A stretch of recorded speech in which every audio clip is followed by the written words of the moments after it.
Oh, okay. I'm here. I had to do the transition by myself and lower the volume. So I'm here. Hold on. I'm gliding into position. Good morning, everyone.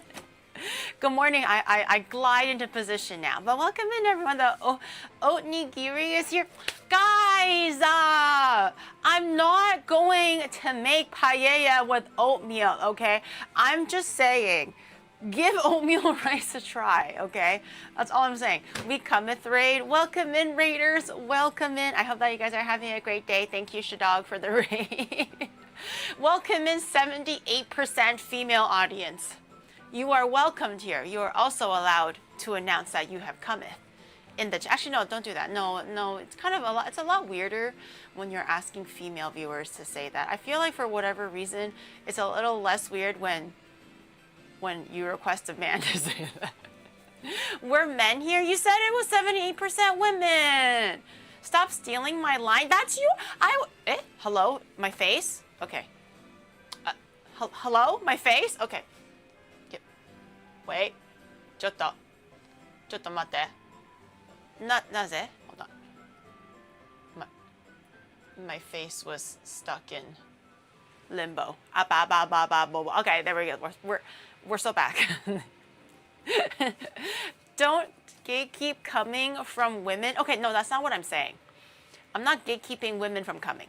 Okay, they are allowed to come and they go as they please. Like men too. Men are allowed to come as they go, as they please. It is not a woman thing or a man thing. It's just kind of when you're kind of like requesting, like, yo, say that you have cometh. It's a little weird requesting women to say it. For whatever reason, it's a little less weird requesting them. In any case, okay, all I'm saying is welcome in, everyone. I have seen that you have cometh. I have received the message. I'm not stealing it from Shadow. I know he's trying to hold on to every little thing that he has. He's doing a great job, by the way.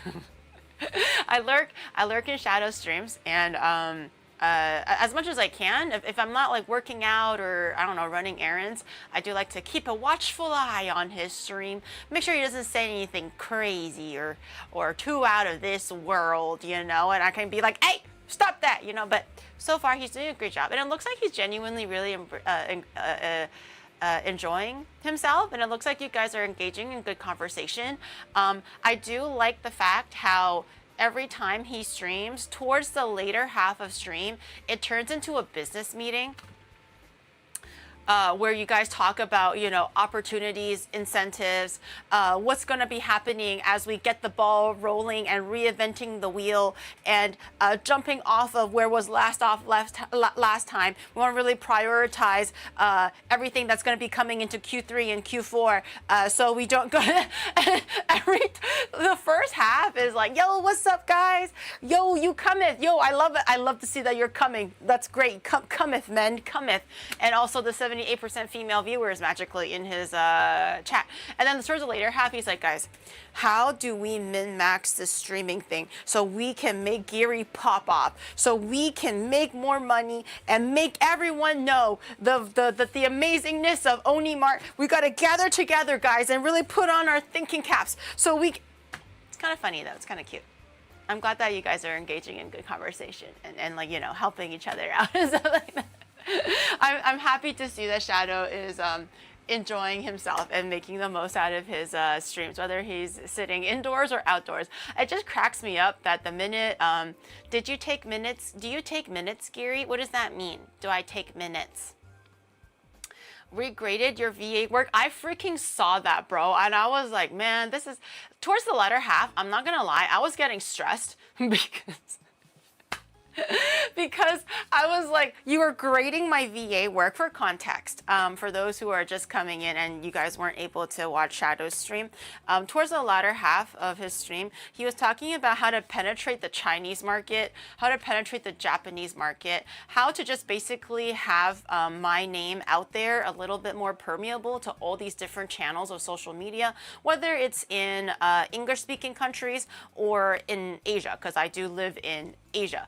And honestly, for things like TikTok and Instagram and everything, it's really tricky. Like YouTube, it's really tricky. I do all of it, but it's really hard to kind of gauge what the algorithm wants, and also there's limitations to like, oh, do you have a good editor, do you have good content to begin with? There's a lot of like these like finer nuances, right?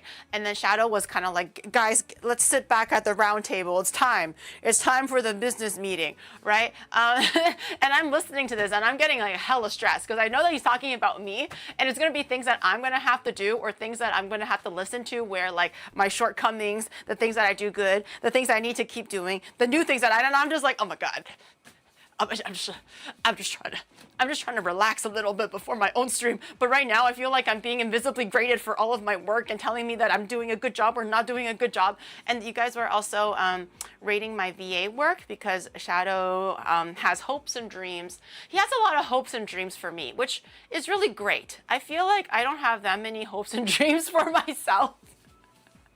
Because I'm just happy being where I am. And Shadow's like, no, we must move beyond. You cannot stay happy here. You must be happy there. And I'm like, oh, God damn. Okay, I guess I have to go there then. Can I stay here? He's like, no, you cannot stay here. You must always keep going to the next, you know? And I'm like, okay, yeah, no, I can do this. So he wants to say the line, oh, a little bit behind, but to the Raiders, welcome in. My name is Giri, in case you don't know. I'm the IRL VTuber. Today we're cooking in VTuber. And watashi wa itsumo giri gozaimasu. But yeah, for context, he was saying that he kind of, it could be like a fun, like, not a pivot, but like fun extra side project if I maybe try doing VA work, to be fair. That's also something that I would like to explore more if more opportunities come along, because I never really think that but that's the negativity talking. No negativity in Onimar, but you know, just on the DL, you know, between you and I don't know. I don't know if I'll make like overall like a really famous voice actress, and that's not really my goal. I still really enjoy streaming. I like talking to you guys. I like cooking with you guys. I like going out for walks with you guys. I still think that's going to be predominantly my bread and butter, or something that I genuinely enjoy doing every day. I just think voice work would be something really cool, like a really cool side project. Oh my God, I voiced a character in a game. I voiced a character in a show, kind of like how I did for Kare Kore or whatever, right? So that's kind of like Shadow was like kind of just thinking about where we can pivot and what are we gonna do? I'm gonna stream on Bilibili. We're gonna become the most popular voice actors ever. I just don't know if I have like the chops to be like a dedicated voice actress. I don't think my voice really lends to that really well. Not to be a Debbie Downer, because I think I'm great, and the Shadow's just gonna be like, you never believe in yourself. I believe in myself, god damn it. Parentheses, maybe I don't. But in any case, so he was, I think for the Kare Kore gig that I did recently, Shadow was like putting it on stream and letting you guys rate on a scale of 1 to 10 how good I did. And I'm sitting here lurking, trying to think about what we're going to be doing tomorrow for stream, because I realize that it's raining tomorrow and I have to pivot. So I'm looking into my map and seeing what I need to do for the next like stream, and looking into like the next week and stuff like that. And on the side of my ear, I'm listening to just him talking about the things that I do good and the things that I don't do good, and things that we need to do. And also like, yeah, rate Giri's voice acting. And I'm like sitting here like, bro, I don't need, I'm gonna turn this off. I still continue to listen to it though. And you guys were like, 6 out of 10. 5 out of 10, which honestly, I'm not like offended or sad by it, because it was my very, very first voice acting job. They sounded very like comforting and convincing that I did a good job. It's really hard to tell objectively if you did or not, especially when I don't have experience doing voice acting. That was like my very, very first time. And like Shadow said, he did say in his stream, but I mentioned it briefly too when I just put the project out. I went to the recording, and basically they have like a script, but nothing else. So they're like, so now you're in a cafe and they're ordering food. Now, we don't have the complete lines for the people that you're talking to. We only have some lines because only one voice actor came in to do their line. So you're going to have to imagine half the people, and here are some lines for the other half of the people. And I was like, oh, okay. So I never got the script beforehand. I don't really know what the setting is. I don't really know what like the vibes are in terms of like, is this like a happy, really excited video? Is it a serious video? Is it a funny video? They basically filled me in when I went there live, like on the spot. And I did a few takes. I think some of them I didn't have to do any retakes. Some of them I had to do up to maybe 2 or 3. But they're really sweet. I had a really great experience. So for what it's worth, I thought it was really cool. And that's my experience. And I thought it was really fun. But so I'm not really upset if like objectively my voice acting being graded was, 6 out of 10 or 5 out of 10. I think it is what it is, especially if you're doing it for the very first time, like what do you expect, right? But yeah, that was very interesting. I like how while I was lurking, Shadow had like the naughty eyes and watching the Hiori Lee video, and he was having the time of his life. Dude, that man loves that freaking video. Okay, go look up, I don't remember the title anymore, but every so often, the man just has to watch that Hiori Lee video just for a little pick-me-up, for a little pick-me-up. If you're curious, because I'm on this side, it's harder for me to go to the computer and look it up, but it's really funny. It is really funny. To be fair, I was also laughing because I kind of missed the video. I haven't watched it in a while, but every so often, Shadow has to watch that video just for a little bit of an upper, The man doesn't do drugs. Okay, he doesn't have a lot of vices. He doesn't gamble. He doesn't, go to Soul Plan. This is the one thing that he has. The one thing that he has is Hiori Lee. Okay, and the one thing that he loves in particular is that video. All right, there you go. Thank you, Valar. You can go watch it. It's really, really fucking funny. It's like 10 minutes or something. It's like it's almost like an SNL skit, like a Saturday Night Live skit. So they have the standard cast, and then they have Hiori Lee, and the topic was like Hiori Lee is supposed to be the new hire in an office, and then there is the manager who is a male, 2 employees who are a male, and 1 other employee who is a female, and she's supposed to be the not as pretty female employee, and Hiori Lee being when she was like 20s in her prime, she's supposed to be like the hot new hire, and she came in late for work on her first day, and everyone's like, I can't believe this new hire, fire her, and then Hiori Lee comes in, and the manager's like goo goo gaga, But it's a really, really fucking funny skit because it really leans into just like playing up the sexy and like trolling the male employees and whatever else. It's a really funny video. I honestly, because I know that video, I was looking at Shadow, and the whole time he was cackling and he had the naughty eyes. The whole fucking, can we watch it now? Okay, that means I have to go over here. Okay, you know what? It's a good video. I think we should watch it. For those who weren't watching Shadow's stream, I think we should watch it. Let me pause my Nintendo music real quick. I have to scroll up. Can I still find it from Valar's chat? I don't know if I can still find it. I might have to just search for it in the raw. Give me 1 second. Hiori Lee office skit? Oh. It didn't work.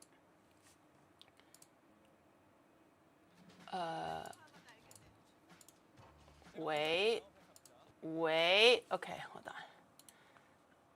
on. Do I have window capture? I don't. Give me 1 second. Window.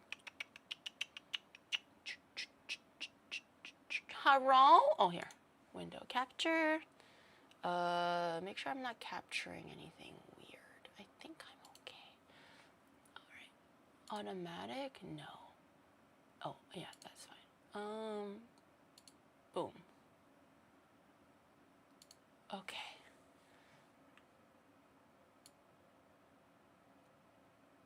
this video is so old.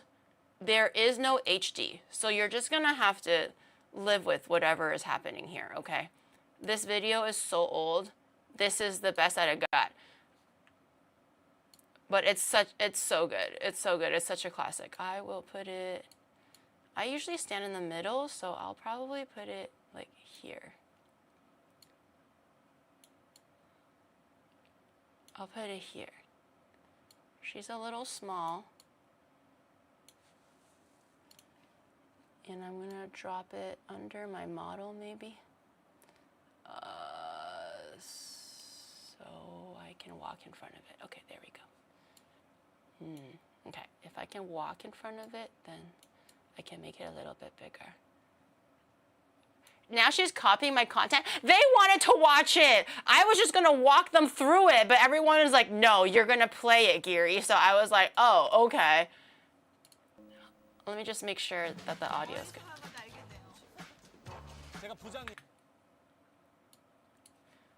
And how do I get...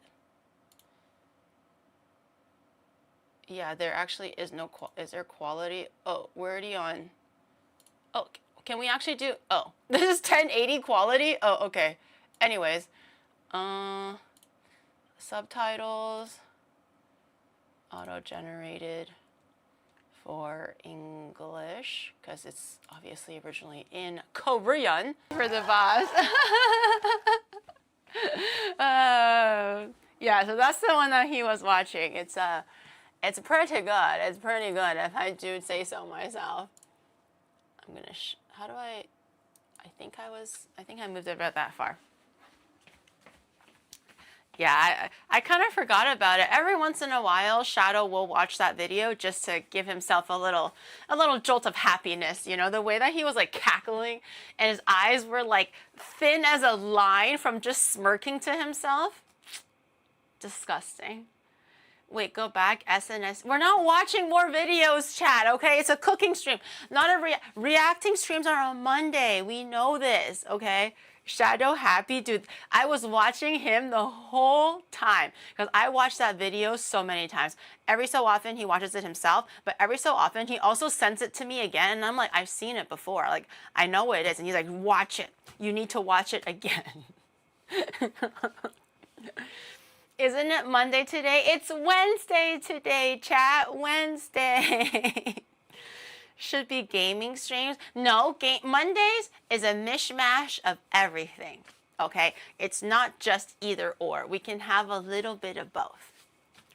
Just for the laughs, I'm sure, but yeah, it's a really great video. But Hiori Lee I feel like she never goes out of style. Like, I don't know if you guys watched the Netflix show that she had. She had 2 seasons on Netflix for a little bit.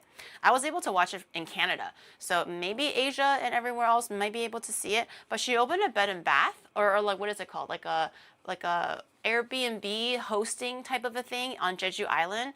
Apparently she lives or used to live on Jeju Island. Yes, Yuna and IU, and also that one guy, the Park Boom or something. That was my first time hearing about him. But apparently he's also a very famous male actor.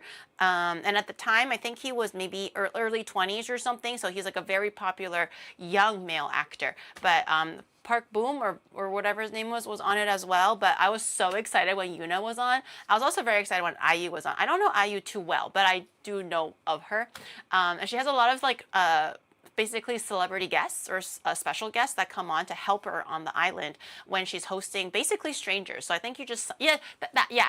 So basically you sign up and then I guess you are just like the strangers, the people who are just going to, you know, Hiori Lee's bed, bath, and breakfast. And then she basically acts like a tour guide as well. She cooks, she makes you food. She recommends you where to go eat and to explore. And if you're just kind of like staying at home, she'll probably take you to places and do grocery runs and visit like local places on the island. Apparently like Dragon G-Dragon has a cafe on Jeju Island that they visited in one episode. In any case, it's really chill and really wholesome and really sweet because you hear about stories of just basically strangers who happen to be on the show, and you get to see like your favorite, you know, celebrity personalities come onto the show and help and do this and that and like, you know, knickknacks and stuff. But it's really cute. I really, really like it. They only had 2 seasons. I was really hoping she would do more seasons, but I mean, I guess she's not getting any like younger, but I don't know. I think she looks great and she's still so pretty and like she's so nice and the show was really well written. I really like it. I really like it. Oh? What happened? Oh, we're back? What happened on YouTube? Did it die?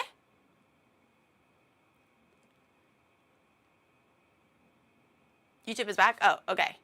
It got banned? Why? Is it because I played a video? Oh. Oh? Oh. Really? But, so, what? Wait, okay, I understand that you can't watch like anime and things like that, like on, or like copyrighted music or whatever, right? But I can't even watch like a really old video? Hiori. Hiori was too hot. Probably. I don't blame him. I got suspended. Oh. So if I am streaming on YouTube, which I am, I'm not allowed to watch YouTube videos. I can only just talk or play games. I can't actually watch YouTube stuff as like a react thing. Is that policy violation? Oh, okay, my bad. I kind of forgot about it. I feel like the YouTube rules are always a little bit like, I always kind of forget. So I'm just like, well, it's okay on Twitch. It should be okay on YouTube. That's my bad. But at least we're back. So hopefully it's not too crazy. I might have to take a look after to see if there's any lasting consequences. But I guess we'll see. Crazy how, yeah, we just ended that video like 5 minutes ago, but doesn't Giri watch? Yeah, that's right. Wait, I do dual streaming on Mondays. Wait, that's maybe because it's TV show specific. You know how you're not really supposed to be watching Kitchen Nightmares and MasterChef and all these things, right? People still do it, but you're technically not supposed to. Maybe because it's like a TV show, that's kind of where they draw the line. Whereas if it's like, you know, a content creator just making a video for themselves, then maybe it's okay. Because I forgot, I watch YouTube videos all the time on Mondays. Daily Dose, those like really cool, you know, video, like street food videos or whatever else. I kind of forgot, that's why. It's the AI moderation. South Korea is very strict with stuff like this, so probably. I don't think YouTube, well, I from what I've heard, like to that guy's point, I think YouTube does use AI moderation sometimes or always. I'm not too sure what's going on over there, but I think if it just triggers it, if it falls within the net of like, I guess, keywords or things to be like, oh, mayday, mayday, it just shuts the whole thing down. I don't think they actually like have a person look through what's happening to verify. They just do it first. And then I guess if the person is aware, then they can maybe appeal or do something. But I feel like there's several steps that's like you talk to an AI or a computer before you actually finally pass through all that and finally talk to a real person, which is a little frustrating, but that's kind of my understanding right now with how AI, the YouTube thing. No one knows what's going on. That video was too hot. AI thought that you were watching corn. React content, unless explicit permission is given, is always DMCA. Oh, so we're all just kind of reacting and just hoping for the best. Oh, naruhodo ne. So that show probably still has like their hands on the clip where it's like you can't react to it. Okay, I just didn't realize. I kind of forgot. My bad. Basically guilty until proven innocent, and it's not even a real person proving it to you. It's an AI, a computer going like guilty, guilty, and you're like no. This is what happened. I'm guilty. Gary is canceled in Korean. Dude, I am seeing so much Pokemon content coming out of Korea, and it makes me so jealous. I'm so fucking jealous. I don't even care about the cards anymore. I'm kind of over the cards right now.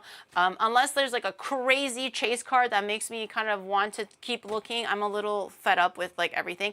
But it doesn't mean that I don't like Pikachu and Pokemon and everything else, right? But Korea has so much good stuff for like the 30th anniversary. They have like the Ditto Park, the little magical forest thing. By the way, all free, okay? You don't have to pay. You don't have to line up. I think there was like a cool stamp rally. And then they also have this like Pikachu. Was it a Pikachu train? No, the Pikachu train is in Japan. But there was like a new Pikachu thing that was happening in Korea and like in Seoul or something. And I'm so freaking jealous. And I'm just like, why can't that be me? Like, I don't even care about the skincare and stuff anymore. I just want to look at the Pikachu stuff. I just need like a 1-day layover, like a 12-day layover. Like if I were to go anywhere else, I need a 12-day layover just to do the Pikachu stuff, the Pokemon stuff, and then I get out, you know? I go in, do Pikachu, take my photos, and I dip. That's what I need. With us, right, honestly, if I were to, yes, I would bring you guys. I feel like something like that, I would definitely bring you guys. As, not 12 days, sorry, 12 hours. Did I say 12 day? 12 hour, not 12 day. Just a casual 12-day layover when I'm buying my ticket. It's like, oh yeah, no. I definitely still want to go to insert Asian country, but just find me the next plane 12 days from now. So they're like, so you're stopping there? I'm like, no. Layover. That'll be so fucking stupid. 12-hour layover. I go in, I go grab like the yummy food that I crave in Korea. I go do all of the Pokemon shit and then I leave, you know? Like I don't need to stay there extra for skincare and all these other stuff. Fashion, you know, we can do that at a different time. I just really want to look at this like oh my god, Korea does the Pokemon stuff so good right now and I'm so jealous. It's so hard to find it in Tokyo or in Japan, really. Unless you're willing to wait for like a lottery. Don't forget a visa then for Korea? Why? I don't think I needed a visa last time. Do they need a visa now? Okay, we expect this stream this week. Guys, it's already Wednesday. What do you mean this week? It's already Wednesday. Dude, I can't say too much about plans right now, but I have travel / small streams in between in June. More or less Indonesia in July. And I think I have something that I would like to plan for in August. I can't say where. I can only say the Indonesia one because that's the one that, you know, with the sub goal and everything. So I already have June travel plans. By the way, all within Asia, okay? June travel plans, July travel plans, August travel plans. And if we're doing an RV stream, I'm going to assume it's going to be September travel plans. Or if it takes a while to finish, I haven't thought of a reasonable number yet. I have to like budget the trip and stuff, but if it's like a bigger sub goal, it'll take a lot longer to fulfill. So I'm like September, probably like earliest, or October for RV travel plan. I have too many travel plans. I can't travel to 2 different places in 1 month. That's too much. That's too much. June walkies. Yeah, the June thing kind of just happened. And I'm like, they were like, yeah. And I'm like, oh, yeah. Like, are you okay if I stream? And they were like, yeah. And I'm like, oh, okay. So I'll be taking you guys to June travel plan, July travel plan. And as long as August and the plans are, if I make the plans and everything is still okay, then we'll also have August travel plans. But June, July for sure. August, the trip hasn't been set yet, so I still have to do all that stuff. So you're coming, don't worry. But I just don't know when I'm gonna fit in Korea. That's why I'm just like, is there like a 12-hour Korean layover to Indonesia where I fly backwards? It's like, ma'am, you know you can just go all the way down, right? I'm like, no. Listen, I want my flight path to be Korea, 12-hour layover, and then Indonesia. I know what I want. Now do this for me. Korea now? I can't do Korea now. I know Korea is only a 3-hour flight, and there's places in Japan that take longer than 3 hours to get to, even domestically. But I can't just pack up my bags and be like, let's go to Korea, okay? We have important things to do tomorrow. I hope Michi is prepared to carry Giri back to the house after she passes out from the heat. Is it gonna be that bad? I'm hoping for all the places that we visit that it will be more or less canopied, maybe indoors. And Michi did recommend that to go to different places, I should just get a taxi. Because if I get like the motorcycles or the local taxis, I might get scammed. In July. And That's also close public to transportation Hungry is not Ghost good. Month, and also a lot of haunted incidents usually happens in July. You say that, and I go like, okay, never mind then. No July. Let's go to August. And they're like, oh, August is the month of the vanquishing witch, and then you're not supposed to go in August. And I'm like, okay, well then September. Like, oh, September is when the cursed tiger comes out and eats your whole family if you don't leave corn outside. There's a month for everything. There's always something going on. Okay, I think if we just go to the country with respect in our hearts, right? Respect the culture, respect the superstitions. Don't, go all crazy and attract evil hexes and wicked eyes or whatever. Maybe we'll be okay. Maybe we'll be okay. We didn't create the culture, we respect it. Yeah, we respect it. Hello, how are we all doing? Speaking of traveling, I am currently in the country of Mudon, Estonia. Estonia? I have come here with the specific purpose of telling people of Jiri Pisu. So, probably a lot of hate incoming. You should include oatmeal rice. I don't know if people in Estonia eat rice, but the next time you're in Asia, you can also throw that in. With my oatmeal rice, because I stand by it. Okay, like honestly, only how long? Like 2 minutes for a 2-person serving, so like a minute or something for a 1-person serving. If you're like super hungry and you're like, oh my god, I want to have an onigiri right now, but rice is a little bit too unhealthy, or you're trying to go low carb, or whatever the fuck reason you have, okay? And then you're like, oh man, I really wish I had an onigiri right now, but you don't want to leave the house and you don't want to spend too much money. Literally just grab 50 grams of like oatmeal, or this like oatmeal rice, gohan, okay? The key is the gohan part, because that means rice. And then you just pop it into the microwave and you make a cute little onigiri with like the seaweed and everything. It's delicious. It's delicious. Is it rice? No, but is it good? Yeah, it's kind of good. Like I'm sold. I'm sold. Nobody ever said that they wanted onigiri. How much did Kellogg's pay? Nothing. I'm just kind of like surprised that I don't hate it. I thought I was going to be so offended, and I was like, throw this away. This is trash. But it's kind of like fun, because it's like it's clearly not rice, but it somehow kind of works. Like it's not a really like disgusting tasting carb or anything. And it's kind of cool. So kind of like use it in less of a porridgey application and more of a drier rice application. But don't worry, I will not be using this for the paella today, okay? I will not. Kaha really didn't like it. She is very like Japanese through and through. Like she has that Japanese pride, and in Japan, rice is like the core food. That is the main meal. Usually in Canada, or like, I don't know, in China even, like the rice is the side dish. The main dish is the meat and the veggies, and then we eat rice with it to kind of like balance the saltiness and the flavors. In Japan, the rice is the main dish. Everything else just kind of like maybe accentuates the rice a little bit. But if you're like born and raised Japanese, and you love to eat Japanese food or whatever, or grown up very like ingrained in the culture or whatever, you can just eat a bowl of rice with a little bit of pickle, and that would be a very satisfying meal, because rice in Japan is the main food, not the side dish.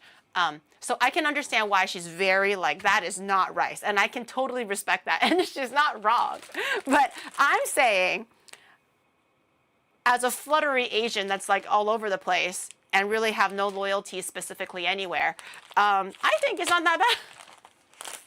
I think it's not that bad. Like if I'm really hungry and I'm like, oh shucks, I wish I had some healthy onigiri, and then I pop this into the microwave and form it into a little triangle and put, it's not that bad. And it has like vitamins and calcium. I need more calcium, the crazy fiber. I'm trying to eat more fiber nowadays with like chia seeds. And honestly, I had a really great poo-poo this morning. I really think it's from the oatmeal. Usually when I wake up, I'm like tiny, weedy bit bloated. But you know, throughout the day, it just kind of like dissipates or does whatever, right? Where you eat and then it gets bloated again. But this morning, after my morning business, I looked amazing. And I think it was because I had a good poo-poo. And the poo-poo, I think, was caused by the oatmeal. Okay? Oatmeal rice. That's what I'm saying. How much is Kellogg? I'm not being paid. Kei-san did call you a fake Asian. I'm just saying, I don't really have specific loyalties anywhere. A vegetarian that doesn't like rice at all. Sometimes I'm wondering why I'm still here after 39 months. Because you love the weird and kooky. Okay? And here we are at oatmeal rice. We have reached several checkpoints in our streaming/cooking journey. Okay, and we have met the mini boss, the mid-level boss. I don't even know what the final boss looks like. This could be the final boss. I really don't know.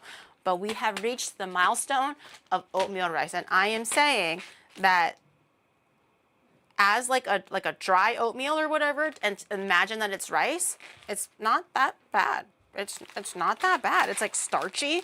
It's kind of like creamy. It sticks together. It's not super hard and chewy. It's not that bad. It's not that bad.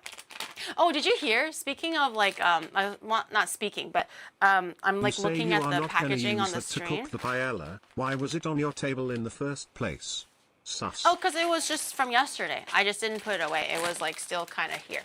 I have like some ingredients here and there that I just leave over there because I either use it again or I just kind of forgot to put it away. I wasn't going to use it, okay? I was looking at it. Honestly, I was considering eating it for lunch, but because I made a really high volume, like veggie packed lunch today, I just was too full to eat it. But I was thinking about eating it as my side carb option if I wanted a snack or if I wanted like a little bit of carbs to go with my carbless lunch. But my lunch became like really big bowl of like julienne carrots, like 2 carrots, julienne of 2 cucumbers, like maybe like a third of a rotisserie chicken, or maybe it's a quarter. Probably it's more likely a third of a rotisserie chicken. And I used Greek yogurt and like salt and whatever. And it was really good, but it was like a full ass bowl of it. So I was like, I think I'm chilling. I don't think I need more of anything for lunch anyways, but maybe tomorrow. No, maybe Friday. What? You bought saffron? Yeah. Oh, I was waiting for it. God damn. Oh, it's not that expensive. It was only like $200. No, it was like $20. I need saffron to make paella, okay? So Chad can forget about the oatmeal I'm about to use in the paella. No, I'm not going to use the oatmeal. I'm kidding. It's not $200. I'm kidding. Dude, does it look like I'm going to pay $200 for saffron? Oh my God. I think this was like $20, like 2,000 yen for saffron. You need saffron for paella. It's gonna rain. Yeah, I'm pivoting my plans tomorrow for IRL stream. I'm gonna do like walkies instead of bikies because I don't think I can bike in the rain. But what about my workout? Just go to the one where you take the train instead of the bike. Aww. Dude, I went to you know how we ate lunch first, Shadow? Yeah. And then I went to the gym later. Normally it's the opposite. Yeah. At like 2 p.m., there was straight up only 6 people at the gym. Aww, that's so it was marvelous. And I was able to do like all the new stuff that I wanted to try. I was doing the Bulgarian squats. I was doing a new arm workout because after seeing Kaho's arms yesterday, I felt really insignificant and small. So I was like, this can't be. I can't leave it as it is. So I had a brand new like arm workout and I was ready to like, so normally I like to avoid like the benches because the benches look a little bit more intimidating. Also the benches, it's like 4 benches in a row. So there's always someone beside you doing something. It's always one of the more popular exercise areas. It's the ones that have like the squat racks so people can do, squats or the push-ups or the what is it called? The deadlift or whatever. And it's also like the chair, like the workout bench thing where people can use dumbbells. Those are always the most popular areas in the gym. So it's either always really full or really intimidating because there's dudes beside me with like dumbbells that are like this thick, okay, on each side. And I'm like, the dumbbell looks like this. It's like one cutting board worth of plates, the stick, and then another cutting board on this side. And they're like, oh, like, and I'm like using my little dumbbells that look like this. Okay, they look like this. So I'm intimidated. Also because it's like a new workout, I'm scared to look stupid, which, you know, a little unnecessary, but you know, it's in my head, I guess, self-conscious. So normally all the machines that I do are the ones that have like the pre-made machines, if that makes sense. So you just load the plates up and then you just do the thing that tells you what it does and stuff. And I've been really enjoying it.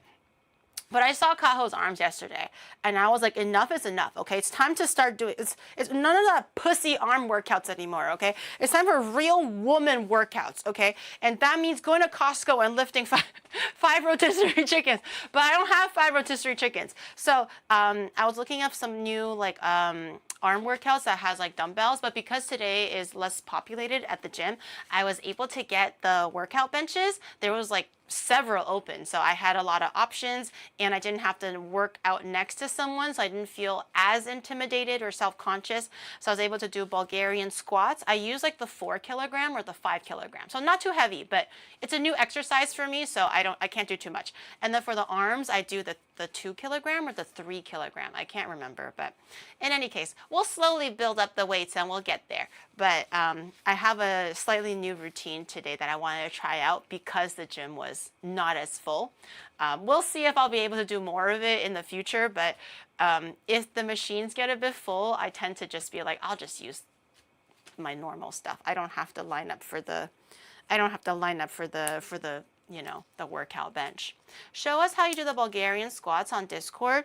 What do you mean? Like, so I saw this hack, which tells you, it helps you like guesstimate where you should be kneeling from the bench. Because sometimes you're like, you do the step, right? And then you're ready, you have your foot on the bench and you're ready to do the squats like this. But a lot of times you have your foot up and then your other foot is balancing now on one foot. And then you're like shimmying it up, shimmying it down because you can't quite get the distance correct. So I saw a hack where it's like you sit on the bench, you stick the one leg out, like fully elongated, and if you were to step forwards bestie, and put your foot back, it's perfect distance to do the Bulgarian squat. So I do that. Carrying us through Tokyo.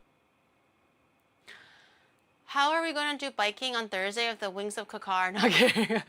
These wings are gone. No more wings. The wings are dead.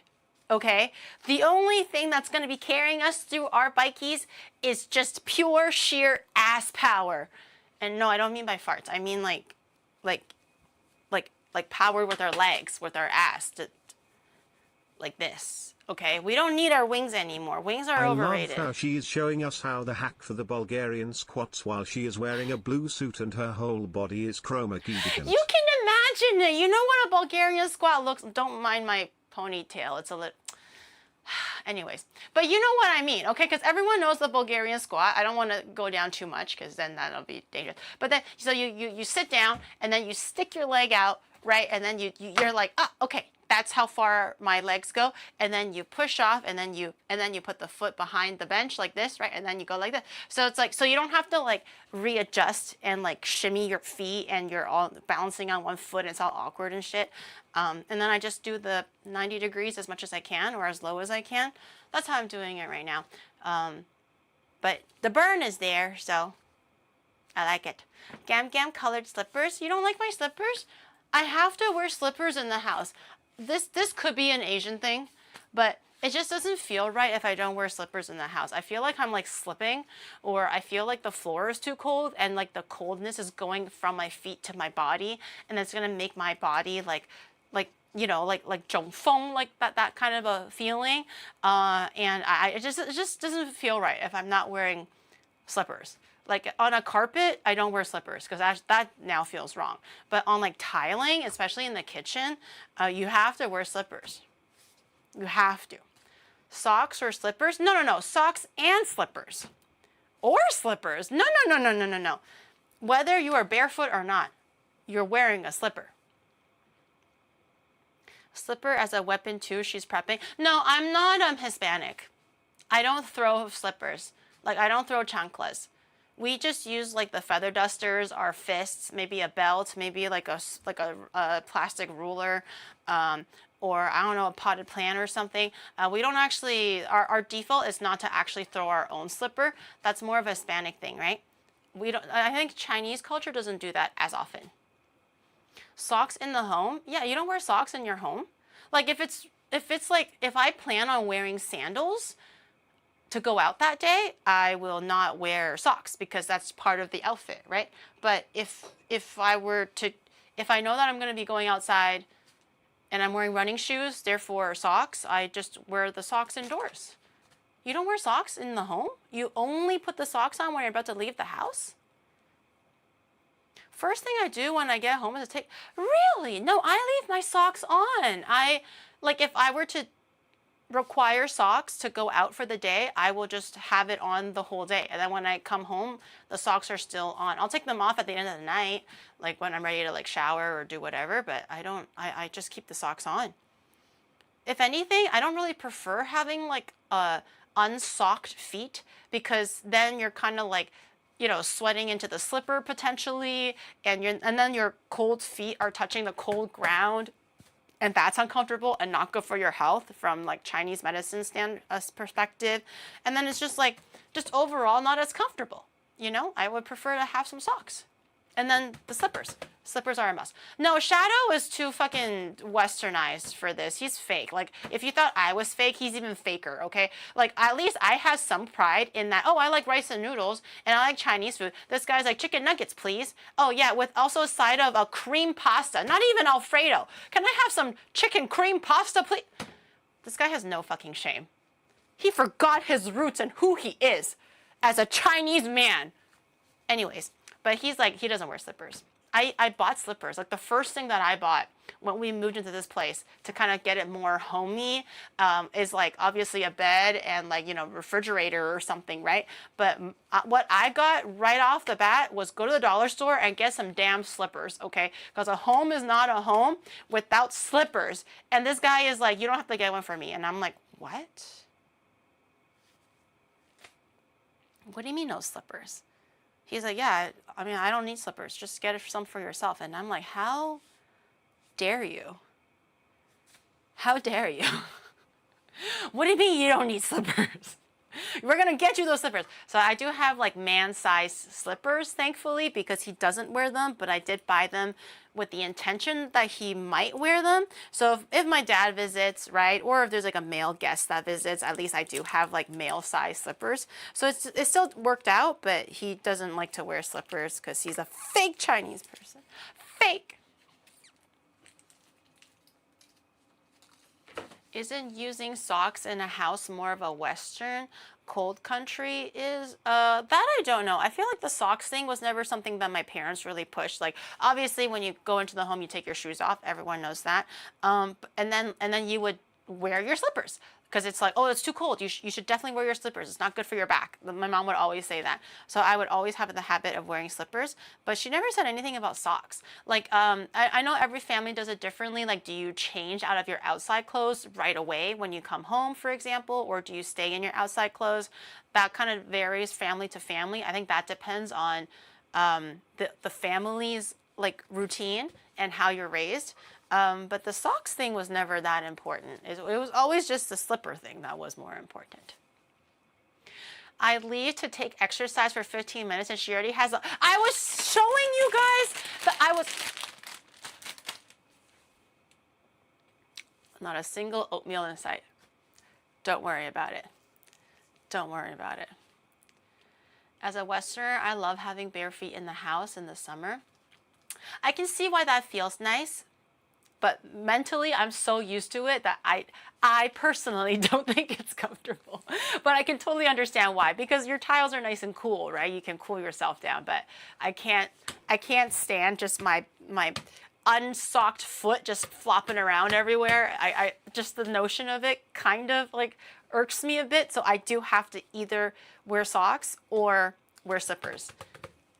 I feel like it doesn't really make sense logistically, but in my head, it's just something that I have to do. I hate wearing shoes and socks. So you like slippers then. You're born to be like a caveman, just walk outside, just raw dogging it. Yeah, raw dogging the floor. I don't really like raw dogging the floor as much. So I would have to at least wear socks. I feel like just the feeling of my raw foot on the floor is a little icky to me personally. Yeah. Don't you clean it? Yeah, like I don't think the floor is dirty. Like I don't feel like I'm gonna like, you know, get like really muddy feet or something because I walk barefoot. It's just the notion of touching cold tiles and knowing that my bare fleshed foot is like touching the floor. It just feels a little icky somehow to me. I really can't explain it. I feel like logistically it doesn't make any sense, but in my head I just can't get over that hump. So I have to either wear socks or a slipper to kind of like break that raw foot touching like layer. There needs to be like a layer. I have a cat and no carpet. Walking barefoot is not great anymore. I have a cat and no carpet. Oh, because your cat, I think walking on carpet barefoot feels quite nice because it's like nice and soft. But yeah, walking on hard floor is a little, I personally don't really like the feeling. McLaren, thank you for the 4 months. I appreciate it. This episode of the podcast is so weird. Is she into feet? No, I'm not into feet. Like, that's the thing. Like, I don't really care about feet. A foot is a foot. It's like armpit. Like, I don't care about armpits. I understand that it can be sexualized, and some people just look at an armpit and go like, oh my God, I want to fuck that. Or like, oh, look at that foot. I want to eat that. Like, that's fine if that's what you're into. Like, I'm not shaming the fetish or shaming the interest. But for me, it's a foot is a foot. An armpit is an armpit. Like, I'm not like, ooh, you know, it's just like, okay, that is a body part. So I'm just talking about the foot in terms of like walking on like tile, you know, it's not the best feeling when your bare ass foot is touching the tile. I just prefer something to separate it, you know? In a recent study, it helps the algorithm for content creators for what? Oh, talking about feet? I thought it was always pretty popular if you talk about feet. I feel like if you talk about anything that's kind of gooner related or gooner baity, it'll always be good for the algorithm. Why are we changing topics from wearing socks indoors to arm? We're not changing topics. I'm just saying some person was like, oh, so you're into feet. And I'm like, no, I'm just talking about like raw foot on raw tile. And I don't like the sensation. I prefer to wear socks. So, oh, so you're into feet. And I'm like, no, where'd you even get that assumption from? You're into feet then. You're just the one calling yourself out, which is fine. There's no shame in it. But now you're the one that's saying what you like, you know? Does that mean using socks at home means that you have bad blood circulation? No. Wait, what? No. Chinese medicine, like for the cold foot thingy, isn't about blood circulation. It's about eat So hay you are and into don't hay and slippers. sup hay. Okay, got you. So you're into slippers.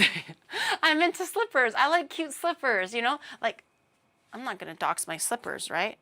Yeah. So these ones, I'm going to wash my hands after. So these ones, they're kind of cushiony in the middle. And like the open toe is crucial. I don't really like it when they're completely like just sealed everything off because then it gets too warm. It's too hot. I don't really like it like that. So in Japan, they have slippers where it has like the tatami straw type of a lining inside. So it feels like you're walking on tatami. It's actually quite refreshing. So I do really like those too. But this is just the one that I had lying around still. But this one is like kind of like stiff. There's like arch support and it's also a little bit like soft and padded. So it feels really comfortable when you're stepping on it. So when I'm like standing for like cooking streams, I don't have to feel the rock hard floor and get back pain. I feel more supported and cushioned. And I don't like how it's like all the way closed off. Like some slippers are really cute because they have like a stuffed dog on it or like, you know, it's like a stuffed animal shape on it. I don't like those ones because they make me sweat. Like it's too warm. I just want to be supported. I don't need to feel warm. What straw? Yeah, the tatami straw. Like they'll have like tatami fabric, that tatami material woven into the straw, like woven into the slipper. And it's really good. Hanakaya, thank you for the 12 months. Thank you. I appreciate it. She hates Numi's novelty slippers. Like, honestly, if Numi loves them, then Numi loves them. Those are her slippers, not my slippers. But I think I will hate those slippers, not from an aesthetic point of view, but from comfort point of view. It's all rubber, like it's all plastic, I think, right? It's gonna make me so hot. It's not going to like, what is it called? Like aerate or whatever. There's no ventilation going on. I'm probably gonna be sweating into those slippers, which is fucking disgusting. Like nobody really likes sweaty slippers either. So for me personally, as a comfort perspective, I actually think I'll hate them. But from a slipper and cool and fun and an aesthetic perspective, I think they're great slippers. I love her slippers. They're very creative. I like how she's really into like the unusual and like the cool and the fun, the funky, you know. But from a pure comfort, everyday usability from perspective, I don't think it's usable every day. It will definitely kind of like not be very comfortable, and it doesn't breathe as well. They look funky for sure, but they're very fun. It's very like Numi aesthetic. She likes like the funky and the obscure. She's always wearing something foot related. She just really likes feet in like a funny way, you know? I understand that wearing socks or slippers indoors just can't let the sup hay get. That's what I'm saying. Yeah. Some guy was like, oh, so, you know, like it's because your blood circulation is bad. No, you don't want sup hay to enter your body. You don't want wet air to enter your body. Wet air is going to cause you phlegm, weakness overall, you know, paleness. Maybe it can actually lead to poor body circulation, but you don't want wet wind, sup hay, to enter. It kind of gives you like lethargy and just overall makes you a little bit more sick, is like the belief for Chinese medicine.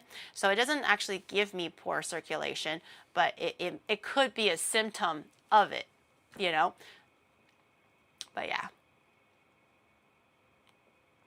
I'm straight up milk. You should probably wear slippers. Can you imagine if some guy is just naturally a lot paler, or they're Caucasian and they're like, oh, you know, I don't have a lot of pigment in my skin. I'm like, wear some slippers. It's because you're not, it's like, ma'am, I think it's because I'm Caucasian. No, not because you're Caucasian. It's because you're not wearing slippers.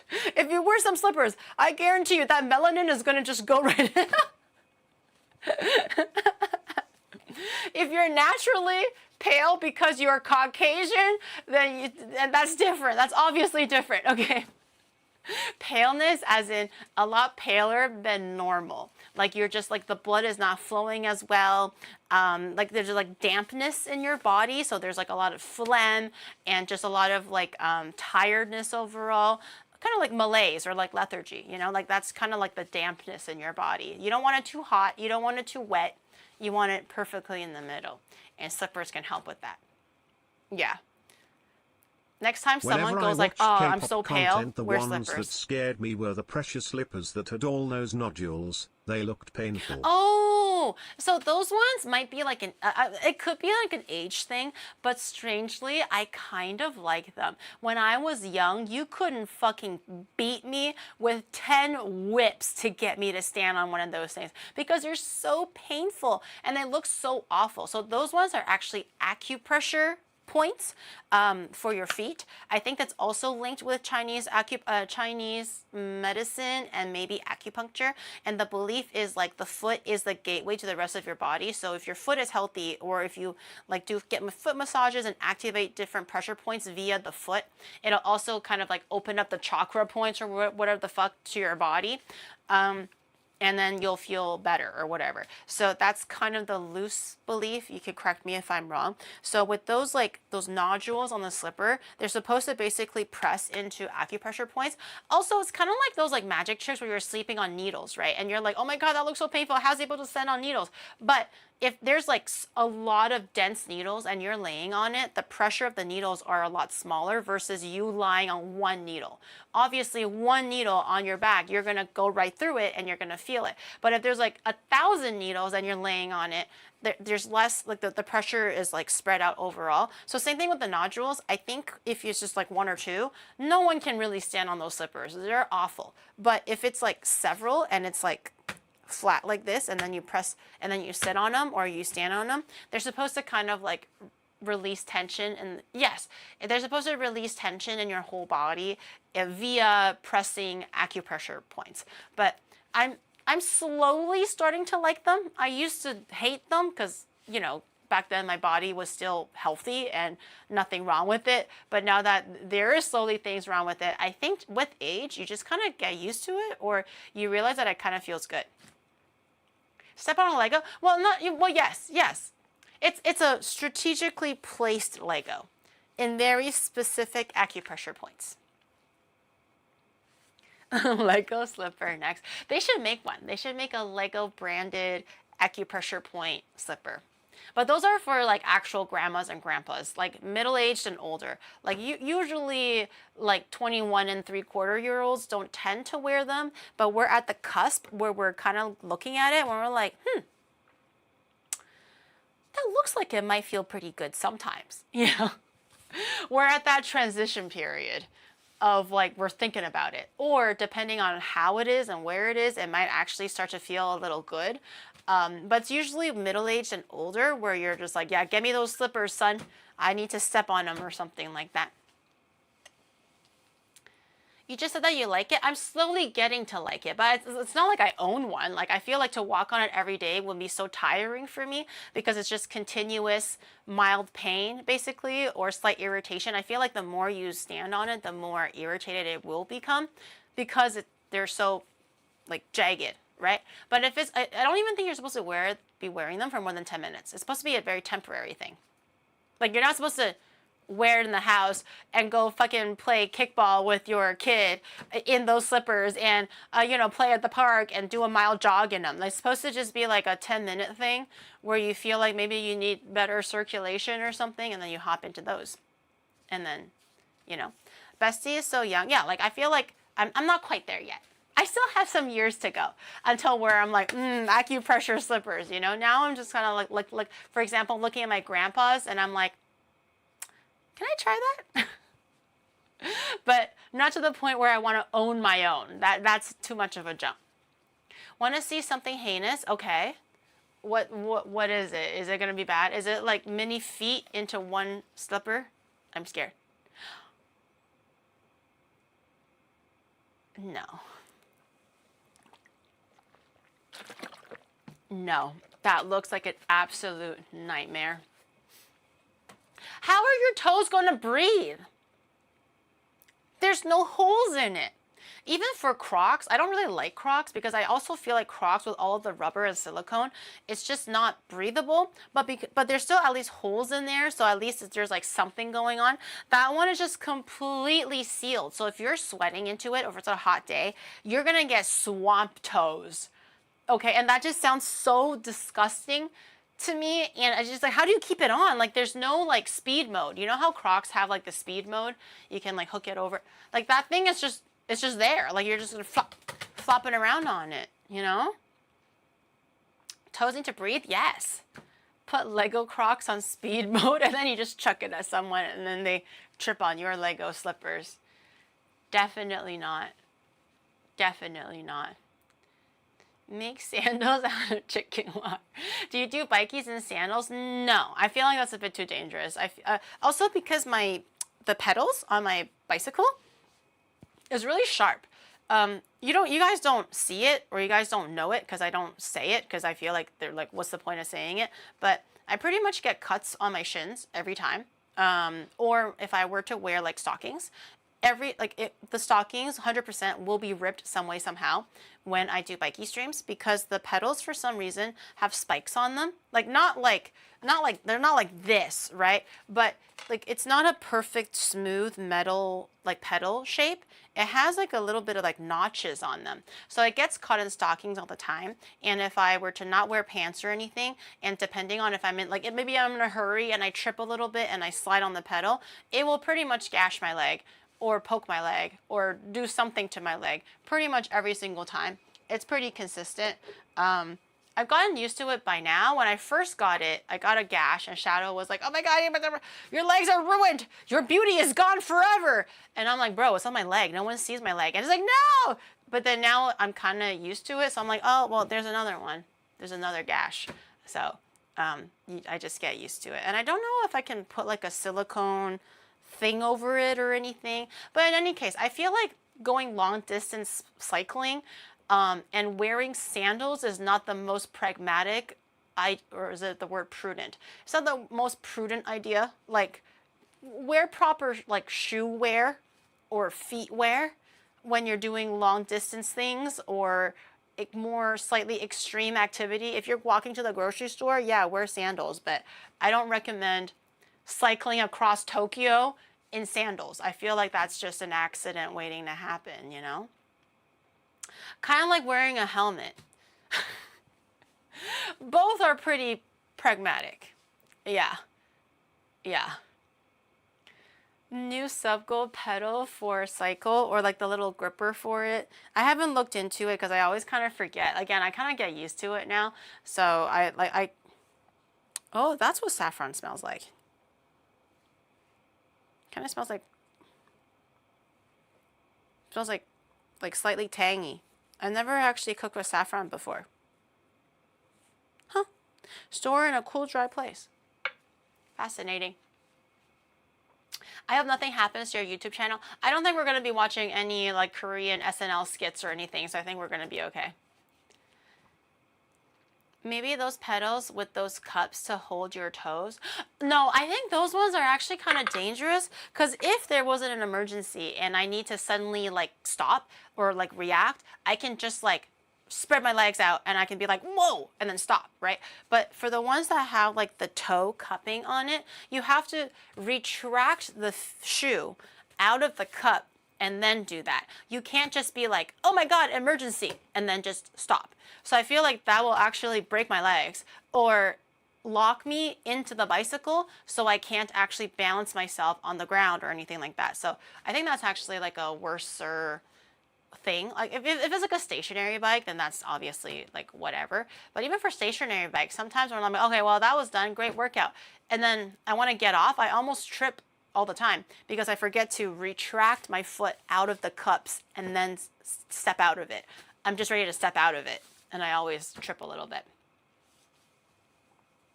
You should change it just for safety. So they are cutting. If they are cutting stuff, you might get infections someday. Maybe I should. Shadow's been looking into like fixing bicycles or whatever.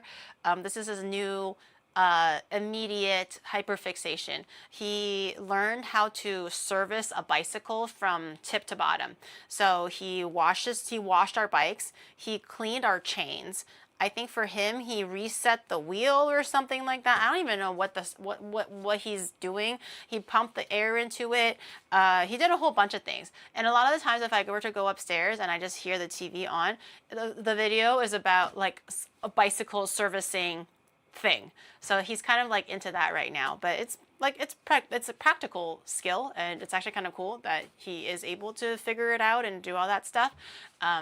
But I'll probably look into maybe like a pedal guard so I don't hurt my legs too often, but I guess we'll see what happens. Rob got cycling shoes, looks like normal shoes. It's called Adidas Velo Samba. What are the difference between cycling shoes? I have another heinous thing. Why are they all heinous? Okay, what is it? What do cycling shoes do necessarily? Do they make you cycle faster? Ew! Sir, get that shit out of my fucking face. Ew, it has clips. Oh, I don't think I'll like that. I don't know how the clips work, but similar to the cups, the issue with the cups, right? If it's clipped and I don't know how to unclip it, and I have an emergency and I have to be like, whoa, and balance myself, won't I be stuck on the bicycle? That croc heel is disgusting. That's more than just heinous. That is a crime. That's a hate crime to my eyes. Disgusting. It's like clips on the skis. I don't think, for me, Because Have when you I considered react and just wearing panic, I shin needs to be guards? like right away. They're I super forget cute about and these things. fashionable.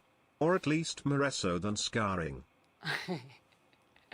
Shin guards, like when you're learning how to rollerblade, I'm gonna look like a loser. Like for me, you guys already know this, when I panic, I don't think, right? Well, most people when they panic, they don't think. So for me, the first thing if something happens is for me to stop and put my feet out so I can stop the bicycle and balance me and the bicycle on the ground. So if there is a clip and I have to actively unclip it, if something happens and I have to think about that step, that's not gonna happen. For example, I told you this story before. When I was a kid and I was learning how to cycle, the training bicycles, so not the ones with the extra wheels on them, but they have 2 wheels, but they don't have the grip brakes.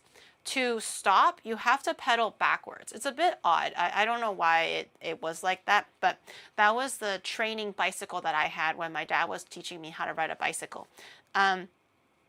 We were at a park, and then I was at a point now where I was kind of comfortable with him kind of letting go. So I'm really slow at balance and learning these kind of skills that require balance or coordination. So for the longest time, I would make my dad run after me and hold the back of the bicycle as he's like pushing me and launching me, because I still don't really know how to kick off the bicycle and maintain balance and turn and do my own thing. He has to, like, basically like a paper airplane, he has to like run the bicycle while I just stand there and I go, faster, Dad, faster. I'm almost able to balance, and he's like, my poor dad, and he's just like running, like holding the back of the bicycle, and then he's like, go, right, and make sure I have enough speed so I can like continue the balance and keep going. So I was getting into a point now where I was getting a little bit more comfortable with him letting go more frequently and being on my own and maintaining balance for a little bit longer. And we were at a park, and I didn't realize that there was a hill, because you can't quite see very well. So I wasn't able to see that there was a dip. I thought it was just open field, just straight on through. And I was practicing my cycling because there wasn't a lot of people on the field, but there were more people on the sidewalk. And then, so I'm going and I'm like, I'm doing it, right? I can hear my dad, like, you're doing great, daughter, you're doing great. And then the hill happened and I didn't fucking see preemptively, and I panicked, and I was going so fucking fast. Also for the field, it's a little bit bumpy where you are because there's like patches of grass. It's not fully smooth like a paved area. So I was like bumping, I was kind of turning around, I was freaking out, and I completely forgot to pedal backwards to stop. And I was like this, and I was like screaming for my life, and I was like, ah, why isn't it stopping? And I'm trying to like pump the air brakes when there are no brakes here. I totally forgot to pedal backwards. I was like 8 at the time or something like that. No, actually maybe a bit older. I learned how to bike really old. It took me a long time to learn how to bike. And I'm like screaming. I'm like, Daddy! Mommy! Help me! But because I was on a hill, they can only run so fast, right? They 2 legs cannot catch up to a bicycle that's going downhill. So you can just hear my mom like screaming, hear my dad screaming, trying to like, you know, I think my dad was like, pedal backwards, but I could not hear jack squat because I was so scared that I was gonna die. And also I don't want to run over people because it was still a field. Even though it's open, you just don't know who's gonna run in front of you, or because I wasn't able to control it, I don't want to accidentally like drive my bike into somebody who's like having a picnic or something, right? So I had so many things going on in my head where it's like, I don't want to die, I don't want to kill anybody, I'm only 10 years old, like I can't go to jail for this, like this is going to be so lame, and also like I still have a life to live, right? So I was like, and then I was going down this hill, and it finally started to plateau a little bit, but my speed was still very up, and I can't stop the bicycle, but I can see a tree coming up in front of me. And I was like, all right, Samantha, this is do or die. Either you keep going because there's no brakes. And at the moment, I just kind of forgot the back. So I just thought there's no brakes. So I was like, Samantha, okay, either you just keep riding this wave and eventually the bicycle will stop, right? But you know that you're gonna run out of field soon. This park is not infinitely big. Or you run into a person that makes you stop. Or you see that tree, you're gonna run yourself into that tree and you're gonna stop, whether you like it or not. And I'm like the time slows down. It breaks like a 10-second, like one split second of thinking breaks down into 4 Dragon Ball Z episodes, right? And I'm like looking at all of the options and I'm like, the tree it is. The tree it is. Because I'm not going to jail. I'm not going to risk like killing somebody. I want off this fucking bike, but there's no way to stop it because I don't know how to start the brakes. So the only thing that can get me to stop right now is to just ram myself into this tree. Thankfully, the tree is very big, so I don't have to aim for the tree either. Like the trunk was like huge. So I was like, let's go. So I went from panic to like, no. I was ready to meet my fucking maker though, because I would rather I die than I kill somebody, you know, because that's too great of a burden for me as a 10-year-old. I would rather just die myself and just be like, you know what, at least I didn't kill anybody, so this is it. So goodbye world. So I just like went from screaming to silent, and I ran myself into that tree. If there were fireworks connected to my bicycle, I would have gone like fireworks ablazing. It would have been so like climactic, like those movies and stuff. It would have been so amazing. So I stopped because I ran into a tree, and my mom was like freaking out. My dad was like, oh my God, are you okay? Like, obviously he's also half mad because he's like, I told you to bike backwards, because he's also just worried that I was gonna die or get injured really badly, right? But he's also like half mad, like, I told you to bike back. And I was like, I can't hear. Like, I can't hear anything. I can't think. Turns out, I didn't have a single scratch on me, but my bike, because I ran it head first at full downhill speed, the bike completely torqued in half. But obviously I fell off the bike and everything, but I didn't have a single scratch on me. I was expecting to get really banged up because, you know, I ran into a tree. My mom was like, are you okay? And then I was like, I think so. And then I looked at myself and I was like, not a bruise in sight. Maybe like one, but like no blood, like no scratches, nothing. And I was like, wow, that was really cool. And I did not go on a bike for another 6 months, maybe up to a year. That's why it took me so long to learn a bicycle, because I'm already a slow learner when it comes to these things. And then I had a really like scary moment where I thought I was gonna die and I can't control it. And I was like, fuck this shit. I don't need to learn how to ride a bike. I'll just walk, right? And then my dad would be like, you need to learn how to ride a bike. Like, you're Chinese. Everyone in China knows how to ride a bike. Like, who the fuck doesn't know how to ride a bike? You're gonna be so you're gonna be the shame of the neighborhood. So he kept on forcing me to learn it. So eventually I did. Sorry, I talked over that. All that damage went to her brain instead. She still refuses to wear a helmet. Well, at least now I know where the... Honestly, because that lived with me and it was such a core memory and maybe shaped my brain development, that when I do get bicycles, I always check to make sure, one, the brakes work, but also I know where the brakes are. I know that sounds like super stupid because they're all like on the hands now, but it was such a core thing and it scared me so much in that moment that whenever I do get a new bike, I always have to go like, this is not the ones where you pedal backwards, right? Like, not even like an option, like it has to just be by the hands, right? Like, you know, stuff like that. So I always have to check to make sure that I know how to use the brakes and they are with my hands and not with my foot. Yeah. Shaped my brain development. It is like a big dent. Yeah. Never mind. Also checking for the helmet. Oh, was I wearing a helmet? I might have not been wearing a helmet.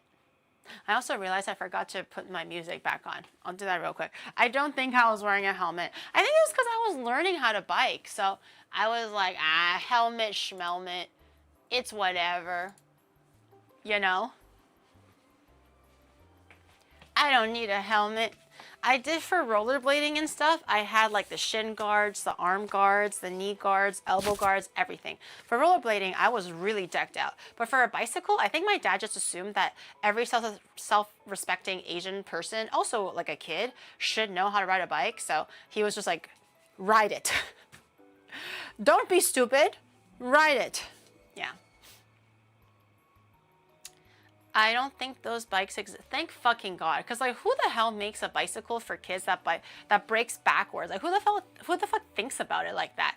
It's like, oh, I have to stop now. I'm gonna pedal backwards. Like, it's obviously like hands that make more sense, right? Because you can also grip it like strongly or loosely depending on how much you want to brake. But for a back pedal, like, how do you control the tension and stuff like that, you know? Did you learn how to fall safely? No, I just fell. I still have a scar on my knee where I fell really badly rollerblading. And it really like got scratched up, like huge scabs of blood everywhere. But that one didn't faze me as much because it was just like me rollerblading and practicing. And then I just had a bad way of falling. So I went home and I'm like, oh no, Mom, look at my knee, teehee. And she was like, what the fuck? It was like a lot of blood. And then she patched it up and everything. But I really enjoyed rollerblading. So for whatever reason, the rollerblading falling never really got to me as much as cycling falling and also scooter falling. Like, I cannot get back on a scooter ever since I had my scooter accident where I took the turn too fast. Because I got really good at it, like the manual ones. I got really good at it. And then I got super overconfident. I took the turn too fast and I just completely went from like taking the curve on a side angle to flat. And that really scared me. So ever since like, I don't know, 12 or 13, I can't get back on a scooter again. Like, I've lost the capability to because I got so scared. Yeah. I learned rollerblading. One of the earliest lessons was how to fall safely. I guess my dad never really taught me because I kind of just self-taught rollerblade. No one taught me how to rollerblade. I'm not good at it anymore because I haven't done it in so long. I took lessons for skating. Rollerblading and skating is similar, but I still feel like there are still some core differences to make the feel of it a little different. But rollerblading, I taught myself. Skating, I had a teacher teach me.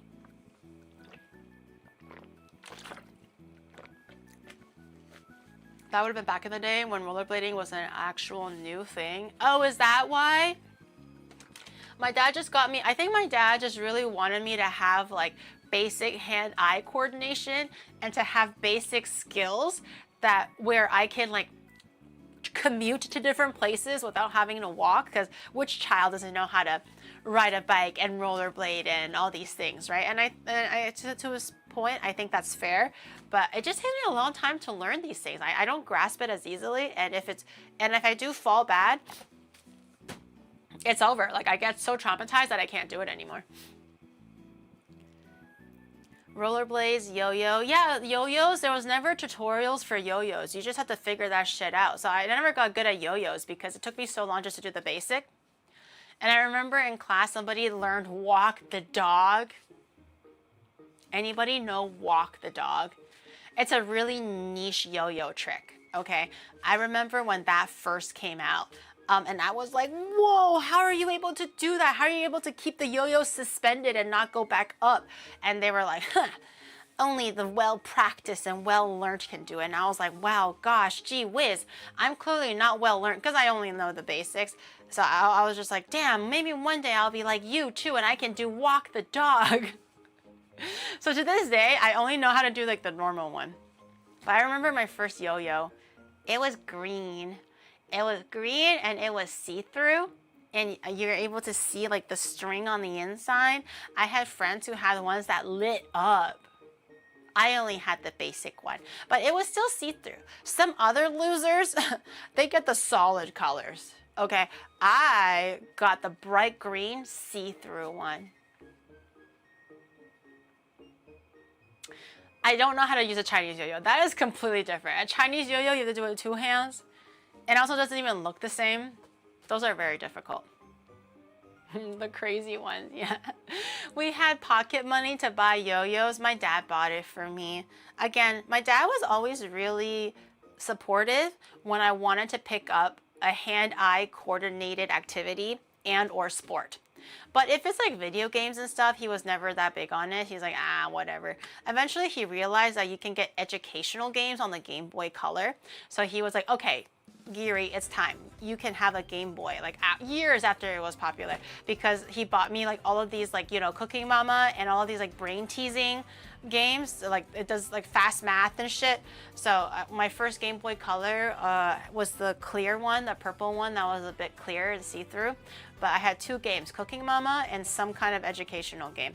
So if it didn't really test my coordination or sports ability or school ability, they weren't as supportive with buying those kind of things. If I was like, Dad, I'm gonna take up soccer, done. We're gonna go to Walmart 5 minutes from now. We're gonna go get you a soccer ball. But I'm like, Dad, can I get a PlayStation? They'll be like, what? What is that? I don't understand English. Your dad must have loved Brain Age. I think that's the game that I played. Brain Age? Why does that sound so familiar? Is it the game that I played? It sounds so familiar, Brain Age. All those games and you still need game aim assist. I was learning fast math for those games, not learning how to aim crosshairs, bro. Those were 2 completely different games. And Cooking Mama doesn't go like, oh, aim at the tonkatsu and shoot. It's like, cut the potato, well, at least intelligence wash the cabbage. doesn't define success in life. I mean, look at Hiori. Sometimes she's dumber than a rock, but look where she is now, Glanch. Thank God this type of a job doesn't require you to have like your master's degree or PhD degree, please. Oh, you didn't have a basic proficiency for smartness in all categories, can't be a streamer, thank God. The stupider you are, the more likely you are to succeed in streaming. So it worked out for me. Hooray for that. You're 21. Why did your dad buy you a GBA? What's a GBA? GABA? Isn't that like a, what's GABA again? Like a neurotransmitter or something? Or no, GABA is the thing that helps you sleep, right? Oh, Game Boy Advance. I'm like, what the hell's a GBA? You forgot the A in GABA, man. Oh, Game Boy. No, mine was a Game Boy Color. Wait. I could have sworn mine had colors on it. Like, my Cooking Mama had colors on it. Is that a Game Boy Advance or a Game Boy Color? It's the purple one that's see-through. The rectangular one, not the flip, like it's rectangular. It's like slightly purple, and it was see-through. Is it advanced or color? Could have swore it was color. No, DS I got later as an adult for myself, but I don't have a DS. Cooking Mama debuted in the DS. Oh, then maybe I never played Cooking. I played Cooking Mama for sure, but that was on a DS then. I only played brain games on the Color, because I had a Color for sure. I remember playing it in bed, like with the covers over my head, or I would like take it to the washroom because I wasn't allowed to play it because it's homework time typically. So even though I'm playing brain games, my mom is like, stop playing games, go do your homework. So I had to like play it in the washroom or play it like while I'm sleeping. So I definitely had the rectangular one that's like slightly purple but see-through, but I had a DS for sure. I think I bought that myself in adulthood. Like the DS 3D, the DS, I think it was a 3D one. Mine was blue because I didn't have any other colors. I got a blue one. I played Sword and Shield or X and Y. Damn, I can't remember any of these games anymore. I think I played Sword. I definitely played X and Y. The one with the red guy, the red bird thing. The axolotl. No. What's his name? It sounds like axolotl. Not an axolotl, obviously. That's an animal. But the bird. The red bird. The red god bird or something. Evital! Yeah. Not axolotl. Evital. That one. Yes. That's the one. I played that one. And I think probably Sword and Shield, if it came before or after. I have no clue. I don't know. I don't play a lot of games. I played a little bit, but I have no clue. Something like that. The dementia is strong today. GBA and GBA SP was definitely peak Game Boy. I never had the SP. I think I just had the GB. No, I don't have the Game Boy Advance. I just had the color, I think. I think it was the color. I can't remember. There's too many names. Can I get your blessing to become a streamer? What does that entail? Go on, my son, and be a profitable streamer. Amen.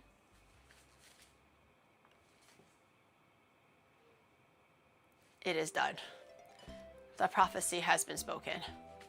It's Evital? Yeah. Eveltal? So Eviltal? So, it sounds like Evil Tall. It's Evital. Special SP was the flip one, Advance was the wide one. Color is the long one. Oh, I had the long one, and then I had the one that flips and had 3D. That's the one. Those are the two that I had. Evil Tall. Yeah, I'm like, is it Evil Tall? I don't know. That blessing will be $500 million. Yo, can I get part of that blessing back? I want a piece of that $500 million pie. I bet she says ramen. Who the fuck says ramen? Ramen. Who the heck says ramen noodles? That's so stupid and lame. If you say ramen noodles, I don't even take that back. That's really stupid and lame. It's ramen. Okay. Not ramen. Ramen. The accent, the intonation is very specific. I work with someone who says it and I want to punch him every time. I fucking hate it when Shadow says miso. Drives me up the fucking wall. And he said something either today or yesterday where it's clearly an S, but he says it with a Z. And I'm like, what the fuck is wrong with you? He said something either today or yesterday. It wasn't miso, but it was definitely something where it's normally pronounced with an S, but he said Z. And he always says salmon. He knows he thinks it's salmon, but he goes out of the way to say shit that pisses me off. So he says salmon. No, not miso soup. He says miso soup. And I think he used to say it to fucking piss me off and rage bait me, but he said it so many times now that you are one to talk, now Miss unironically says stare. miso. You're the one to talk, Miss Scalito. Scalito is how you properly say it. Only those who studied in a medical capacity say Scalito. So just say that you're not a doctor and I am, okay? So my enunciation is your fault. How the fuck is it my fault when you're the one that says it on purpose? I never asked you to say miso, but because you're saying it unironically so often, you actually just say miso now, and I'm just like, bro, you sound stupid. You sound stupid. Now you look stupid and sound stupid. My friend says soy sauce, like soy sauce. What the hell? What's soy sauce? Miso soup. Okay. Now you're just pissing me off. Now you're darn Shiego. Is it Shiego or Shigo? I could have swore Shiego, but I think the consensus is that Shigo. Reap, thank you for the 37 months. Thank you. Welcome back. I appreciate it. Okay, I'm getting hungry. We gotta do something. I'm getting hungry. I need to eat this paella so I could eat something. I was thinking about what to make first, second, and third. So this is on the menu, okay? This is on the menu. It's Shigo. Is it Shiego or Shigo? I think it's Shigo. Shiego. Or else, why is it, or like Shigo? Like, why is it pronounced, spelled S-H-I-E? If it's not Shie or Shy. Just she doesn't make sense. I think it's leading into Shiego. It's S-H-I-E. It's a long I. A vowel that comes before an E, more or less, is a long vowel. Even in Germany, we say Shigo. Yeah, because it's Germany. It's initially in English, right? Amma says Shiego. The actual VA says it's Shigo. I'm not invested enough to really fight this with fury and passion, but I could have swore it was Shiego. But if it's Shiego, it's Shiego. I just feel like the spelling kind of leads you to think it's Shiego and not really Shigo. You know, they should change the spelling overall. If it's Shigo, they should change the spelling. Shigo as in she-ego? Then where's the I? Why is there an I in it then?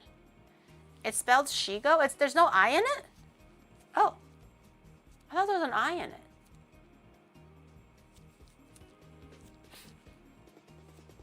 Okay, if the spelling has an I, it's definitely Shiego. If the spelling naturally to begin with does not have an I, then if it's Shigo, then I get it. She's the one who added it? Oh, she's the one that added the I. Oh, then it's probably Shigo then. If the original spelling is S-H-E-G-O, how did you land on Shiego? I'm just kind of going by the spelling. If it's S-H-E-G-O, that's Shigo. If it's S-H-I-E-G-O, that's Shiego. It just depends on what the original spelling is.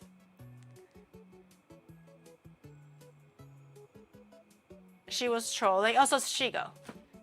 Oh, she made a whole new thing. Ah. How was the oats yesterday? It was actually really good. I really like the oats. I feel like, again, not rice. It's definitely not rice. Like, you're not feeling like you're eating rice. It doesn't taste like you're eating rice. But strangely, it kind of works for like an onigiri at least. Even for fried rice, it's like not the worst. So if you're looking for a really healthy alternative and that's like a sacrifice you're willing to make, which is to sacrifice regular rice, oatmeal kind of works. That's all I'm saying. I'm saying I think it kind of works. And you can hate me for that, but you're just gonna have to accept that it kind of works. Okay. Yeah, so we're talking about the Kim Possible villain. That's the one. Kyle's not here. Stop coping. No, I'm just saying. I stand by what I said.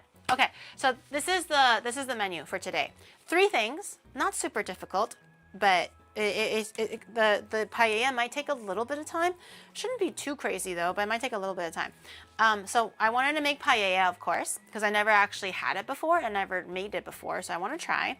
I even used the rotisserie chicken from yesterday, and I've been making a stock since like 5 o'clock. So this stock has been simmering for about 4 hours now. I just turned the heat off so it doesn't continue to like evaporate and everything, but it looks pretty good. It's like very milky, almost like a tonkotsu, almost, not quite. So we do have fresh stock to use. I want to make a gazpacho. I was looking into like what is a typical Spanish like dish or meal, and they said gazpacho. I think I had gazpacho before. It's like a cold tomato soup, I think, right? So I was gonna try making some gazpacho. Soaking the saffron water for 10 minutes is the best to infuse the flavor and color and aroma into your dish with the saffron tea. Okay. We'll do that when we start making the paella, because there's other things to do before we actually infuse the paella into the stock and stuff. But we're gonna make a gazpacho. And then we're also gonna make churros. Because who doesn't like churros? I love churros. I tried making churros before.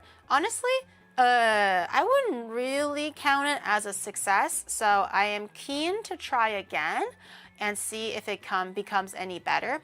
I'm thinking because the gazpacho comes together quite quickly, it's just veggies blended with spices and then with a bit of bread inside, and then that's it. I think we can maybe make the paella. As it's cooking, we'll make the gazpacho. And we can make the churros first. So, and also churros, if it's like colder or whatever, it's not a really big deal. So I think we can make the churros first. We should probably get some cinnamon sugar or something going. And then we can do the rest of the stuff. Need the proper chocolate dip. Oh, I don't really like chocolate. Again, it breaks me out, so I don't really eat chocolate. I just do the cinnamon sugar. That's kind of what I prefer. But I don't think I actually have just regular cinnamon, so I think we're gonna be grating this for a little while. I only have cinnamon sticks because I'm fancy. I don't need ground cinnamon. That shit's icky. Why do that when you have cinnamon stick? But in times like these, I'm like, fuck.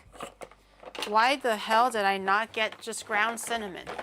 Chocolate hater? I'm kind of okay with chocolate. I feel like I was always just kind of whatever about the chocolate, but especially when I realized that was one of the key things that makes me have acne, I was like, you know what? It's out of my life.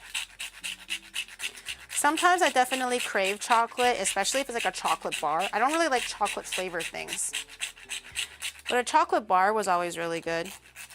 So it's a little bit hard to give up chocolate bars and like chocolate chip cookies and stuff, you know? Okay, I can't reach. I have to move it a little bit closer. Can you do the cinnamon challenge? What, with like half a teaspoon of cinnamon? That cinnamon challenge is so fucking stupid. What is it? It's just like putting a bunch of dry cinnamon in your mouth, right? So fucking stupid. Why does the internet think of like the most dumbest shit to do? With like the Tide Pod challenge, like why is that even a challenge? Like, is everyone just like brain dead? What were they thinking was gonna happen if you put a Tide Pod in your mouth? Why is that a challenge? And why do you want to put dry cinnamon in your mouth? How is that funny either? I don't think that's funny either. I just sound like a grumpy old woman. But I don't see the appeal. Thinking none involved. It's so stupid. Like the cinnamon thing, I think it's just stupid. But at least it doesn't kill you. But who the fuck came up with the Tide Pod challenge, man? I even made it a challenge. I think the same thing with like the ice bucket challenge. I think the intent had good reason behind it. Kind of like the No Nut November. Originally, it's meant for prostate cancer awareness, but I think we lost a bit of that initial message along the way somewhere. With the ice bucket challenge, I think it was also awareness to some kind of illness or disease. I couldn't remember. I don't know if it's about mental health or if it's like cancer, but the initial message was also kind of lost. ALS. And it just became people putting cold water on themselves. So initially I was like, oh, okay, cool. You know, tag your favorite content creator and they talk about ALS. That seems like a really good thing. And then it just became ice water. That's it. I assume the Tide Pod one was a joke, and because the colors are so vibrant, I think that's how it started, because it's like, I can't eat it, but what if? But but for internet to kind of make it viral and start saying that you can put it into your mouth, or the challenge of like biting it or like eating it or something, that's this like why? Like who thought that was a good idea? It's one thing to be like, oh damn, intrusive thoughts, but you don't do it. But it turned and spiraled into eat it. Like anybody with the brain that can think 2 seconds would be like, no, I'm not doing that. Like, because it's poison, I'll die. The original intent was to do the ice bucket challenge and then make a donation. But of course, people passed out on the donation part. Oh. I thought it was just because ALS is a very debilitating disease where you can't control your body and lose control over it. So like it's almost as if you put ice over your body and you can't move it as well. I thought that was kind of the connection. But then I just got more and more confused as people just did it for the ice bucket part and not about the ALS part. So I was like, maybe I was wrong. Is this enough cinnamon? I grated 1 stick down to like 2/3 of a stick now. I thought it was non-stop nutting November Fiki. No. See, the original intention was prostate cancer, and then it just turned into like, oh, just don't nut in November, and then it turned into, well, I'm just gonna never stop nutting. So like the initial idea of prostate cancer is gone too, because it just turned into gooner shit. Everything that was like originally had a good intent behind it just becomes some viral trend or something stupid on the internet. Okay. Oh my god. Wait, do I have a cinnamon blister. Hold on. Oh, I might be okay. I was feeling like a really small, sharp pain in my like joint here, and I was like, it felt like a wood splinter, and I was like, what the heck? The gloves weren't broken or anything, but maybe the cinnamon did it, but I don't think so. I think it was just maybe a bit sore from holding the cinnamon. Old. Got a blister from grating cinnamon. And again, just a bit of sugar. And we'll get that a little stir. Mix it all in. This is probably more cinnamon than sugar, but that's perfect. I love myself some cinnamon sugar.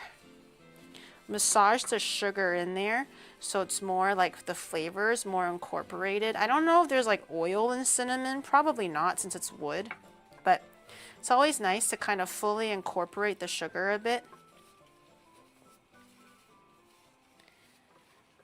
so the flavors are completely melted in. I don't think it's necessarily enough for dipping, but she'll do. Maybe I'll put it into a smaller bowl so it's easier to work with. I feel like a plate might be a bit difficult. There. So when we dip our churros in there, I don't think our churros will be very long either, since my frying pan isn't that long. Did you wash your hands? Yes, I did. I'm actually not sure what cinnamon tastes like, honestly. I think cinnamon more so has a scent compared to a taste. It's like that cinnamony scent. I guess you're right. Like, what would cinnamon taste like? How would you describe what cinnamon tastes like, chat? It tastes like, I guess I don't know what it tastes like because I never did the cinnamon challenge, but as far as scent goes, it has like that warm candle, it feels like candlelight kind of a flavor. I bet most Americans haven't tried real cinnamon and are used to the fake cinnamon in the stores that is smaller than the reddish smaller brand. I feel like normally people cook with it, like the whole sticks, as opposed to actually grating it fresh, because it's just lazy, right? Like, I'm tired from just doing half a stick, but I do think it makes a big difference with flavor and pungency. But it kind of just smells like really fragrant wood, because it is wood. But it smells really good. I like it. I think we need 3 eggs, the equivalent of 3 eggs. And we need some flour. Oh, no, hot cake mix, I believe. Let me grab my hot cake mix. Or just regular flour is fine too. But since I have a little bit of hot cake mix kicking around, I think I'll use that. And then the rest I'll use flour. So I can finish this little baggie. And sugar. I need some sugar. My chicken soup smells so freaking good. I've just been sitting here smelling my own chicken soup. But it smells so good. Okay, for churros, apparently it's is this cinnamon sugar going to be in the oats? No! There's no, why would there be cinnamon sugar in oats paella? Oats paella has, guess what? Oats, chat, okay? It's a savory dish. A paella is savory. It has salt, seafood, and oats, okay? A cinnamon sugar is for the churros. Cinnamon sugar, Get with the program, guys. Come on. This isn't your first rodeo. From now on, everything that's rice related will be oatmeal. Like this is the standard now, guys. Like get with the program. Paella, cinnamon, ew. Ew. Like making the oatmeal rice ball and be like, dango, trust me, it's real dango, and then you cover it in tanghulu sugar. That's probably food terrorism at this point. Okay, churro requires, oh, actually, before we do that, we need a little bit of a pot. For churros, it's actually more or less a pâte choux cream. Pâte choux paste. What that means is it's very similar to how to make a profiterole or a cream puff. So you want to grab a little bowl. I don't actually, do I have enough ingredients for one? Oh, it's 3 eggs and 1 yolk. Oh, that's quite a lot of eggs. Okay. That's quite a lot of churros. Do I really need that much? Okay. And vanilla is said. So usually for cream puffs, you kind of make it the exact same way, but instead of frying it, you pipe it onto like a piping paper and then baking paper, and then you bake it. It gets really fluffy. It's hollow in the middle, and then you can put diplomat cream inside, or custard, or whipped cream, whatever you like, and you can have a little crackling cookie over it or whatever. But instead of baking it, you're frying it, and that's kind of just churros. The way that you make it is very, very similar. So we're going to start off with boiling our butter and water. I'm going to grab my measuring thing. Ignore the drippiness.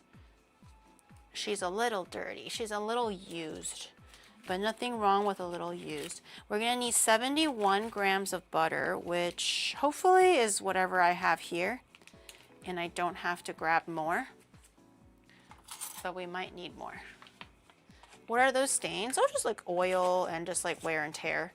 I used to use this pot for frying for stream before I used like a bigger pot or like a better pot. 71. Oh, it's actually more than what we need. Okay. 72. I'll take that. I'll put that butter over here. And how much water? Not wasting food by using up the oatmeal. There's no oatmeal in this one. We're going to use regular flour. And we're going to do 1 cup of water. Okay. I think this is 1 cup? Yes.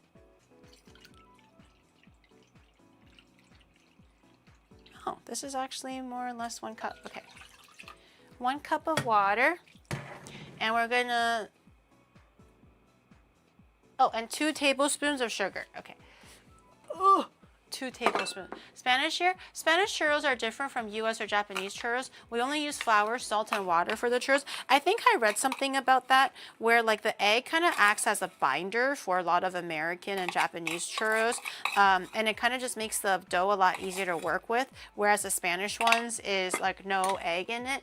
So I think the churros are either like softer, or you have to like massage the dough and knead the dough a lot longer. I forgot. I was looking into it, and there are actual small differences for the churros, but most of the recipes all tell you to do egg, so I'm like, you know what, on the safe side, I'll just do the egg version so I don't fuck it up, but we'll see. It's a high protein flour. Oh, I only have like AP flour and cake flour. The gluten helps. We might be kneading the dough for a long time. So I think we'll just stick with the egg way for now and see how it goes. Once I get a little bit more comfortable, then we can start making it with like just the flour. I worry that it's gonna be too soft and floppy, which is a lot of people's worries typically. Safe but not authentic in terms of the procedure, yes. We can tell you don't have high protein flour. How can you tell? Oh, with the way that, like the noodles and when I make dough and stuff? How can you tell that I don't have high protein flour? Some vanilla, some salt, 1 cup of flour. I have hot cake mix here. Because your gains are weak. Wait, I don't even eat flour. I only use flour for cooking streams. I don't actually make noodles and make bread for myself offline. I eat plenty of chicken, I'll have you know. Plenty of chicken. How dare you? This is almost 1 cup. I have a little bit more over here. Ah, please don't dox me. Oh, okay. Mocked by Kaho, but she eats mostly rice, not homemade noodles. There's a difference. 1 cup. Is that roughly 1 cup? A little bit more. She's a little crumbly. Okay, that's probably 1 cup. It's a little more granulated, so I'm gonna have to sift this one. I feel like if we don't sift it, and we put it into the pâte choux cream, it's going to be super lumpy. Kaha has more gains than you, so your gains are weak. And she says she doesn't work out. I think she's lying. I still think she's lying. I'm not convinced. Okay, you're supposed to cook this until it boils a little bit, apparently. Hello? Oh, damn. So I'm going to let this go. Oh, until it boils, which is now. So we stop it. Okay, and then we're gonna put it into our mixing bowl. You wanna let it cool down a little bit though. You don't want it to be like, wow. You don't want it to be steaming hot before you put in the flour, or else it's gonna like scald it. And kind of make the flour more gelatinized. Usually when you want to make the flour a lot more moist or retain a lot more tenderness and moisture, that's kind of how you make the tangzhong technique for bread and stuff like that. You gelatinize the flour by using hot water. In this case, we don't want that. We just want it into a dough. We don't need it to be like a sticky paste. So I'm gonna let it cool down a little bit. Also because we're gonna have eggs in there. If everything is too hot, it'll burn the eggs too. No way, no workout. Those biceps were solid. Yeah, I was like, there's no way. But she says she doesn't work out. But I'm just like, that kind of definition, how do you get it like day by day? Like, let's say she doesn't work out, right? Is it from like cosplaying? Like maybe the cosplaying is really heavy, you know? So she has to move all the cosplays around. Maybe she's moving furniture around every day. Like, I'm just wondering what you could be doing day to day that utilizes that much muscle. Because the tonality of those biceps were crazy. I don't specifically work out my biceps. So maybe that's why it's not as like defined as hers, but that definition is wild for no working out. Eat more rice. She hangs drywall as a hobby. Just doing crazy construction work just for fun, for the shits and giggles.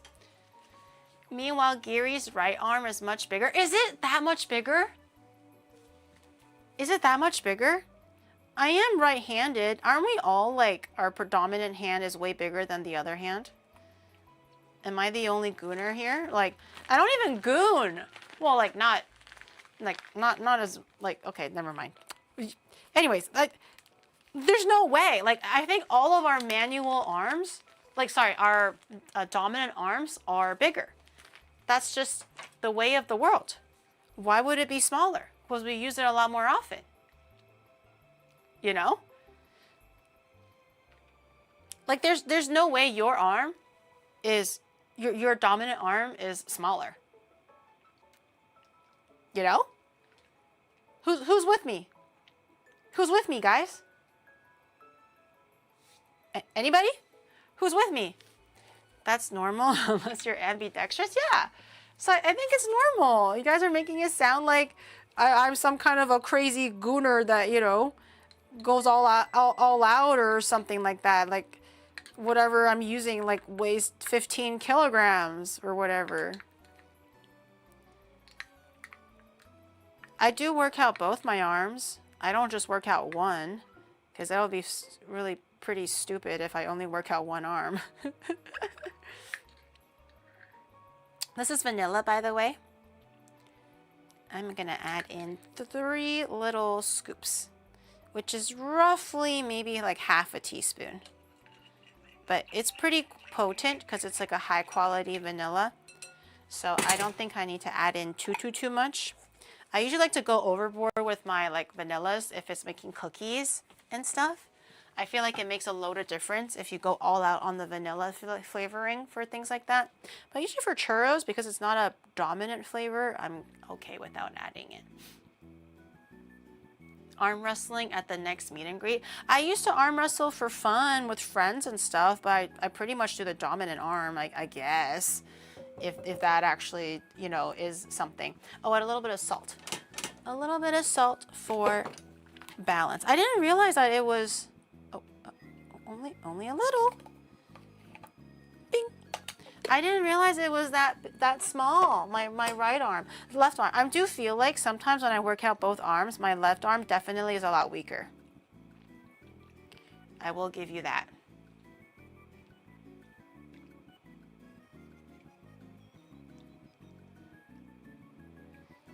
Did you arm wrestle babies?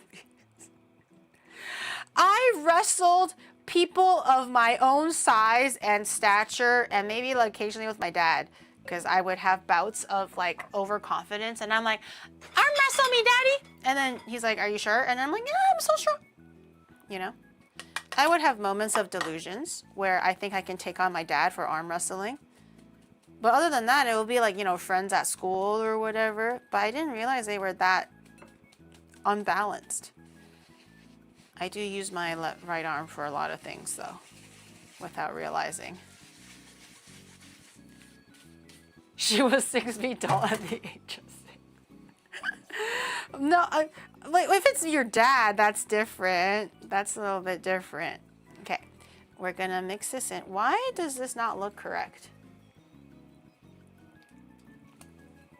Why is this so...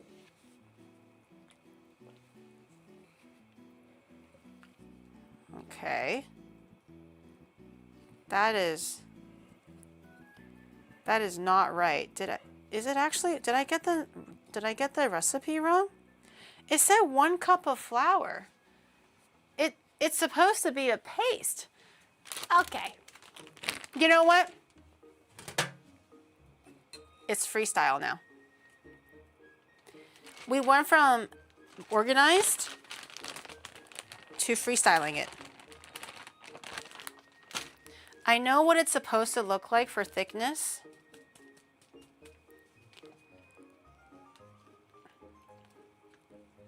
So I'm just gonna keep adding flour until the texture looks right.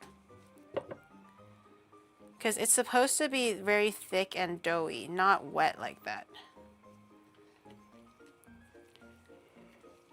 It's gone off the rails. And there's no going back. I think we can definitely finish off this little bit here. And then we can just discern if we need more, which is probably more. And it needs to be way thicker than this.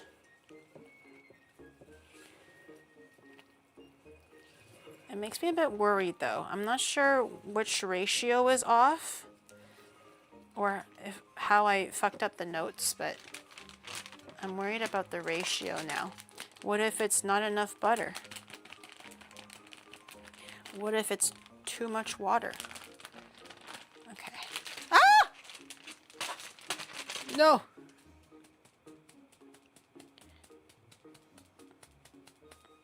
Okay. No, definitely need a lot more. We can probably finish this batch too. Damn, that's a lot of flour. I'm making enough churros for like the whole neighborhood. Okay, are we getting close? Too late, the world is hers now. It's too much to go back. I've seen my grandma make it. She adds the flour to the pot while it's still boiling. Oh. Okay, this is looking closer. At least it's more doughy. But the original one was definitely way thicker still. Because it's going to get thinned out more from the egg. And it becomes more of a pipeable consistency. And that's how you kind of get like the long stick shape. Because you're piping it out. My whole cutting board area is just flour now. I think I'm gonna commit. This is...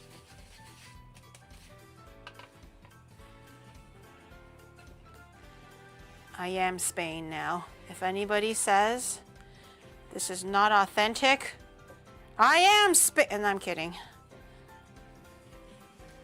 But there's no way to check where I fucked up, and it's too late now because everything is already in there.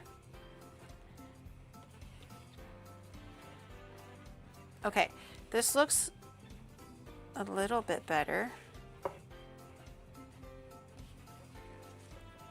Okay, definitely texture-wise, a lot more correct. Man, my arms are sore. Holy! It was not the best idea to do a brand new, really tough arm workout when I'm making churros, bro. Oh, this is why my right arm is so big. It's because I gotta make churros. Everything is relying on my right arm right now. My God. Okay, it's definitely cool enough. I'm gonna add in 3 eggs and 1 egg yolk. But the eggs added in one at a time. If you added all of it in, it will become like too overwhelming for the dough and it won't mix very well. It will look a little bit weird and kind of like broken up and stuff. Just be patient. She'll be fine. Or if you're like a real Spaniard, just keep massaging the dough until it's a lot tougher so it'll like stay together. But I'm a fake Spaniard, so. And everybody says to use egg, so I'm gonna use egg.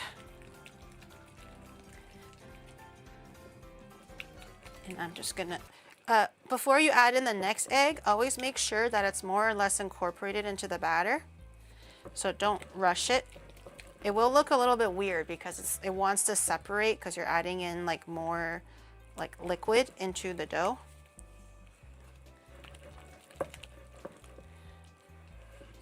But it will come together and it will get easier. It's always that first egg that's a bit wacky. All the subsequent eggs will be much better. Okay, that's nice and swallowed. Oh, my arm. She has Hiori Lee. Spain will come for you in 2 hours? No. No. We love churros here in Japan.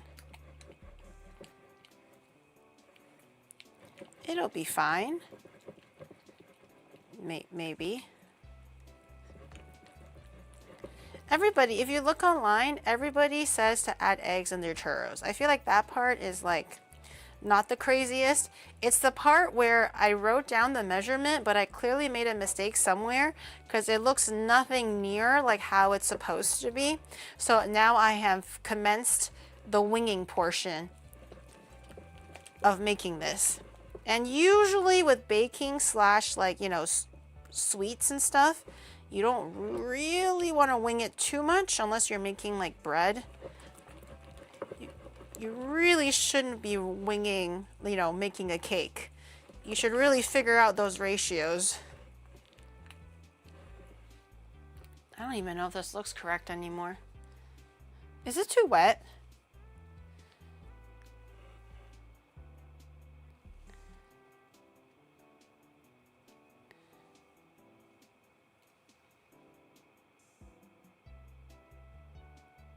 It doesn't even keep its shape anymore.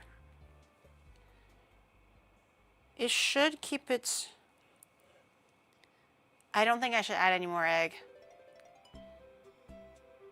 It's not the oatmeal! I don't need to add an oatmeal! I swear to God! One more mention of oatmeal. I'm changing every pom-pom sub tag into oatmeal. Everybody just gets a different oatmeal. At 6 months, you're plain oatmeal. At 1 year, you're oatmeal with maple syrup. At 1.5 years, you're cinnamon sugar with a bit of apple. Get this, at 2 years, you become savory oatmeal, okay? And at 2.5 years, you get savory oatmeal with mushrooms on it. And at 3 years, you become rice. And I don't know what happens after that, but it's something crazy. You become oatmeal omu rice. Yeah, this is way too wet. I think I'm not gonna add any more. I'm not gonna add any more eggs. It don't feel right. It don't feel right. I'm safe. Oh, then at the 4-year mark, you become porridge. At the 5-year mark, you become oatmeal with savory ankake sauce on it. And then at like 10 years, you become an oatmeal onigiri. Oatmeal is the rice we made along the way.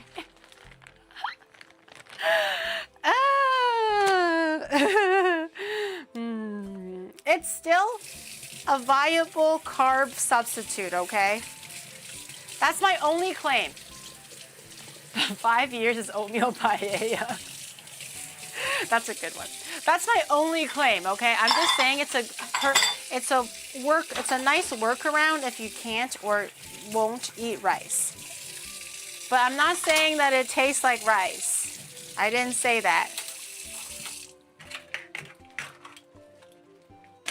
It's just an okay workaround. Okay, we're gonna try frying this off. I have my pan here from yesterday. I actually cleared out the oil already, like I reserved it so I can use it today. And I cleaned the pan and I was like, wait, I'm such an idiot. I wanna just fry pastries again so I can totally just leave the oil in there, but it's okay, everything's nice and clean now, so.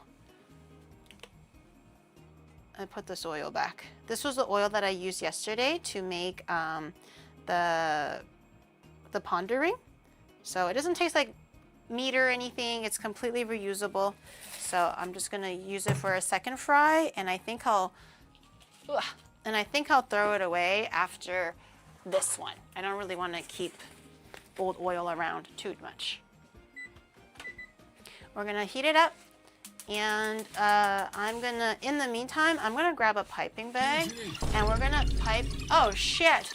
Oh, Brando, thank you for the 5 gifted. Oh, I don't have my 3D set up. Oh shit, I wasn't really expecting a.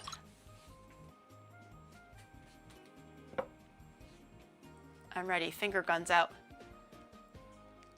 Finger guns out. My finger guns are out. Let's go. Let's go. I don't have my 3D set up. And I don't know where Shadow is. Maybe he's at the gym. I don't even know. My finger guns are out. I'm ready. I'm ready to do the shimmy. Okay, I'm grabbing my piping bag. And I'm gonna grab a piping tip for the churros. I don't know if I have a piping tip big enough. Do you want circle churros? Oh no, these ones are okay. This one might work. Okay. Get a star tipped tip. Oh, sorry. Get a star tipped tip for the churros to get that classic little like ridges and design. Cut the tip off. See this tip here? You don't want to cut too much of it off. You want it enough where the tip of the tip can poke through the tip, okay? So just cut the tip off. She's blue balling. I'm not the one doing anything. I was ready to go. But if we want to wait, and that's totally fine, the oil's only gonna get hotter. So we're in this now. And then you're gonna put the piping bag over like your hand like this. If you don't, because this batter is a little bit wetter than I expected, to make sure that your batter doesn't slowly leak down as you're filling more batter, what I like to do for like cakes and stuff as well is to now twist the tip and shove it into the hole. So this one little extra step, when you're filling in the piping bag, it'll unravel a lot harder, so it won't start leaking through like the bottom where the hole is open. So what I did is just like twist it like this, and then I just shove it in, and it'll just kind of prevent anything from leaking out immediately. And it's pretty handy. And if you're not as like used to working with piping bags, and you get a little bit fussy with everything and everything's kind of falling around and stuff like that, you can put it into a cup. So now you can just have everything kind of like standing like this and you don't have to worry about it. But if you want to use it by hand, piping bags usually come in this like triangle shape. It's wider on one end and narrow on the other. Normally you want to flip it inside out and have the wider side resting over your hand so you have better grip of the bag. So when you're filling it, it's flat. But again, if you're using the cup trick, then, and it also catches anything that falls underneath. So if you don't want to twist the tip and do all that stuff, that's totally fine too. I'm going to use the cup so it's easier to hold on to. That's a good idea, yeah. Usually with like baking cakes and stuff, I like to use a cup if I can, because sometimes buttercream can be a bit finicky. Oh, he's a goopy one. You know what? It's already broken like this, so I'm just gonna keep it like that. Did my TV break? Huh? My TV went black. Is it broken? I don't know. My TV went black. I think it restarted maybe. I'm gonna try to get a little bit more, so we can at least get a few pieces of churro, but I'm not feeling super confident with the texture of the batter, but we'll see. I can't see myself, so hopefully it's not blocking anything. But it looks like this. I'm not going to lift it up just yet, or else it might start to like fall. See how it starts to like fall through like that? So I'm just going to keep it there so it doesn't keep falling through. I'm going to grab my wooden chopsticks to test the heat, and also some scissors. So for the churros, how you normally do it, you can either pipe it on a piping paper, and like how we made donuts yesterday. You cut the piping paper into individual pieces, you pipe the shape on, you fry the churro with the paper, you lift the paper out, and then you keep frying it. Or you can pour the batter directly and use scissors and snip it. So I'm gonna do the snipping way because we don't have to waste paper. Also, it seems a little bit more fun. That's why the churros tend to be more irregular shape. If you want it like straight as a stick or very uniform, then pipe it onto baking paper. If you kind of want it more organic, then you can just do the snipping way. So I'm gonna snip it. Oh. Hopefully you can see that better. Or is this way better? Which way is better? I don't know. We'll figure it out. Is it hot enough? Let me see.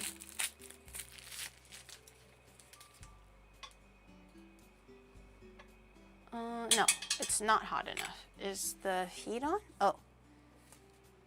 It needs to be on medium, that's why.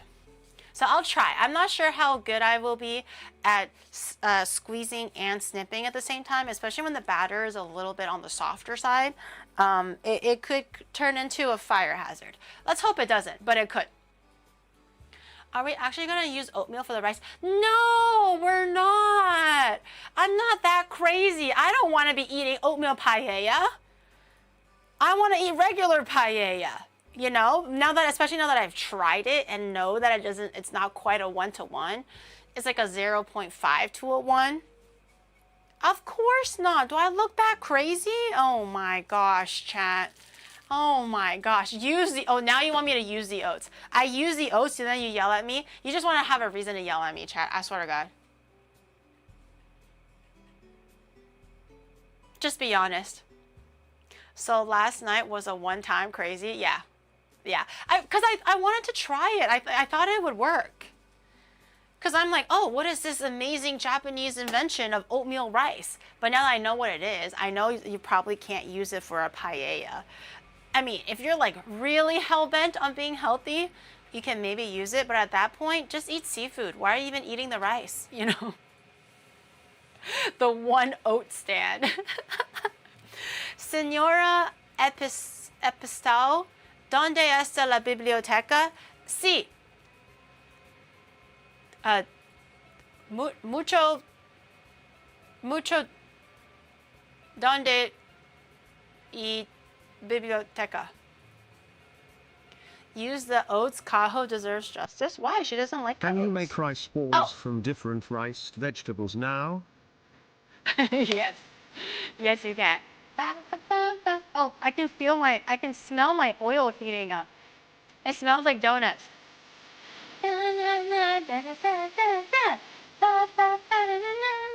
Melly, melly, cute.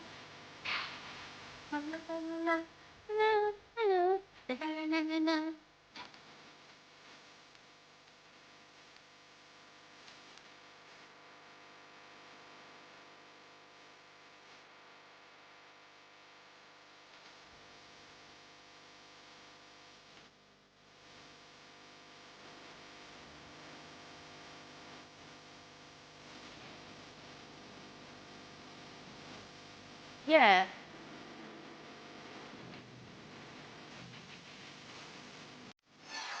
Yeah. Okay. That's the best that I can do. But thank you, everybody. I appreciate it. Oh, it's getting hotter. Okay. Okay. Here we go. Here we go. It's not a drill anymore. Here we go. Okay. I'm gonna twist it so I have a good hold on it. Okay. It's gonna be using my non-dominant hand, and then you can like squeeze the batter out a little so the tip is no longer torsioned. Okay.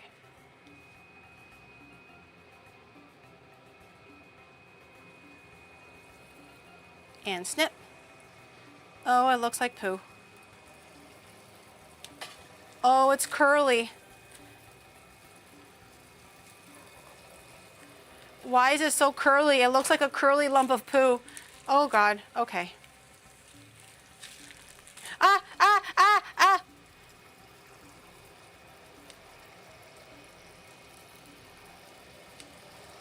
Do I squeeze it towards me? I think I do it away from me. I think that's the vibe. Okay. Put it into the cup again so I don't keep leaking it.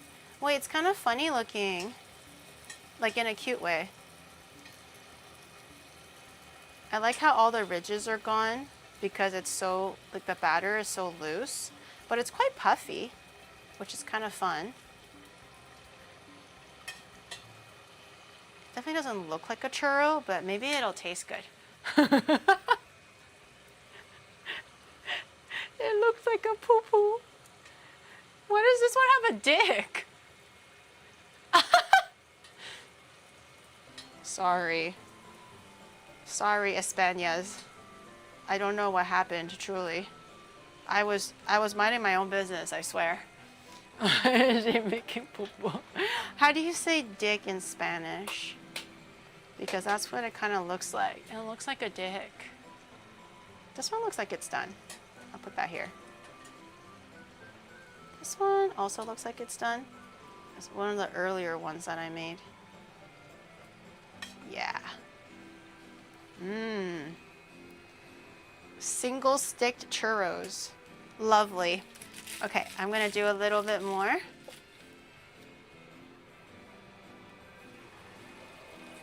Oh, actually chopsticks work too. Multicultural. No, okay, maybe scissors better. The snip is cleaner. We're going back to scissors. Oh, but the scissors make it more poopy shaped.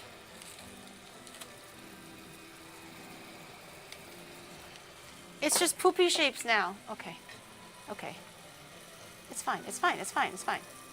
It's fine. It's organic. Look at this one. It's organic. It's fine. It's fine. It's fine. It's fine. This one looks like a question mark. I don't know what the fuck that one is doing. It's fine. It's fine. It's fine. It's fine. It's fine. I'm gonna grab like the two little ones and put in the cinnamon sugar. Give it a shake while it's still warm so it coats it better. And we can have a little taste test. I'll put a few, Put a few more in the cinnamon sugar that I prepared earlier. Give it a little, oh, keep tossing it. Yeah, there we go. Keep rotating it so it's even color. Okay. Ooh, nice and warm. Nice and warm, freshly coated churros. Mmm, delicious. Okay, I think these ones are pretty good. I'm gonna fish these out. This one looks like a magic wand. I don't even know how I managed that, but that looks like a magic wand. This one is, how do I aim it? Oh yeah. That's a good turd if I've ever seen one. Okay, I kind of want to try it so I know if I should keep going. Let me try it. Oh, it's actually quite nice. Yeah. I think it needs more cinnamon sugar coating. But it's actually quite nice. It's nice and like crunchy on the outside, airy in the middle.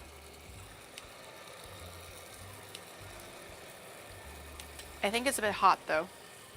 I'm not sure why it's like smoking so hard, but I think the oil's a bit hot.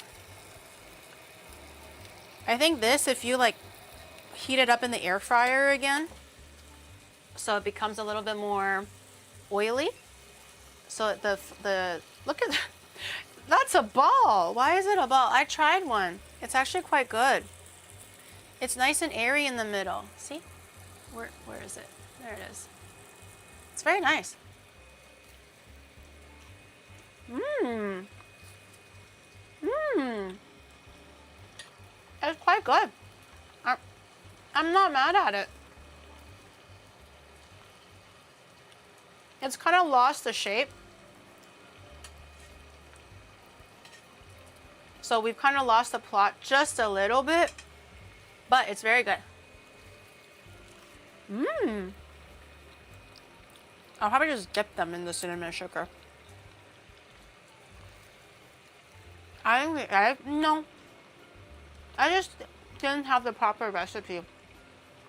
I wrote it down incorrectly, so I started winging it because I don't really know at what point or which thing I should alter. But that's quite good. I don't hate it. They're like nice little snacks. I'm just gonna snack them all over here. I hope they don't fall. That they're in a bit of a precarious position. I actually don't hate them. They're quite good. I'm just gonna finish it off. I don't have that much more batter to go. I think I can just do it all in one batter, in one last pot. One more small one. Ah, it combined. No, I made a fusion one. It's okay, it's okay, it's okay. Oh no, it's a homunculus. It's a homunculus, it combined. Should I fix it or should I just keep it combined? Like a little churro monster. Oh, I think it's separated by itself. Okay. Nice. I was like, if I have to look at that little churro monster, I'll be so sad.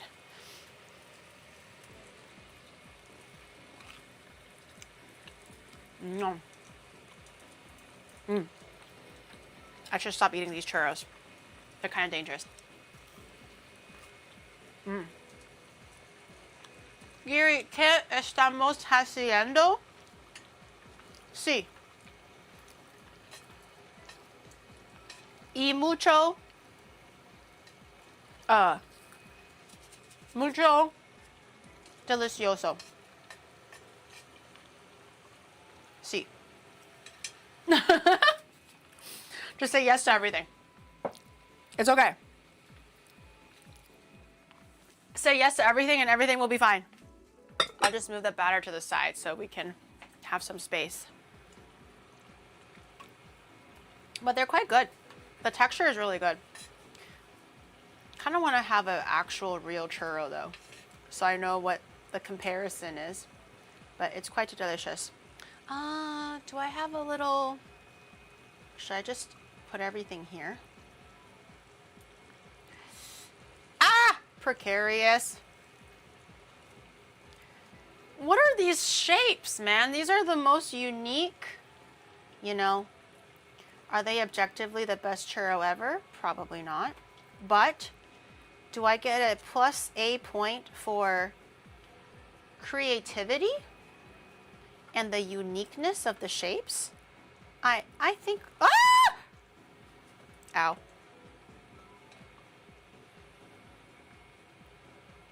I think we're onto something here. Maybe don't burn yourself. That would be mucho not bueno.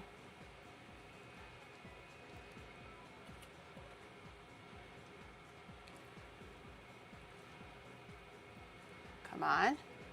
Don't you fucking dare. Okay, I have the heat off now. I'm gonna let this drain a little bit, and then I can put them into like a box or like a bowl or something and keep them there until ready to serve it again by the end of stream. But the churros are done. That was the fastest one dish ever. Yay! Churros did not take 7 hours. Ha! Suck on that, bitches. And there's no oatmeal in sight. Yet. But pretty good. Guess I go to Spain next and eat churros every day like with the pastel de notos and then do the we have such and such at home comparison meme. You can let me know. It's actually quite sweet though, but it's actually really good. It's really airy. Let me show you. It's really airy. It's not stodgy at all. I remember making it before, and it was really, really hard in the middle. And it was not puffy. It didn't have a nice light texture. It was just really, really dense in the middle. And I'm not sure what I did wrong. And at that point, I did actually follow the recipe properly. I had the ingredients written down properly. This time, even though I kind of fucked up the writing of the recipe, it somehow still kind of sort of worked. Not too bad. I'm kind of happy with it. I know it's like kind of like weird and stupid looking. But considering how messed up the recipe was, I think I was able to save it a little bit. I'll take the small wins in life. What happened to the star nozzle? It's in the sink. What do you mean? I didn't throw it away or anything. It's in the cup. I was gonna go wash it later. Let it soak a little bit so the dough doesn't get too stuck. I'm gonna grab a little bowl. Maybe this one. You need a thick star nozzle so the shape sticks to the churros. I think it's just because the batter is so wet and loose to begin with that it just doesn't, it has a really, really hard time holding the shape anyways. But yes, I agree. I don't have the classic like deep star shape. Mine had like many rivets in them, so the more rivets you have, the less obvious the design is. But look at my little peepee one, man. It looks like balls. It looks like a dick and balls. They all kind of have a tumor coming out of them. I don't know why they all have a tumor coming out, but it's endearing. It's very, very endearing. Look, that's another one. Another one with balls coming out. Some of them look like a magical staff. These ones just look like they have tumors coming out of their legs, which is quite unfortunate. This one has a little bit of a growth on the end. Still kind of funny though. It kind of looks like baby fetuses. You used to look like this at 4 days old when the zygotes form into one fetus. That's what you look like. See, this one is probably the prettiest. Look at this one. It's like a staff. I like that one. This one didn't fry as evenly. Look how fancy this one is. A little weird and growthy, but oh, I think it's quite fancy. This one's just a ball. This one I think will taste really good. It's nice and like aerated and poofy. Now I know churros is not a strength of mine, but it doesn't mean that we give up. I'm just gonna toss everything in here. We can try again until it looks a little bit more normal sometime in the future. The time is just not now. Not today.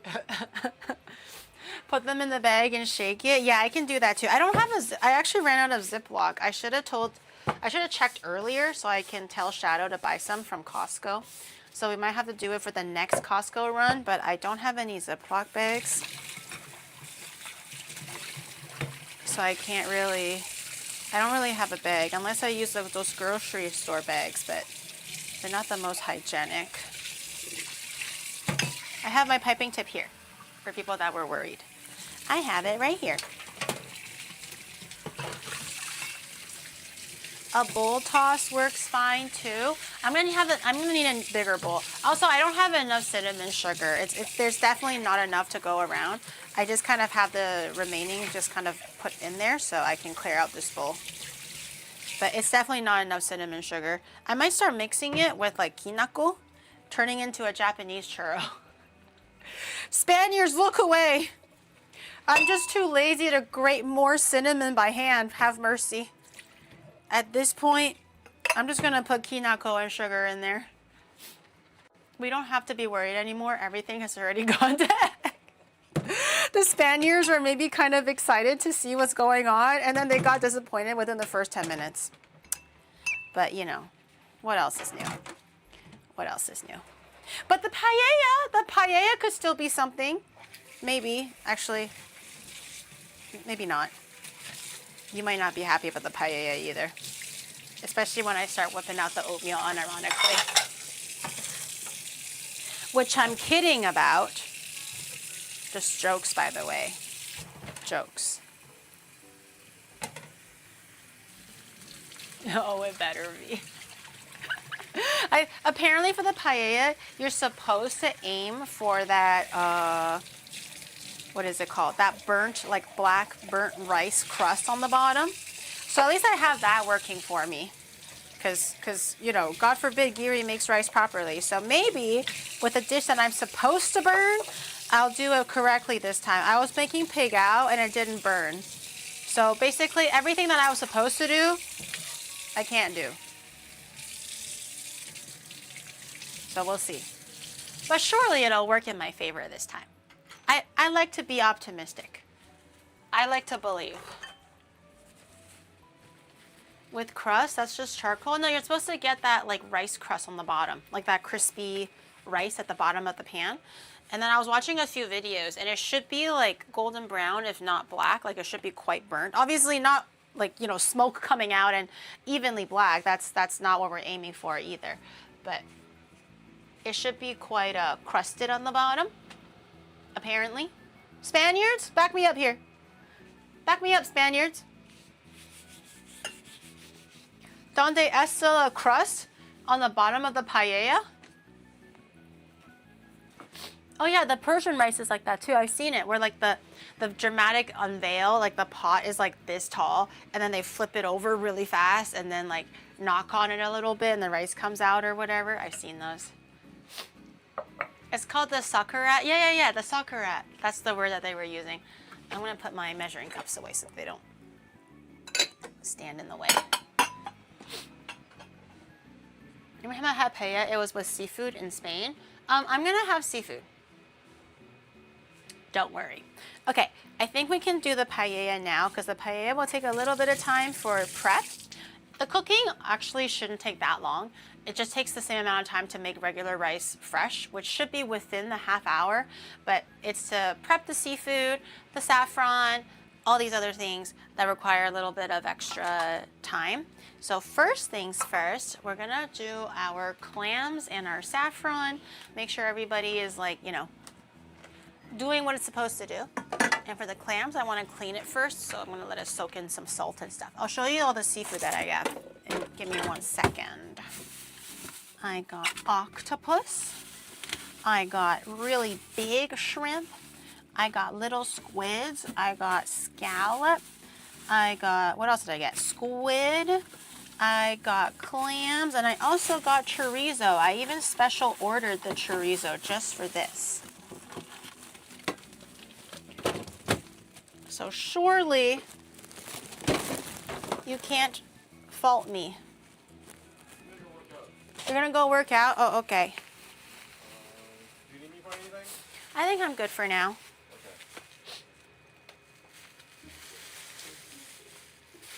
You got Spanish chorizo? That I don't know. That I have no idea. I don't really have options in Japan, especially when it comes to cured meats and stuff. It's what they have, but it's this one. Paralero chorizo. I don't even need all of this, so I just need like 2 links at most. So I'm gonna have to refreeze this, which does not bring me joy. I don't really like refreezing meat, but there's no way I can eat all that. So I'm gonna have to refreeze it. It's Argentinian. Please don't put chorizo. I actually saw that, so I didn't realize because every recipe had chorizo in it. So I'm like, okay, well, it's a Spanish sausage. Makes sense.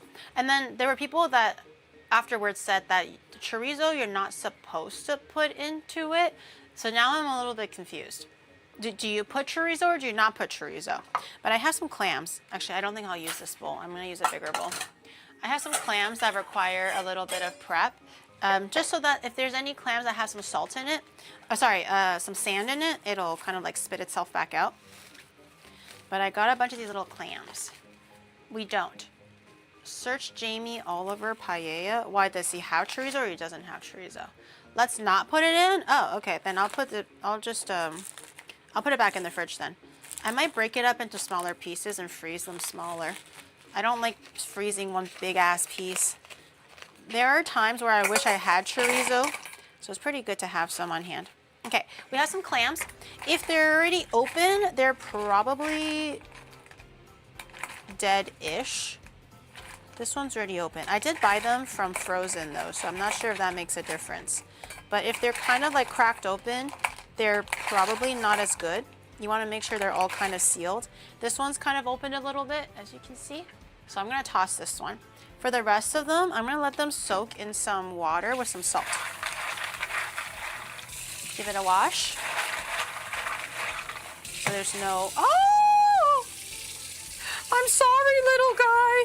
I mean, you're already dead and frozen, but still, I feel bad. Put some water.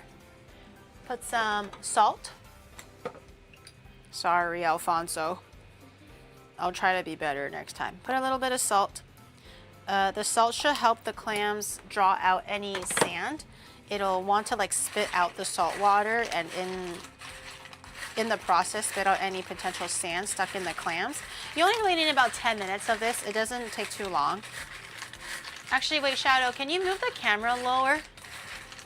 I think you set it a bit too high, so they can't quite see it. Yeah. Thank you. You are now dismissed. I appreciate it greatly. Don't work out too hard and break your back again. Take it. You always do that. You're always like, oh, I'm healed now, literally a day after, and he just goes for like a new PR or something, and then he breaks his back again. And I'm like, bro, what? Why can't you understand the concept of taking it easy, man? Okay, I'm gonna put this back in the fridge. I'm gonna have to decanter it, like break it up somehow. So I can freeze them in smaller portions. For now, I'm gonna put it back to sleep. Goodbye, chorizo. Everyone said no to you. You are unwanted. Unwanted in this Spanish family. But I have scallop. They're not super big, but they look quite good. I have some scallops. There is no gains with taking it easy. There's also, what is it called? No hospital bills if you do take it easy. We have some squid, a lot of seafood. I just basically went to the seafood section and bought whatever looks kind of good. This one might not be like a super Spanish ingredient, but it is very common, also in season right now in Japan. It's like little baby squids, like regular. This is like a big squid, like one of the tentacles or something. But this is like a baby squid. It's kind of weird and trippy. But they're super in season currently, so I was like, you know what, let's use that. Sure, I don't really know much about it, but let's use that. Use some seasonal ingredients since we're in Japan. I got some octopussy.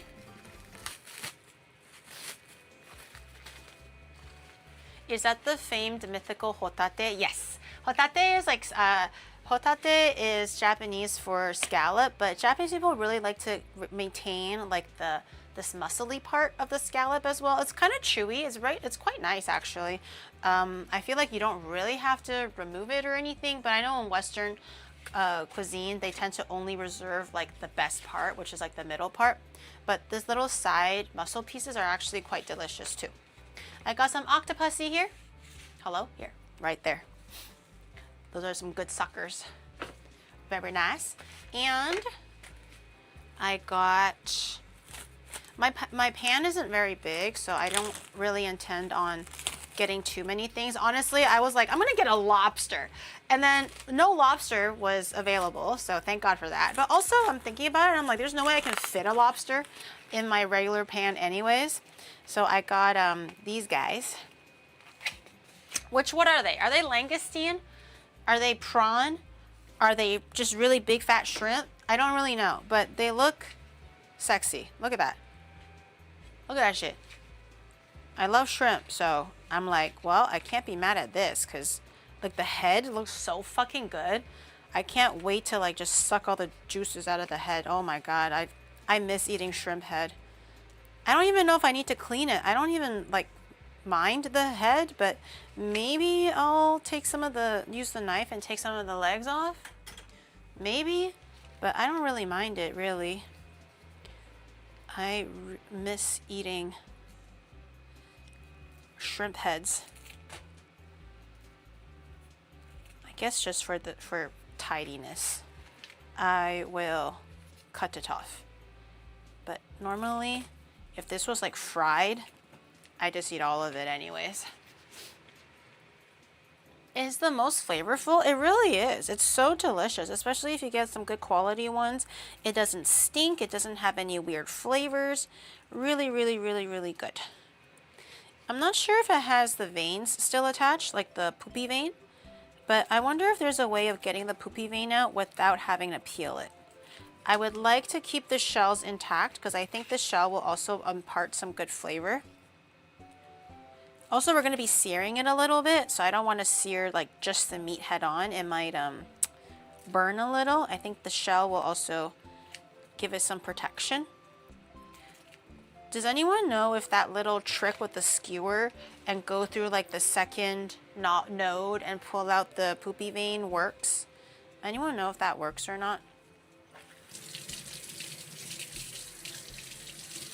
Who's your #1 Oshi for Spanish people? I don't know. Who is your #1 Oshi Spanish people? Just use a toothpick to pick it out from the second joint. Okay. This little tray is a little bit dirty, so I'm going to move it to a different tray. I might give it a bit of a rinse. I had some toothpicks and I think I threw it out. No, I'm such a fucking idiot. I was like, I don't need a toothpick. Toss. God damn it. Okay, so it says to go through the second joint. One joint, two joint. Insert it into the middle. And just yank. Oh. Nothing happened. Do you think it's clean already? Maybe I didn't go deep enough. No, okay. Try again. No? Maybe it's good.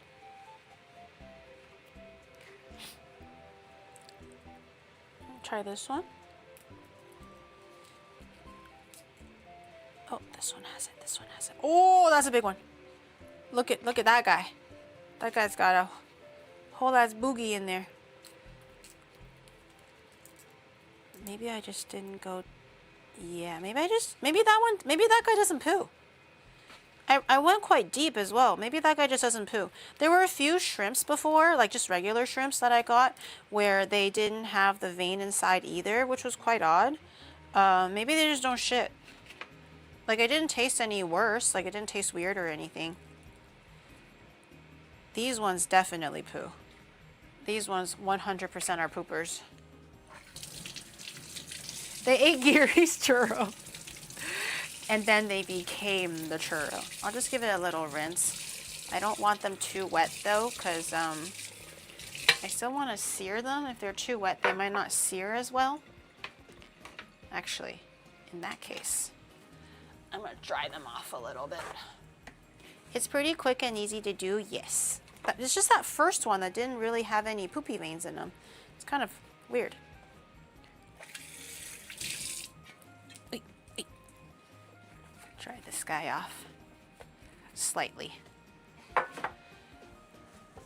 Grab another piece of paper towel.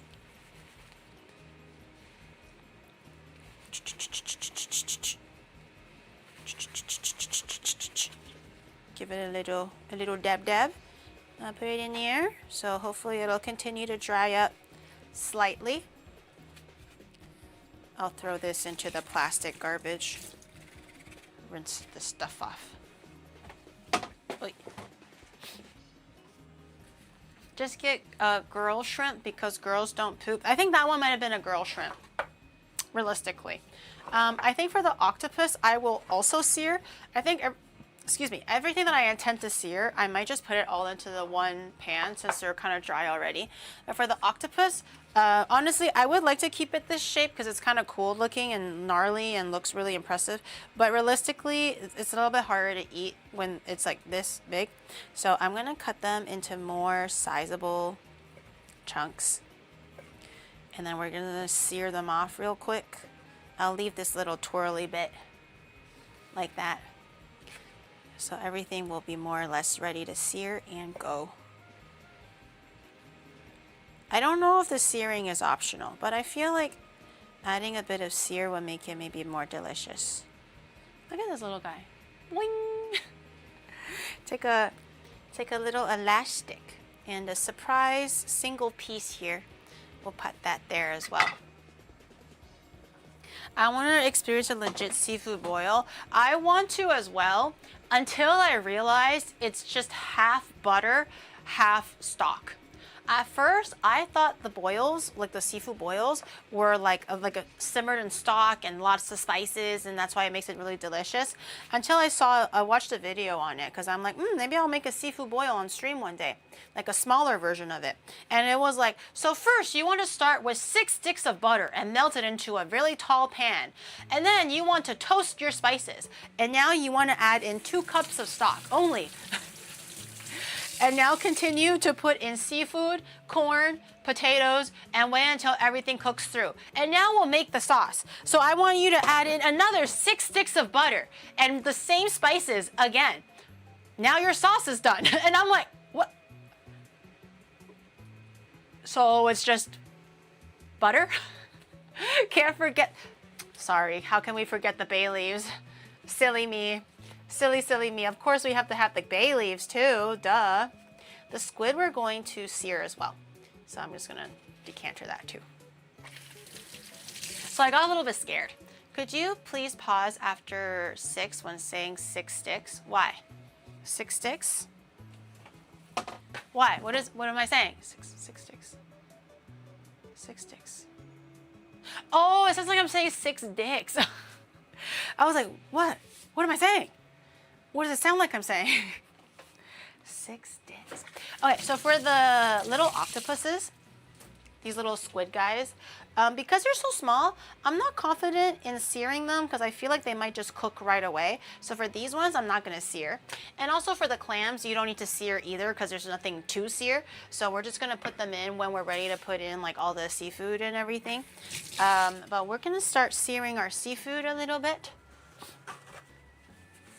Anthony Bourdain told us the truth. Restaurant food flavor is just butter and also a lot of salt. Restaurants know how to utilize their salt as like a weapon to their advantage. So when you are eating it, you're like, oh, this tastes delicious. It doesn't taste overly salty. But I think if you were to watch the cooking process and actually see how much salt they use, I believe it's a really, really egregious amount. So that's why usually eating out, even if you're eating healthy, can still leave you feeling like pretty bloated and like, you know, off sometimes. I think it's just because the restaurants just use a lot of salt too, but you just can't tell because they really know how to season really well. I'm also going to get a little tin foil. So what's gonna happen is we're gonna make a little sachet for our saffron so we can toast it.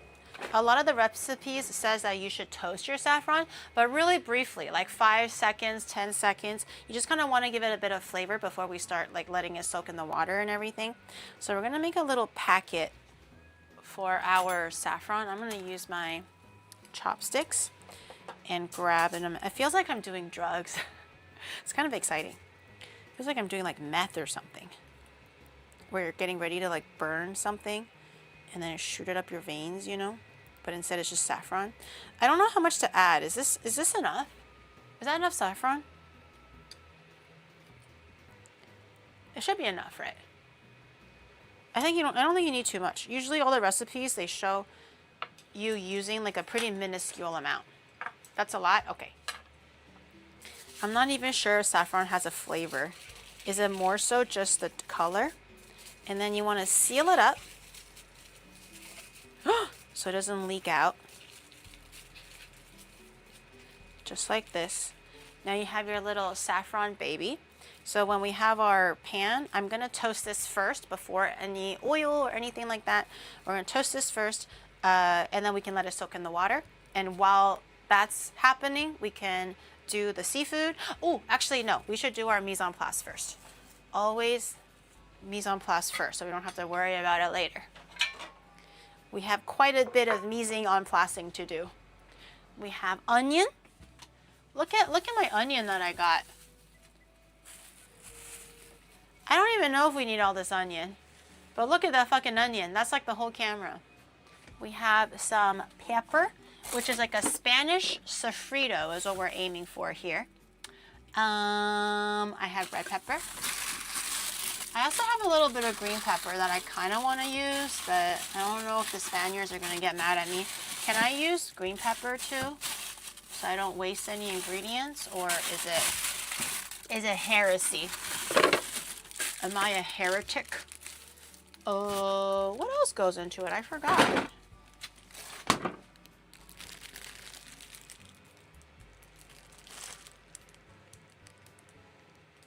There really is no break between thought and speech? No. I already told you. There isn't. Huge onion the size of an orange? Yes, we're kind of past the heresy part. Oh. Okay. Minced peppers, diced onions, so skipping the chorizo, grated tomatoes, paprika, saffron. Okay, so it's just peppers and onion. No chorizo. Grated tomatoes. Okay, I'm gonna grab my tomatoes. Grated tomatoes. To kind of make a tomato sauce, if you will. But not actual tomato paste, if you know what I mean. We're gonna need a little bit of tomato paste too, apparently. I have 2 tomatoes. Wash that. We're in uncharted realms right now. It's okay. Maybe this will become the what is it called? The Paella de Vida. Kind of like Jack Sparrow, the Aqua de Vida, but this is the Paella de Vida. Maybe it'll be delicious, and then everybody will be jealous. This is so heavy. Oh my! Look at the size of my boob. I have a lovely bunch of onions. There they are, standing in a row. Bum, bum. Oh, wait, hold on.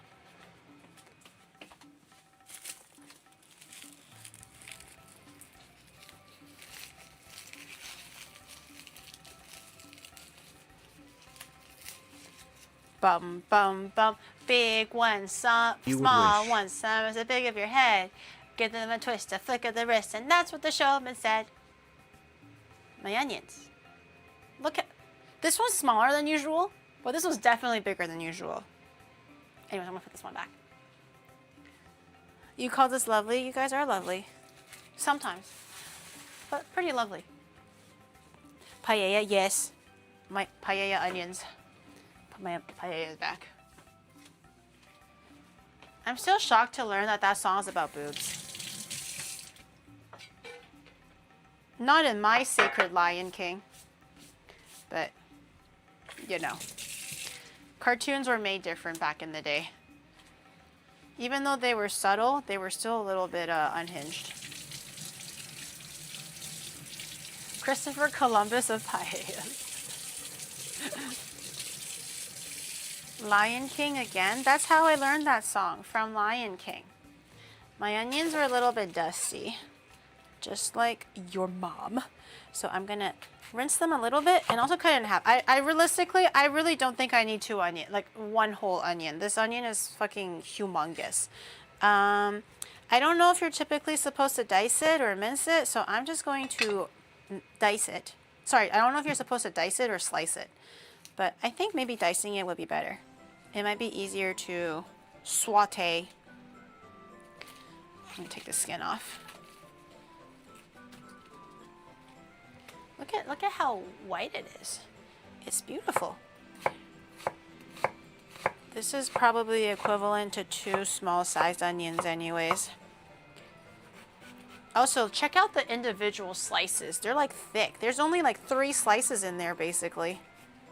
Oh, stay together now. Ah! My onions.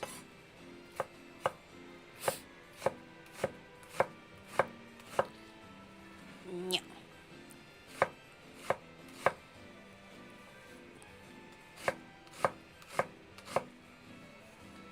Wait, didn't Christopher Columbus pass on like fucking syphilis or something? Oh wait, no, that wasn't to the, wait, or was it the other way around? Who gave who syphilis?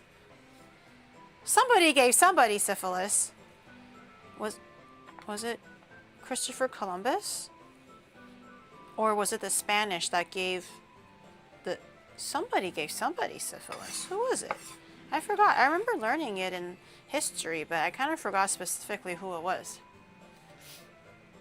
It was a smallpox? It was smallpox. I thought it was syphilis. Oh, my bad. I could have swore somebody gave somebody, like one group of people gave another group of people syphilis because, you know, it's not endemic to that country. Have you seen Italians react to breaking spaghetti? Well, the equivalent in Spain is changing the ingredients in paella. Well, I feel like it would be the same for any culture. You know, if somebody took Chinese food and was like, oh, we're not going to add in 5 spice and white pepper or chili oil, I'll be like, what? What do you mean? Giripedia, are you implying that Paella has syphilis? Where did I even say that? When the fuck did I say that? Gary's getting banished. It was something though. I could have swore it was somebody. Maybe if it wasn't Spain, it's somebody in Europe. I thought Christopher Columbus gave everybody smallpox to the First Nations. Was it? Who did he discover? I don't know. I don't know American history that well. Did Christopher Columbus discover America? Or is Christopher Columbus American?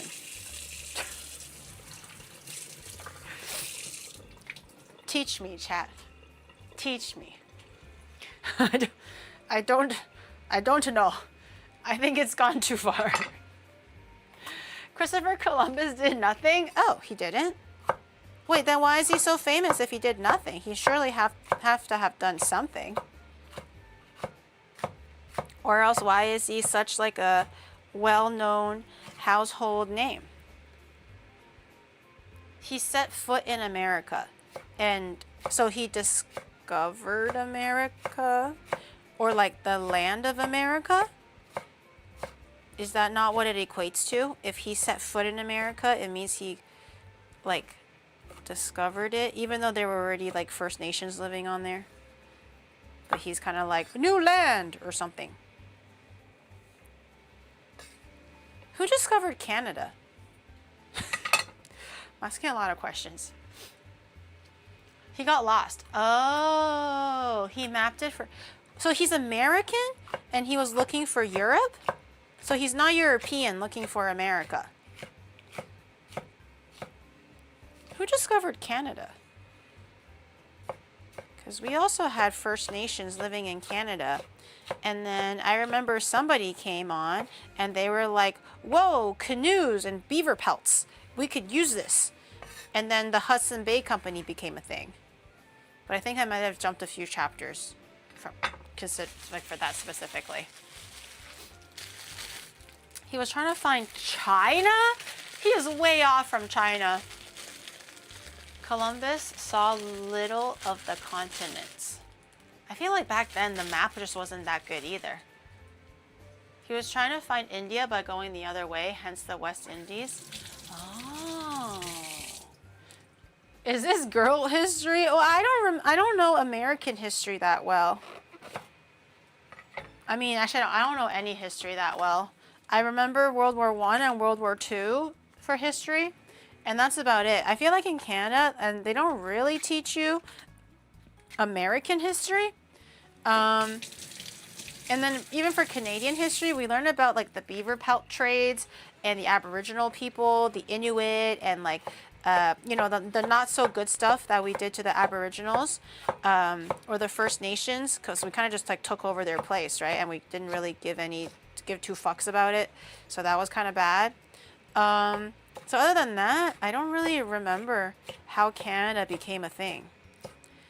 I don't even remember our first prime minister. Oh, it's not George Washington. Michael. Okay. I'm just gonna chop my peppers. Thank God I did not become a history teacher. European colonization affected Canada too. Well, that's why we're a Commonwealth country, right? Because we're part of the crown, or I don't know, something like that. Michael Jackson. Shadow is asking to look up. What? Shadow is asking to look up. I don't understand. What is he talking about? He's telling me to look up who the first prime minister was.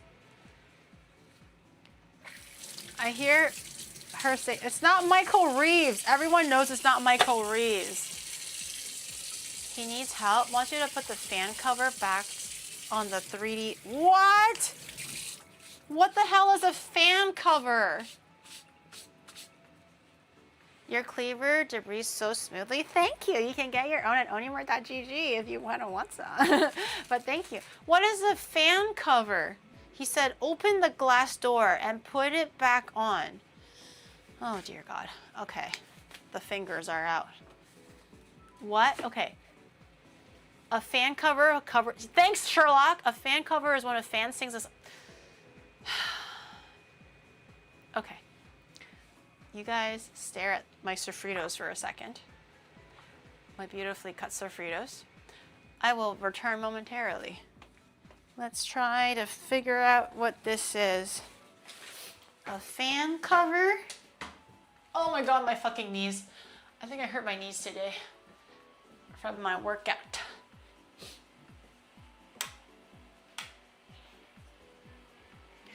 Okay, I don't even know if chat can still hear me. A fan cover.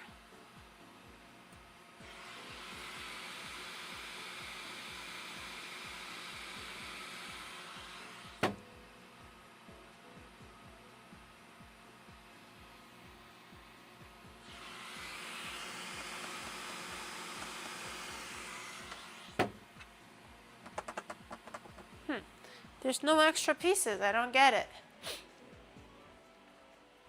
Slowly waddling my way down. I'm gonna get my steppies in for real this time. I feel like I'm gonna be going up and down quite a bit. I don't see the fan cover. Like, the glass door is closed and I don't see any like extra pieces like loosely hanging around, so I'm not sure what the fan cover looks like. I'm not sure what that is. Like, I was like expecting maybe the door to be open, but the glass door is closed. I do hear something like whirring. I don't know if that's the fan or not, but everything else is kind of like covered, so I don't know.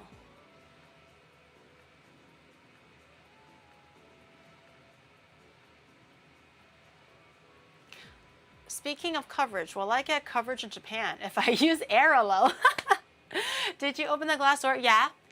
You actually can get coverage with Airalo. Your fan might be out and blowing all over the place if you have a 3D printer, but not your data connection. With Airalo, sign up for the app. Everything is done digitally through the app itself. You don't have to talk to anyone. You don't have to line up for anything. You don't have to go to like an actual internet service provider in person. Who likes that? That's cringe. With Airalo, you can have access to 200 countries at your fingertips. Yes, at your fingertips. And if you use my code onigiri15, you can save 15% on your first eSIM activation. And you can also just get the savings now and activate later, depending on whenever your travel is. So you don't have to worry about not being able to travel now, and you can't make the most out of the deal, because you can right now. So subscribe with Airalo, go travel somewhere, go have fun, or if you're going to work and you just kind of have to have internet access, never will you be lost again. Never will you be left hanging and not being able to text your parents or family. You will always have internet, no jumping from cafe to cafe for Wi-Fi. Everything is done in one app, and you can modify your coverage depending on where you're traveling or what you're doing. So if you're going to two different countries, you can activate for those two different countries. If you're going to a certain area, you can activate for a certain area or just by individual places. But with Airalo, the world can be your oyster via the internet. So sign up today. My QR code is missing, but you can just do !Airalo. I think the link should be there to download the app. They have Apple apps and they have Google apps. And then everything else, the UI is very, very, very straightforward and simple to use. Make sure you use my code and travel with ease and cheaply. Yeah. So what about this fan now? Can I move on, or is there more of this fan that I need to be doing right now? My hobo fingers are out. I sent you a line. Oh, let me go. Let me go check it out. Take off the cover and put it back on. Then why would I need to do that if it's already on? Silly Willy.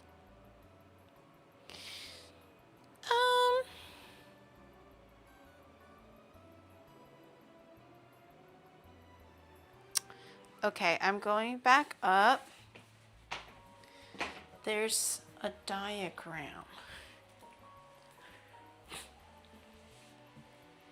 I can follow diagrams. Don't you worry. Open the cover. Ah. Ah.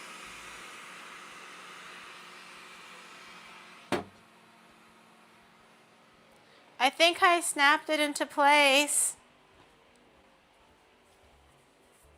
Let me know if it's okay, but I think I snapped it into place. I think we're Gucci. But you let me know. And then I'll just go upstairs again, getting my steppies in. It was literally like a flick. All I had to do was flick it. Oh, resume it? Oh, how do you resume it? Oh my, I was just kind of joking, thinking that I don't have to go back up again. But how do you resume it? Oh my God. Is there a button? I didn't see no buttons. That or like everything is a button.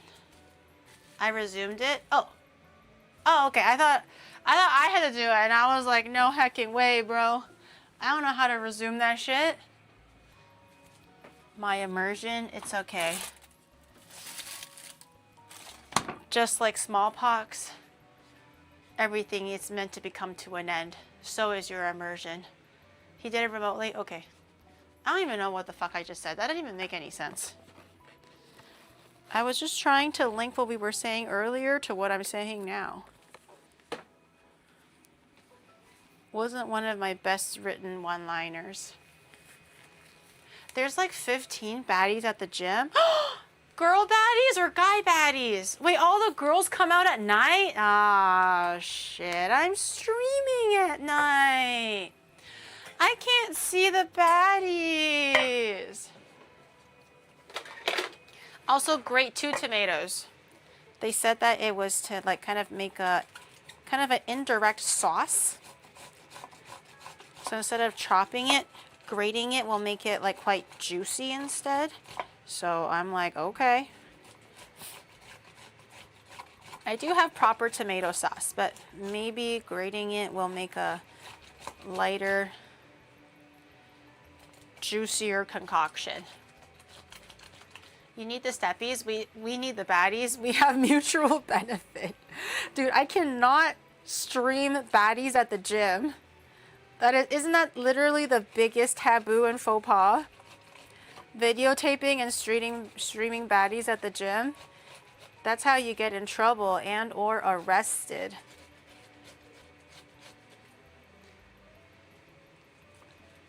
What if Shadow starts streaming it? He's too pussy for that. He's too focused on his own workout and gains to be talking to the baddies. Okay. This tomato is pulverized. Next one.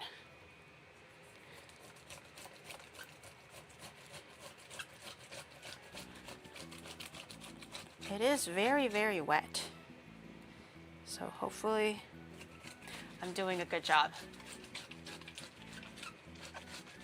You could stream yourself, but you'd have to be a baddie. Shit, you're right. Well, guys, it's all over for us. I can't stream baddies. I'm not a baddie. Every avenue we think of, it just doesn't work. I think we're bound just to stay in our little troll cave forever.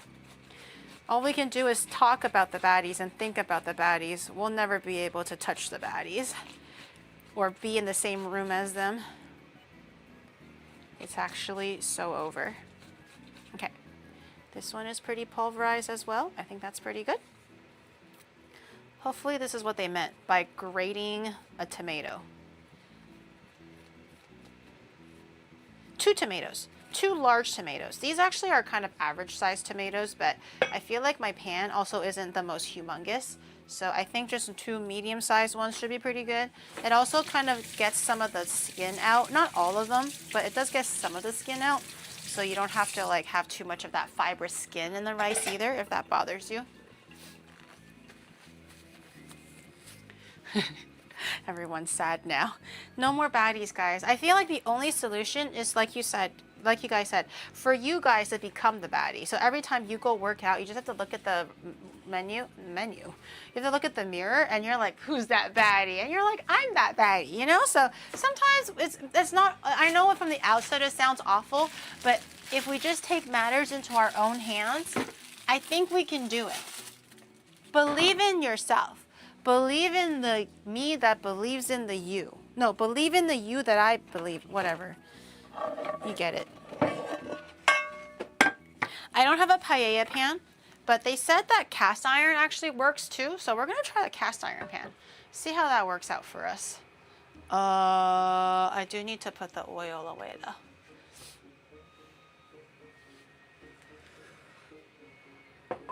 No baddies for you guys. We are destined to be baddie-less. I'm gonna just put this over here. I'll deal with that later. I do like how the oil just smells like donuts now. I would rather it smell like donuts than have it smell like meat.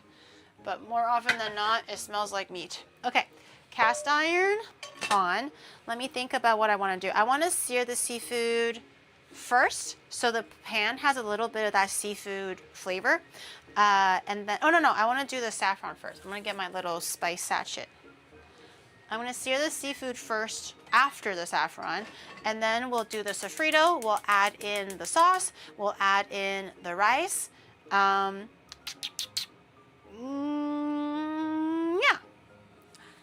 Yeah, I don't see what can go wrong. I'm also going to turn the heat back on for my stock, so we can use our chicken stock. I'm going to just ladle some of the pieces of fat that's kind of like sitting on the top there. Also get a few of these like leeks out so they're easier to handle. I didn't strain the soup at all, which I probably should. Actually, you know what? While the pan's heating up, I should probably strain the soup a little bit. That might be a good idea.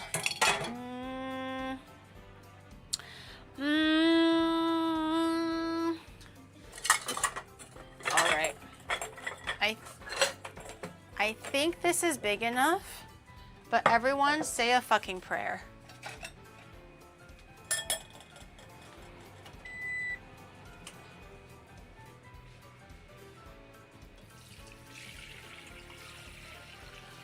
okay. Speaking of going Not- places, Giri, have you ever gone to Yodobashi? Or would you consider going if they allow streaming? They have a floor I of always go to restaurants. Yodobashi. I sounds like an interesting place with a little of everything. Oh, like the one in Akihabara? I always go to Yodobashi. Well, not always, but every once in a while, we'll go to Big Camera or Yodobashi. Okay. We got it. Baby G. Oh! Ah! Pan too hot! Pan too hot! It's smoking a little bit. Pan too hot. I'm gonna grease it up just a little bit. I turned it off because I got scared. I was like, no, I'm not ready for this. Okay. I'm gonna take all of my bones and throw it out. It's been simmering for about like 4 hours in total. So it's very much extracted. I don't think there's anything left in the soup that it's look how creamy it is. I kind of basically have it at a consistent you simmer, look quite fetching rolling today, boil. Giri. Might I say you look quite fetching today, Gary? Thank you. Is it because I'm in my VTuber outfit? Is that why? I appreciate it though. But look how creamy my stock became. It's quite nice. This is why I like olive oil, a higher smoke point. I use rice oil, which is pretty high as well. But either way, whatever works for you. I also realized that I kind of have to put it back in the pot so I can have it nice and hot. So when I ladle it over the rice, it's nice and hot, so there's no disruption in the temperature. So I'm gonna grab this guy. Oh no, what if it doesn't pour very well? Okay. Slowly. This is way more stock than we need for the actual recipe. I think the actual recipe called for about 4 cups of stock or something like that, or almost 4. But I'm gonna have a little stock left over so I can have some soup. Okay, I'm gonna turn the heat back on and toast that a little. I'm gonna have it at a low heat though. I think having it at medium heat is a bit too crazy for my cast iron. For my soup, I'm gonna have it at low heat because it will be a while until we're ready to use it. But I'm gonna have the cast iron at a lower heat, so it doesn't go crazy like earlier and start smoking. Okay, and I'm gonna get my, actually, stare at this for a second. I'm gonna grab my olive oil real quick. Oh no, I'm gonna dox myself. No, this way. I'm gonna grab my olive oil. Ah! Okay, we're good. It was all the way at the corner. It took a bit of effort. I'll put it over there for now. Why are we toasting aluminum foil? To melt my methamphetamines. Duh. Get with the program, okay? It's 2026. No one burns it on a spoon anymore.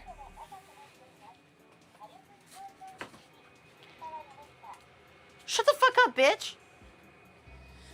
Keep toasting my meth. I'm kidding, it's saffron. Before Twitch goes like, whoa, whoa, whoa. The AI has been triggered, ban. It's saffron, okay? It's saffron, everybody. It kind of looks like, I would like to imagine it looks like a packet of meth. I don't even know how you eat meth, okay?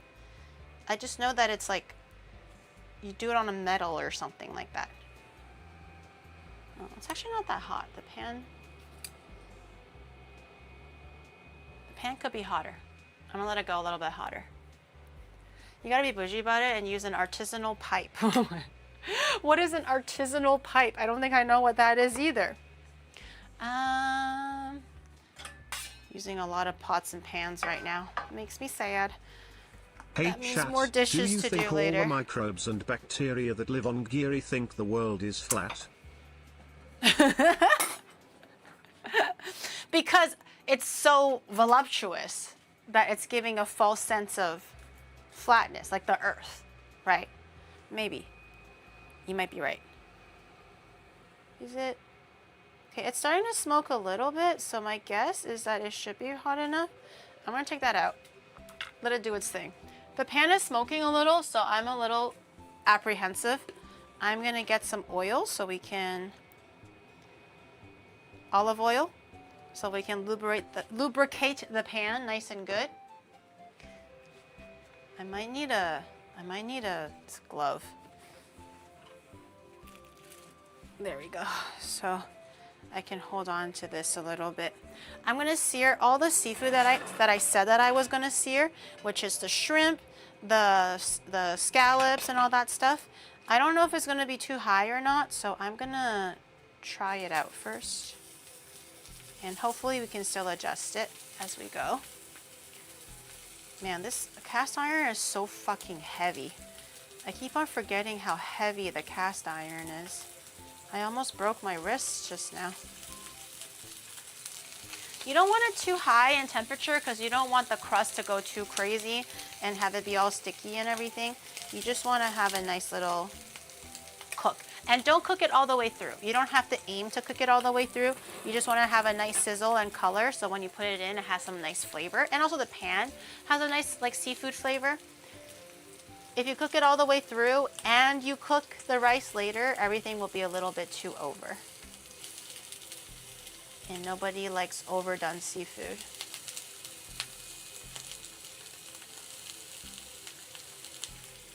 Oh, I keep going a little bit. I don't see the oatmeal, bestie. Do you really want me to put the oatmeal in there, huh? And because I've been exercising using cast iron pans, dude, my wrist almost torqued backwards. It's no laughing matter. I'll put that to the side. Get some squid in there. Sear that too. The squid doesn't take too long to cook, so I'm not gonna leave that in for too long. I'm gonna try to fish it out reasonably quick.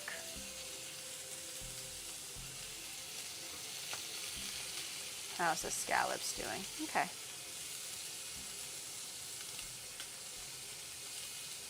It's not crazy color, but she'll do because I don't want her to get too cooked.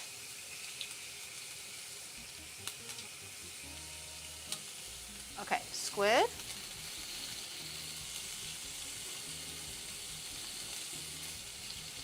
It smells really good. If you're not a lover of seafood, this might smell disgusting. But if you are a lover of seafood, this should smell really good. I also read that paella can also just be chicken. Like, you don't have to have seafood. I don't know how paella just kind of became synonymous with like a pan of seafood and rice, when apparently you can actually have it with chicken, and it's actually quite standard, or like with chorizo, but it has to just be all like land animals or all ocean animal. I'm not sure how it just became synonymous with seafood rice. But you can do chicken. If you don't like seafood, you can do that. Okay, these are also pretty good because you don't want them to go too over. I can see them slowly taking on a little bit of color. And squid also overcooks really quickly.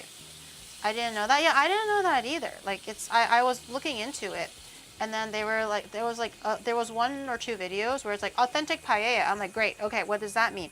And then he used chicken. And I was like, whoa, whoa, whoa, whoa, whoa, chicken? That's not authentic. And he was like speaking French. No, he was speaking Spanish and everything.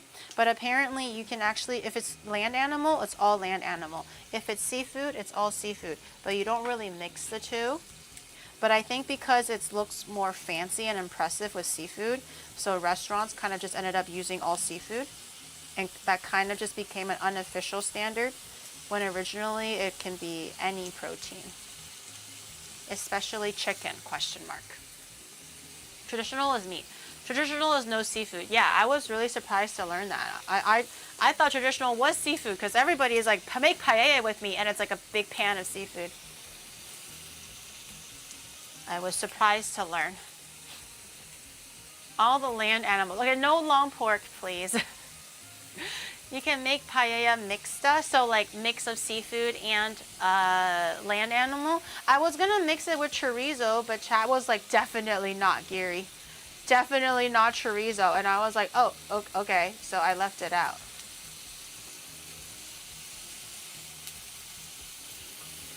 But I thought the chorizo would give it like a nice meaty flavor. Also some oil, like some fat from the pork, I think will lend nicely to the chorizo, because a lot of the recipes were like, add chorizo now. Well, you guys said no, so I left it out.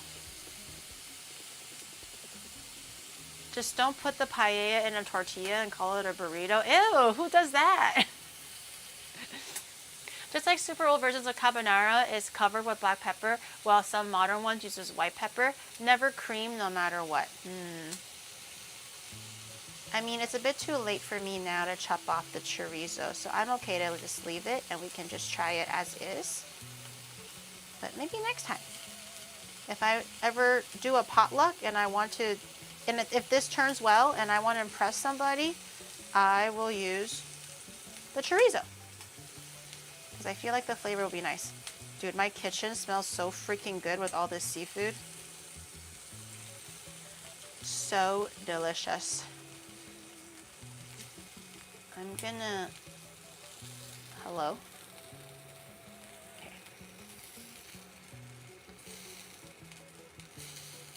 Okay.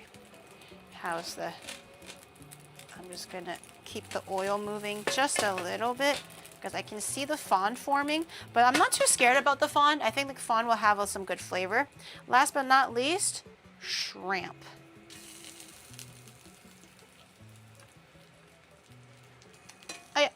No! Alfonso!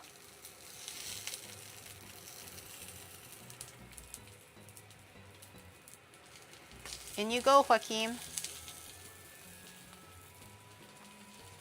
Oh, wasn't there a really famous Food Network chef? I think it was like Ricardo at Home or something. I don't know if he was Spanish or like Latino or anything, but I used to like to watch him. I think he was called Ricardo at Home. He had some pretty good recipes and interesting like food stuff. Oh, there's one octopus. Stick it in there. I think I'll turn it up just a little bit. Hopefully I don't regret it. Just a little bit. Why are we cooking each part separately? Because the pan isn't big enough to stir fry everything together. Also, I'm not looking to actually cook the proteins. I'm only looking to have it seared a little bit. So the oil in the pan has a little bit of seafood flavor, and also the seafood is about half cooked. So when we add it into the rice and everything, it'll fully cook later. But if you put everything in at the same time, it'll make the pan cold. It'll also overcrowd the pan, so you won't really get a nice sear or cook on anything. So it's better if you do it little by little. It's like kind of searing proteins. But you don't want to like put all of the pork or all of the beef into the pan all at the same time. You want to do it in a few batches if you're working with a lot of protein so that it can get a nice crust. It needs space to form the crust. If you don't give it space, it'll just get wet.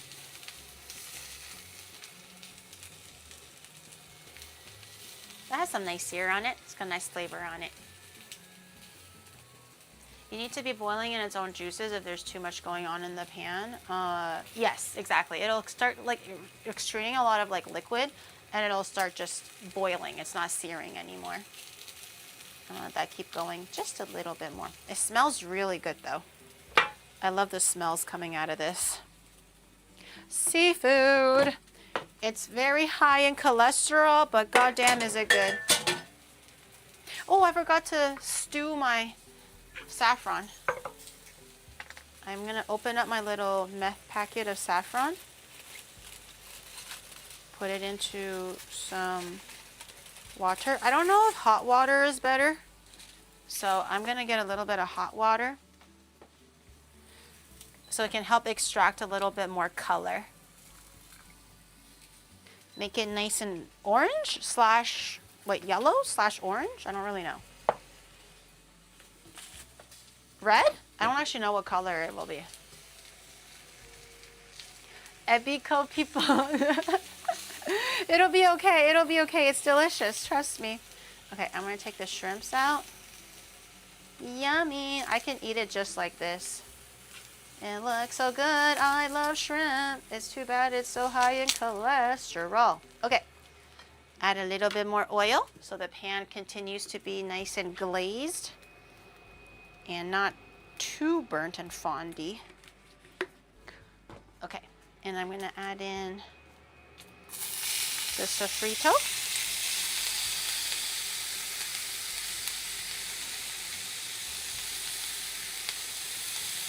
That is a lot of sofrito. Okay, maybe we'll wait until it cooks down a little bit. I feel like it'll be too much volume if we leave it be like this.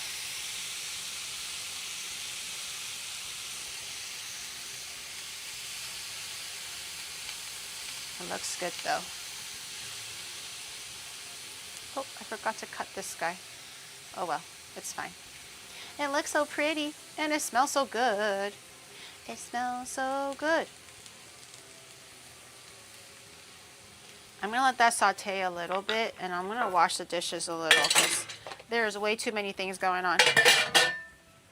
Did you know the powers that have stopped telling everyone's dietary cholesterol affects your overall cholesterol because it isn't true? Happened to us back in, wait, what are we talking about? So shrimp doesn't have cholesterol? Because I love shrimp. And it's actually a really, really good protein source, a very efficient protein source. But I try not to eat it like too much because I don't want high cholesterol or anything. But it tastes so good. So it makes me sad that I can't eat it. Shrimps have bad posture. Well, you are what you eat, but not in this case. In this case, you'll just become nice and strong and resilient like the shrimp are. Instead of becoming all like shrimp necked and everything. Never heard it having bad cholesterol. I could have swore people said that seafood has bad cholesterol or like high in cholesterol. So things like crab and stuff as well is very high in cholesterol, so you're not supposed to eat too much. I think Michi's mentioned something like that where she loves crab, but I think the doctor told her to eat less of it because her cholesterol is really high, even though she herself is like not a very heavy person. And she was like, that can't be, doc. Like I'm pescatarian and I only eat like crab and stuff and mostly veggies. Like how can I have high cholesterol? And they were like, yeah, it's because you're eating the crab that you have high cholesterol. And so she was like, ah, shit. So she had to stop herself from eating too much crab. Your brain literally lives in all cholesterol. Yeah, but you don't want too much cholesterol, right? Like the LDL, the low density lipids. The high density lipid apparently is the good type of cholesterol, but the low density one is the bad one. But you don't really want too much of either because, you know, moderation is key.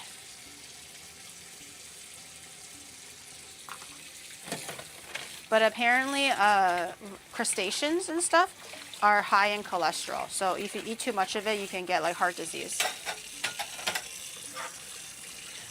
Shellfish like crab and shrimp and squid are high in cholesterol. They live in cold water and cholesterol is nature's antifreeze. Oh, that's why. But they taste so darn good.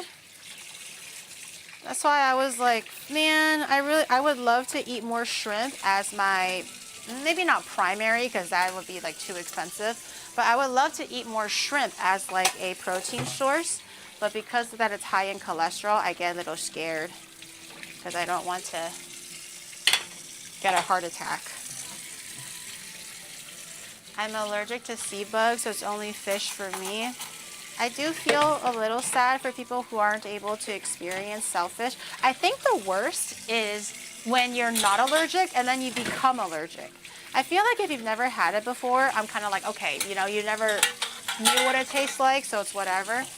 But if you know what it tastes like and you develop it later on, that's the worst. A lot of people, I know a few friends who had that where they love crab and lobster and everything, and then they developed like the allergy in their 20s, and I'm like, bro. And they're like, it's one of the saddest things ever. Had I known, I just wouldn't have eaten shellfish to begin with. I want to eat shrimp now. You should. It's so good. It's so good. Okay. It's nice and simmering in its own little liquids. Very, very nice. My soup is also warmed up and doing its own thing. Maybe I should put the lid back on so it doesn't evaporate too much and then just become condensed stock. I'm gonna let that cool down I'm gonna cook this down just a little bit more because I don't want this to take up too much space, and then our paella is gonna be like overflowing, which really isn't a bad thing, but also like, you know, You don't want it to be so much that it's like coming out all over the place. I'll put this over here. Okay. And I'll put this over here. My kitchen smells so good though. I'm the opposite. I can eat shellfish, but allergic to regular fish. Oh, that's not as common. I feel like the more common is definitely not allergic to shellfish first, and then they become allergic. You should avoid saffron if you're pregnant. Oh, why? What's wrong with saffron? Does it lead to like miscarriage or something? Part of me wants to salt this, so the flavors are a little bit layered. I feel like I'm gonna salt it a little bit. We will ultimately add salt later too, but I kind of want to layer on the seasonings like I normally do. It tastes like shit. Saffron? I don't actually know what it tastes like. Maybe I should try it a little bit before I put the water in. It smells like a little bit tangy, but it mostly just smells like plant, so I don't really know. Allergy to shellfish is the more common one, so I've heard, and peanut. Peanut is definitely very, very popular. It makes the baby change color? What? Wait, saffron is so potent. It changes the skin color of the baby? Are you just saying that, or are you fucking with me? Because that's somewhat believable. Like, jaundice is failure in the liver. But can you imagine getting jaundice because your mom ate saffron? You're like, yeah, I'm a yellowish baby now because my mom ate saffron. Don't eat paellas when you're pregnant, guys. Because God forbid your baby comes out a yellow hue.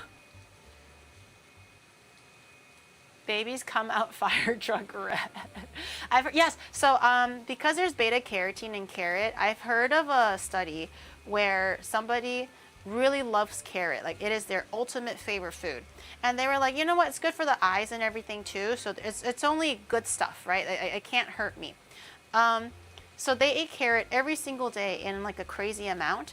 They eventually got jaundice, not because their liver was failing, but because they're ingesting so much beta carotene, which is like a natural orange, like red dye, that their skin became yellow, like yellowish, like it was jaundice. So they were like, why do you have jaundice? Like, your liver looks great. And then they found out that he eats like 5 carrots a day or something crazy like that. And they were like, oh, the beta carotene dyed your skin. So it can actually make you yellowish, like jaundice, if you eat too many carrots. And the guy who kept on eating silver, there was a guy that eats silver? The fuck? Okay, I did the saffron, peppers, onions, okay, the grated, okay. I think we're adding the grated tomato now so it can boil and cook down. Basically, you want all of these like more wetter ingredients to infuse completely and pretty much cook down and boil until it's like nice and thick and it's not really like wet and runny. So for the sake of that, I'm going to turn the heat up a little bit so it can boil off a little bit faster.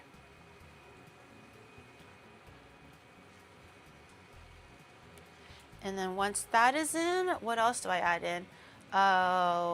Wine and paprika. So, a little bit of tomato paste, I think, right? Yes, tomato paste. Let me grab one. Tomato paste. Where my tomato paste at?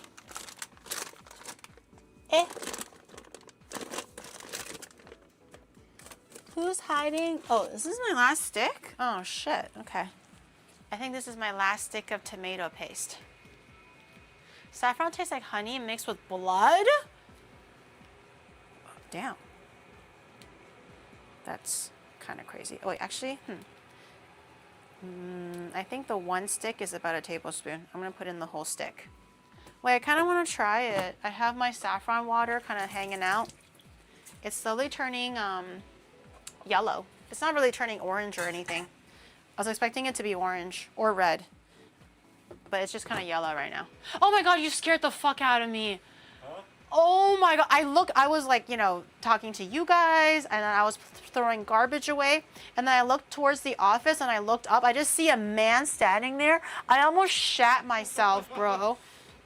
Wait, that's so fast. You came back so fast. Or did time just pass? Oh, but there was like 9 baddies there. Did you say hi? Oh.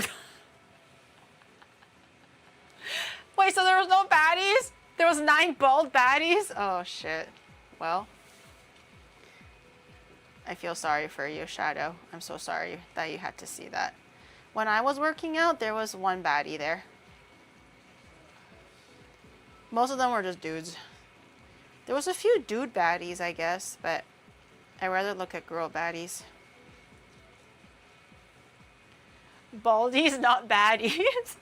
He legit made my heart jump out of my stomach for a second. Oh my God. Actually terrified me for a little bit. Boy, oh, toil and trouble. Man, paellas are a labor of love. It's doing stuff. Bring the boys out.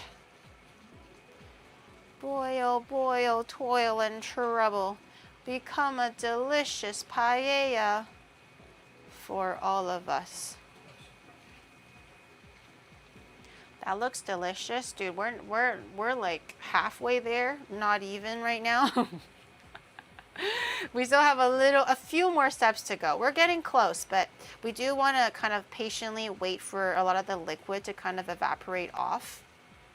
And then we're going to add in white wine, wait for that to evaporate off, and then add in like paprika and our saffron water, our rice and all that stuff. So we want to make sure everything cooks down nice and good. I kind of want to taste it. Can I taste it? I mean, it's just peppers and onions. It's probably going to taste pretty good. Oh, hot. Yeah. I mean, yeah, that's good. Tangy, a little salty. I didn't even add any seasonings in there.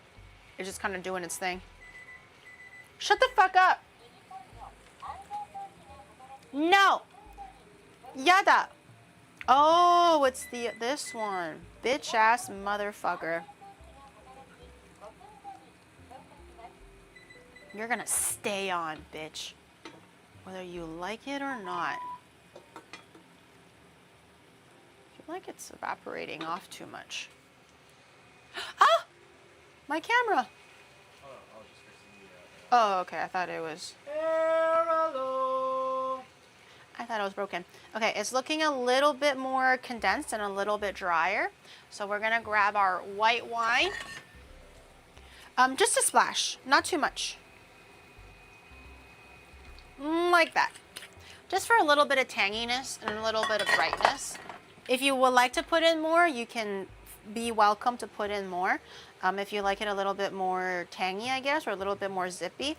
It will take a little bit more, like longer to cook down and evaporate a little bit and condense. Just keep that in mind. But they said about a splash, so I'm gonna add in roughly a splash. I think while that's happening, I'm gonna add in just a little bit more water to my soup so it doesn't completely evaporate away. It's boiling and condensing really well, a little too well. I'm just gonna add a little bit more liquid back so it doesn't get too dense. 1 shot of vodka, Giada style. 1 shot of vodka is like a whole like fucking 3 quadruple shots. It was straight up a half bottle. I can't believe she said a shot of vodka and filled up a whole bottle. Shameless. Naughty and shameless is what she is. Okay, it's evaporating pretty good. At this point, I'm gonna add in the paprika. Go crazy. I'm just gonna pretty much do my whole bottle that I have left in here. Paprika literally doesn't even have any taste. Like, what does paprika even do except for color? Like, it doesn't, it's not spicy. It's not anything. But it does give you a beautiful color. So we're going to add in our paprika. We already did the white wine. Okay, we're going to grab our rice. For this particular ratio, I think they said 1 cup of rice. I'm going to grab the rice. So for the rice, traditionally it's bomba rice. Bomba as in like it's the bomb. I did look up bomba rice, but they don't have bomba rice as a thing. But I was looking into what bomba rice actually is. And according to the internet, they say it's oatmeal. So we're gonna add in our oatmeal rice. No, I'm kidding. It's basically short grain and starchy. Japanese rice actually is very much short grain and starchy.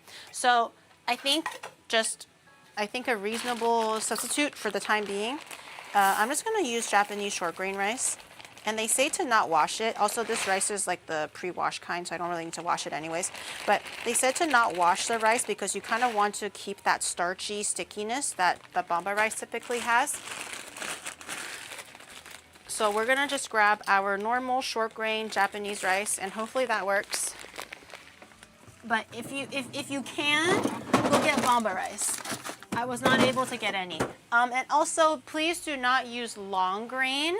Don't use long grain rice because the long grain rice doesn't have the same kind of starchiness and flavor and texture that short grain rice has. So I'm like, maybe Japanese rice should be good. Japanese rice is quite starchy and mochi mochi. Oatmeal rice? Oh, let me show you in a second, but let me do this first. Okay, we're gonna toast our rice a little bit. Rice going in. Actually, I forgot. Do you need to toast your rice? I don't actually remember. It's too late now. We're toasting it now. We already added in the wine, right? Okay. I'm just let the rice heat up just a little bit, get a little bit of that flavor soaking in there.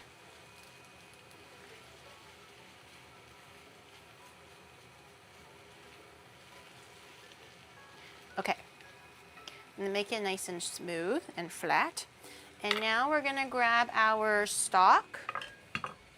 You should? Okay, I was losing a little bit of confidence because I was like, fuck, I forgot if you're supposed to toast it or not. But if you said that I should, I'm gonna stir it just a little bit more so it gets nice and warm in there. And I'm gonna grab the measuring cup. I think originally the ratio was 3.5 cups of stock. So I'm gonna slowly ladle it in. 1, 2. That looks like a lot. 3. I'm scared. That looks like quite a bit. It reminds me of cooking risotto. Risotto requires you to consistently stir the stock, whereas this one, you're supposed to just basically simmer it like rice. You don't touch it. And apparently you do not, for the love of God, put a lid on it. It was like a thing that I saw repeatedly in a bunch of different recipes, is you just let it boil out, do not put a lid on it. And I was like, damn, okay, I didn't know it was that deep. So we're gonna do another 1/2 cup because we're missing a 1/2 cup. I'm really praying on all fours here. What the fuck did I just say? Anyways, I'm just praying to all the gods right now that I added in the right amount of liquid. And it says to let it boil like this on like a medium-low heat or like a medium heat for about 10 minutes, 15 minutes, basically until most of the liquid is kind of evaporated and you see a little bit of the rice poking through, is when we adjust the heat to like all the way down low. We put our seafood in, we put a lid on it, we let it sit for another 5 minutes or 7 minutes, and that theoretically should cook everything together, finish up the rice. Oh, the saffron water!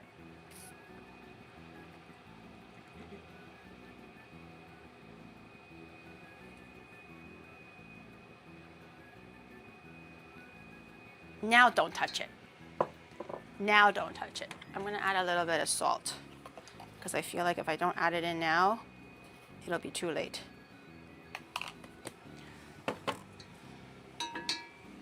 Mix that a little bit. It's taking my whole being to not put in MSG, so I won't, but I want to. I want to put in MSG so bad. 1 cup of rice. Yeah. Okay. I'm gonna set a timer for 15 minutes. See where that gets us, and hopefully we can adjust as we go after that. But we have all our seafood prepped. Everything is ready to go and ready to be put in. So until it's the seafood's time to shine, we'll be ready. Do it? Why stop now? Well, I don't know. What if it's like, you know, not kosher? I already held myself back and not used oatmeal rice. If it was oatmeal rice, this dish would be done in 2 minutes, you know? But because I'm using real rice, it's not gonna be finished for another like 15 minutes, you know what I mean? Okay, in the meantime, let's make some gazpacho, which should be very easy. It's just tomato, cucumber, onion, some spices, and bread. And then you just blitz that, and then it's a soup. How easy is that? Kind of cool.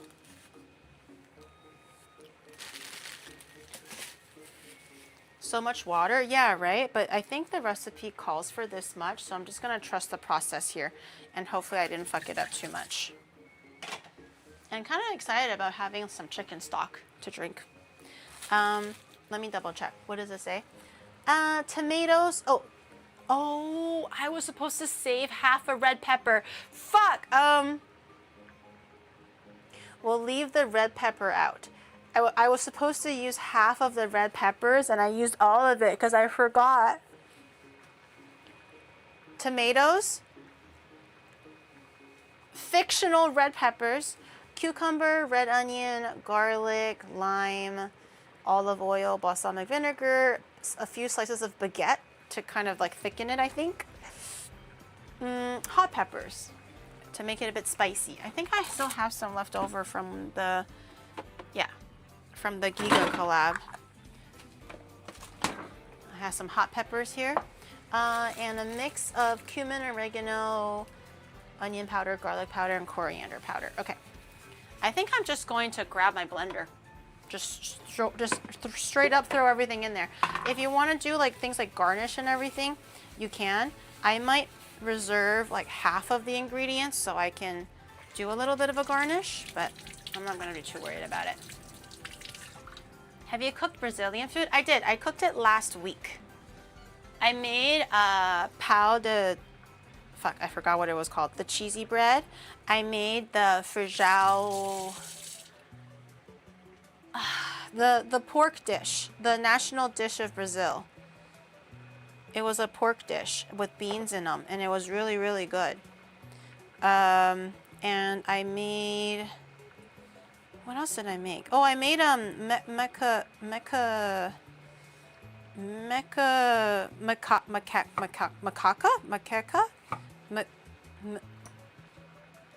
It was a seafood dish with coconut oil and coconut milk with like cod and peppers and palm oil.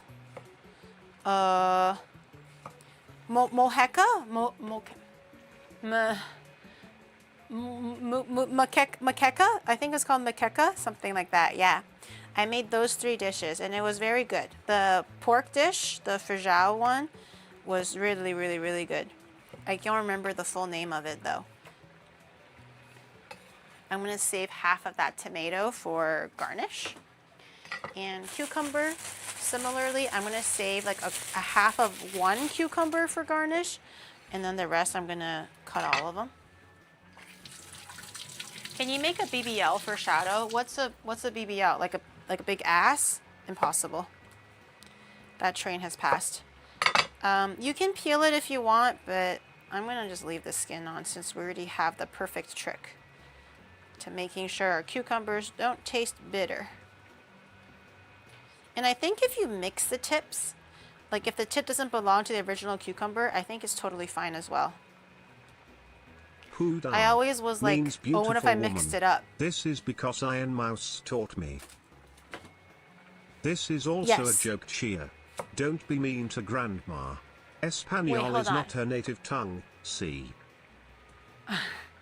Puta means beautiful woman. Oh, yeah, I was like, puta? Yeah, I know what puta is. I know what puta is. Tip mixing, yeah, I thought that like tip mixing would be bad, or maybe the cucumber would recognize if it's like, you know, from its original tip or not, like the stalk or not. But I have tried it by mixing the tip and it was completely fine. So I guess it's fine. Onion, I also don't, everything just a rough chop is completely okay because we're just going to be blitzing it into the blender. For the onion, I do also want to save a little bit onto the side for the garnish. So I'm going to maybe get just a sliver of it so I can give it a nice dice. Everything else, I'm just going to do some big cuts. I just need like a quarter of this. Everything else I can remove. Puta. Is that why puta is also puta in Tagalog? Is that why? Because they were like colonized by the Spaniards, so the language is like shared. That kind of explains why it's puta as well. They just kind of say it differently.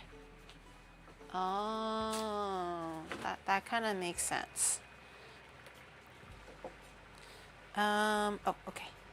Onions, I peeled them, but just to make them dice a little bit easier, I'm going to cut them into quarters like this, so hopefully it doesn't get jammed into the blender too much. Oh my god, it smells so good. Holy shit, those tomatoes are like, it smells so delicious. Oh, garlic. Garlic. How much garlic is too much garlic? Maybe I'll do like 4 cloves. Giri is a quick study with this. Well, I mean, Numi taught me puta, so it kind of just like stuck. And I remember watching a Filipino like horror movie. I think it's about like zombies or something. I think it was on Netflix. And then literally every like 10 minutes, like puta! Puta ina mo! And I was like, hey, I know that word. It's because they're always like scared, you know, of like the zombies and stuff. So they're always like, oh fuck, it's coming. Or like, fuck you, motherfucker. And so it's always like, they're always saying like the word. And I'm like, wait, I recognize the word. I know this word.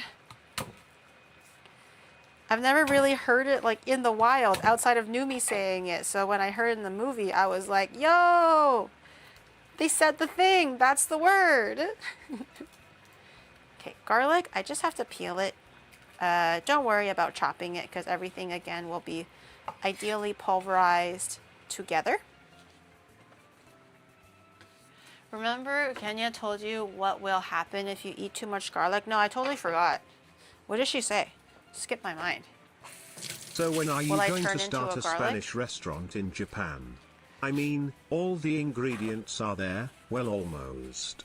No tomatillos though. Sanch. No, it's really hard to make a Spanish restaurant. There's a lot of like peppers and sauces that are missing, like crucial ones. Do you know coño? I know Mouse says coño all the time, but I don't actually. Bitch ass. No, you're gonna. It's like, oh, it's too high. I will not continue to work anymore. No, motherfucker. You're gonna stay on and you're gonna fucking like it. I don't even know what the timer was at. Oh my god. I'm gonna get some chili peppers, kind of like in oil, just for some spiciness. Switch to the portable one. Oh, you're right. I can probably do the portable one. Let me blend all this first so it's kind of out of the way. And then we can do the portable one. That would be good. If it still gives me more trouble, I'll do that. Okay, so we need garlic powder. We have garlic, but you can never have too much garlic. This is gonna be a zippy soup. I actually don't even think I've had like a tomato-based. Oh, I never had a gazpacho. Now I remember. I think I've had like the one with like the fish and everything. But I don't think I've had a tomato gazpacho. I've had like edamame cold soup, like a Japanese version of it. There were other things that I needed that I could have swore I bought. But maybe I left it behind? I bought spices. Where did it go? I know I bought spices, but maybe I misplaced it somewhere. What the fuck? No! It's coming together though. It's kind of like, you can kind of see that like the rice is slowly poking through a little bit, which is good. Where the hell is my... Oh, I should get my bread. Oy.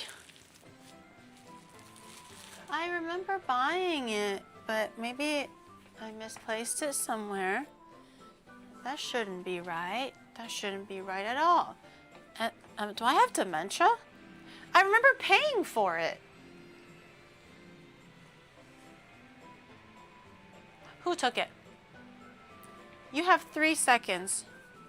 Who took my spices? I swear to God, you have 3 seconds before I lose my temper. And you do not want to see me lose my temper. It wouldn't be so funny at that point. It wouldn't be so funny at all. I grabbed... That's so weird. I bought them. They look like they were like in these little like flat bags. But I can't find them anymore.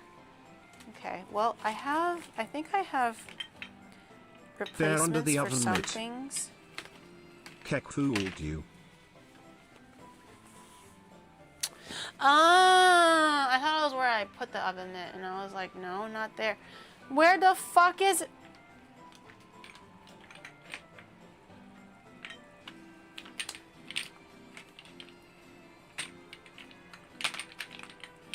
Wait, now, okay, cumin. You need a little bit of cumin in there. I bought cumin powder, but now I only have the seeds, unfortunately. A bit of oregano. Okay, I don't know if that's too much or not, but it's too late for that now. And a bit of salt. What? I remember getting the, I wanted to get cumin powder because I use it quite frequently, but I always have just the seed, so I'm like, oh man. Okay, maybe that's too much, just in case. And then we're gonna grab our bread. Sprinkle some oatmeal. Shut up! I'm not putting it in the... It's not time. It's not time, guys, okay? There's a time and place for oatmeal. And right now, oh, balsamic vinegar. Right now, or sherry vinegar, I think I have, nope, that is definite. I almost put grenadine in there. A little bit of sherry vinegar. Whoa!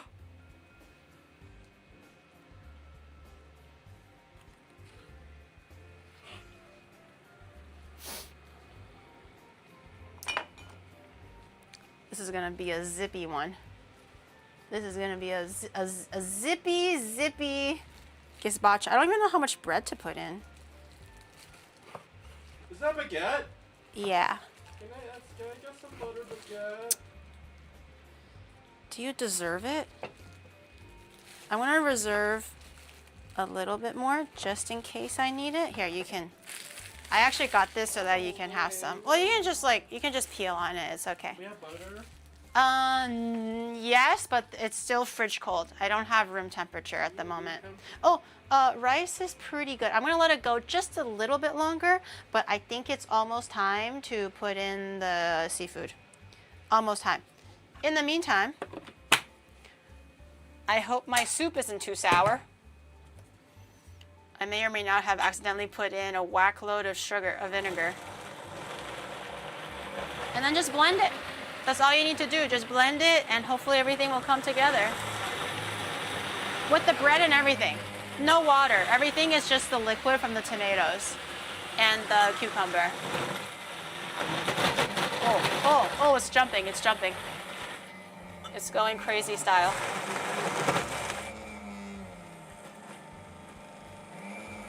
Oh, wait, it needs lime juice. At this point, I don't think I can afford lime juice. It's too zippy. Okay, it is a little bit like not a little bit thick. But if I were to put chicken stock in it, it makes it warm. Is it even gazpacho? I'm gonna add in water. I want to put in chicken stock for the flavor. But if I add in hot soup, it's not gazpacho anymore. I can add in some chicken bouillon though. That could be nice. I knew I should have added that oatmeal. You guys were onto something with that oatmeal. Okay, it's blending. She's still quite thick though. Why is she so thick? Go, gazpacho, go! Go! Okay. In the meantime, we got it. Okay, yeah.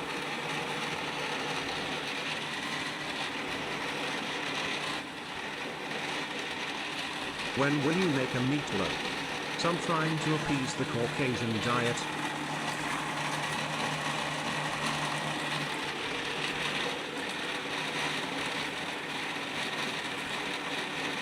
Oh, I fucked up. Okay, 2 in each.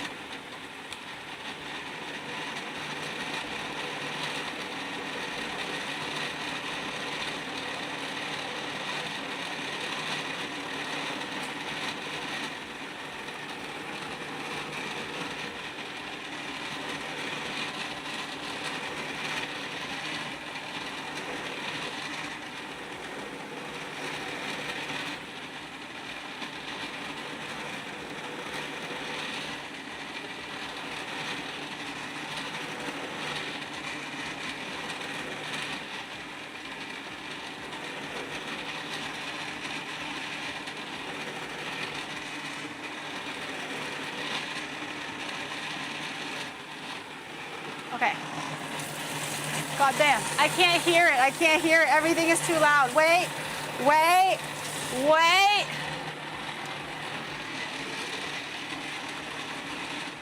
Okay. Low heat for about 7 minutes or so. Okay. I didn't finish using all the clams. So much sound. Oh my god. What? What did the TTS say? Yabu-sama, thank you for 38 months. Thank you. When will you make a meatloaf? Ew. I mean, love a meatloaf. I can't wait to eat a meatloaf. What? Who would say ew like that? Damn. Is the gazpacho supposed to be this thick? It is this thick now. Okay, the color is not the most appealing, I'm not gonna lie. The color is interesting. His looked way creamier. This just looks like blended vegetables. But let's try it. It's not bad.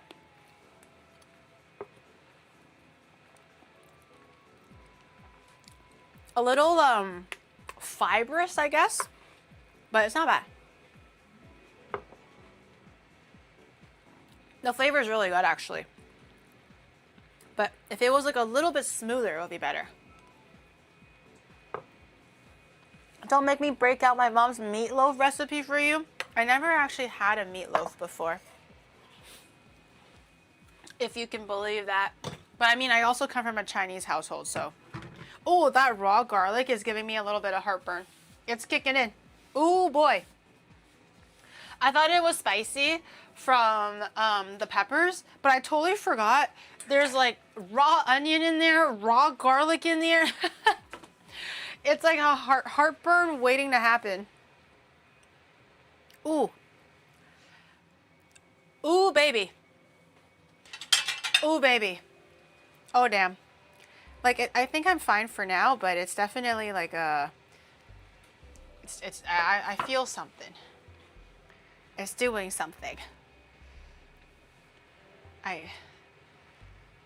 It's stirring in my tummy a little bit. Get Tums. I don't actually have any Tums because I typically don't have acid reflux. Oh, but I feel it now. Oh no. Oh no.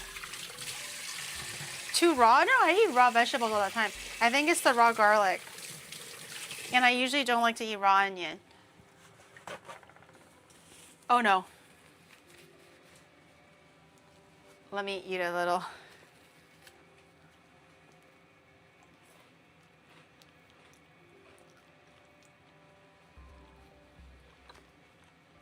Do I need milk? Is bread better? Yogurt? Oh shit.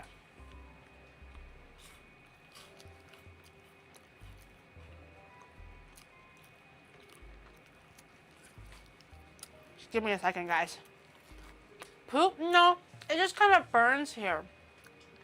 No poop yet. Not yet. It does kind of burn though. I'm waiting for the bread to kind of settle. Hopefully it'll be better. I don't know. What I can have is a gnarly shaped churro. That might make it better. As you get older, you can develop an intolerance to raw onion. Really? Well, normally I would like soak the onions in water to get rid of that bite to it because I don't really like the taste of the bite. I didn't do that this time, obviously. But usually when I get like Costco hot dogs, I don't have an issue with the onion because I think you soak it in water. Dude, I had literally 2 spoonfuls. That's crazy. How did I get so weak? I literally had 2 spoonfuls. That wasn't even that bad. Damn.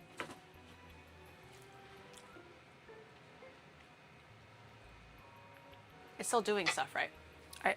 I hope it's still doing stuff. But these churros are actually really good.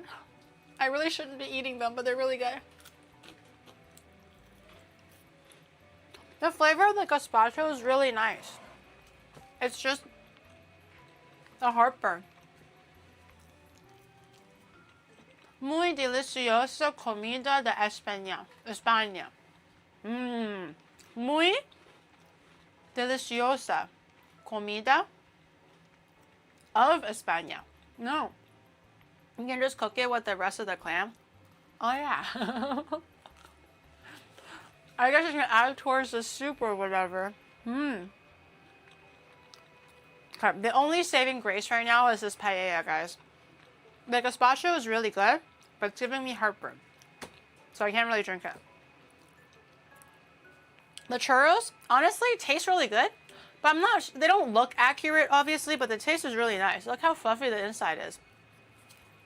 So I can't really tell if I succeeded or not. I like it though, but I'm not too sure. So the only saving grace now is this paella. And I really hope it's good. I also, this has nothing to do with like Spanish food, but I kind of want to make some chia pudding for tomorrow so I have a little bit of breakfast before I start stream. So I was actually going to do that too. But how much chia seed do I have left? I need roughly half a cup. This is definitely not half a cup. This is more like a quarter cup. Is it a quarter cup? So I might just make a small portion. Do wet get walkies? What does that mean? Do wet get walkies? We never had no chia pet. No. Chia seed. Chia seed, guys. I think this is about a 1/4 cup. I think. The original recipe was enough for a 1/2 cup of chia seed, but I don't think I have a 1/2 cup's worth. Oh yeah, I'm actually really correct. It's a 1/4 cup. I've been trying to eat more chia seed because I'm old and boring. But it says to use Greek yogurt, so like protein yogurt. I have a protein yogurt with low fat or no fat at all, just protein. What else did it want me to do? Oh, and also like a berry sauce. But right now my blender tastes like gazpacho. So I don't really want to mix it in like that right now. I don't really have another blender though. So I might just mix in my thawed frozen berries and hope for the best. And hopefully it's like nice and like, oh, wait, I can use my hands and squish it. Hold on. I let it thaw to room temperature on the counter because I bought frozen berries. Berries are not in season anymore. There's still strawberries available in Japan, but it's not the best. It's like, it was most delicious when it was at its peak, but it's not at peak strawberry season now, even though there are strawberries. This is like the leftover strawberries. Nobody wants leftover strawberries.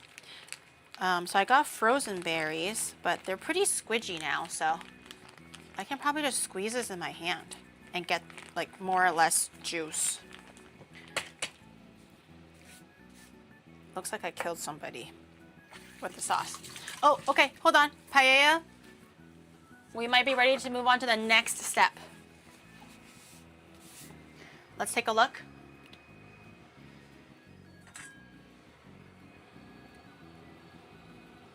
The clams are open. Wait, but the rice? Oh no. Wait, hold on. I think the seafood put in more liquid to the rice when I was already like a good amount. Okay, I think I'm gonna keep it on low and let the liquids boil off a little bit more. And then I'll turn the heat up to do like the scorched rice or whatever. But I don't know if you can see it, but the liquid is more now. It was like almost done earlier, but now there's like too much liquid, so I think I need to let it continue steaming off a little bit. Okay, that's okay. In the meantime, we'll make our little chia pudding. Ah, the heartburn!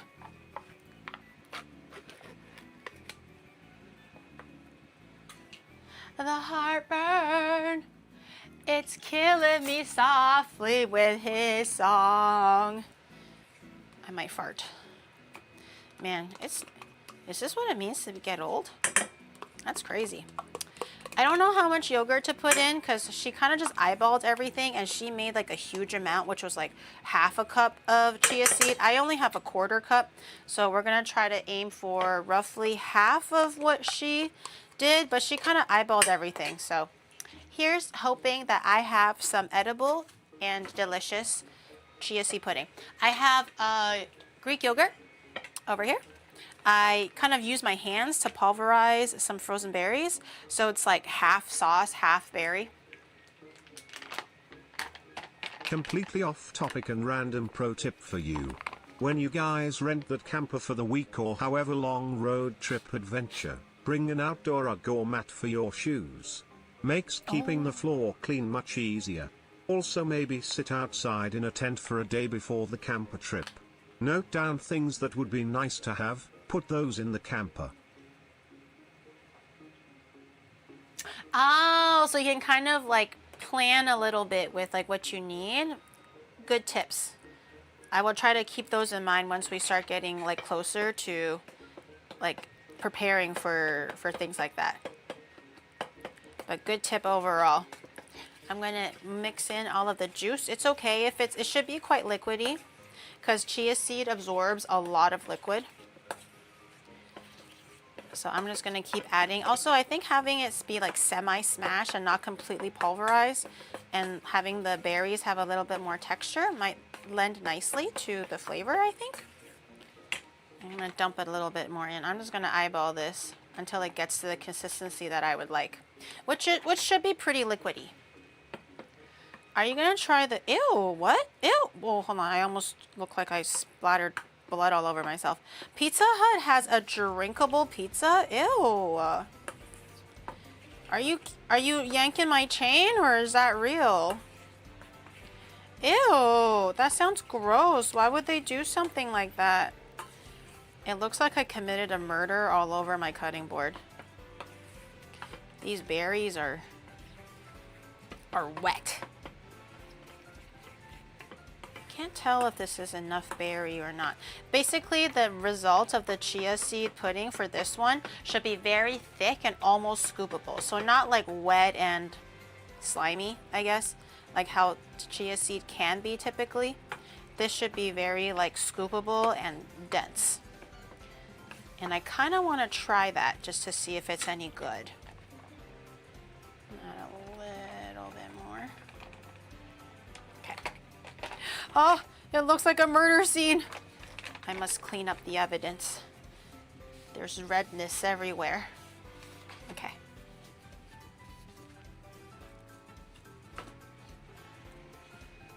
Road trips are fun. Just not have a routine. Road trips are awesome for that. I feel like usually when we're camping, we're doing road trips. No. Chunky or smooth? Do you like your pizza smoothies hot or cold? Ew, wait, they have hot and cold options? It's like a pizza gazpacho. Ew, what the heck? I'm a little shocked. Also, check this out, chat. Speaking of oatmeal rice, okay? I discovered this thing. I've been seeing it around a lot in Japanese grocery stores. I just never bothered to stop to read the label. But this is a probiotic sugar. It's an illegal saccharide, so it's like a sugar syrup. But it has probiotics in it. Not sure how that works, but it's got the stamp of probiotic approval. Okay, so I'm gonna try using a probiotic sugar. So instead of using things like honey, or I think traditionally she used maple syrup as like a natural sweetener. I didn't get the maple syrup because it's a little expensive. Also, I don't really cook with maple syrup too often, but I wanted to try maybe this probiotic sugar. It looks kind of cool. Illegal? No, it's legal. Definitely legal. Whoa. I don't know how sweet it is. Actually, let me try it. Okay. If you want to sweeten it with honey, definitely do that. You don't have to try all these like funky wonky things that I'm trying, but it just looks kind of cool and fascinating. It just tastes like sugar. It's pretty good, actually. I'm gonna add a little bit of vanilla too.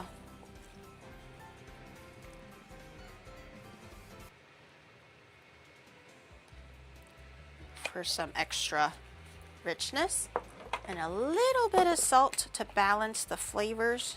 Not to make it salty, just to balance the flavors. I'm gonna give it a taste and see if I need any more sugar. Run into the nearest police to tattle on you, but the sugar has probiotics. Isn't that cool? Japan has like a buttload of just like healthy things, but you really need to know how to look for it or where to look for it, because it's really deceiving. It's literally just in the sugar aisle, but every time I pass it, I'm like, I don't know what the fuck that is, so I'm not as interested. But it turned out it was probiotic sugar. Let me taste it. Oh, that's actually really good. It's like tangy and slightly sweet. I don't think it needs any more. I think I'll just add a little bit.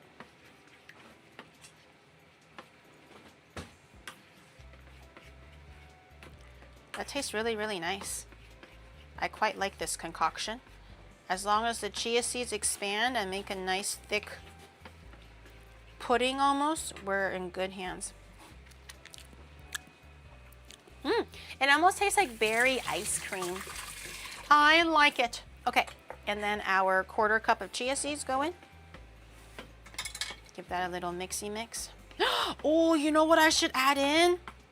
My cow protein. What is it called? There's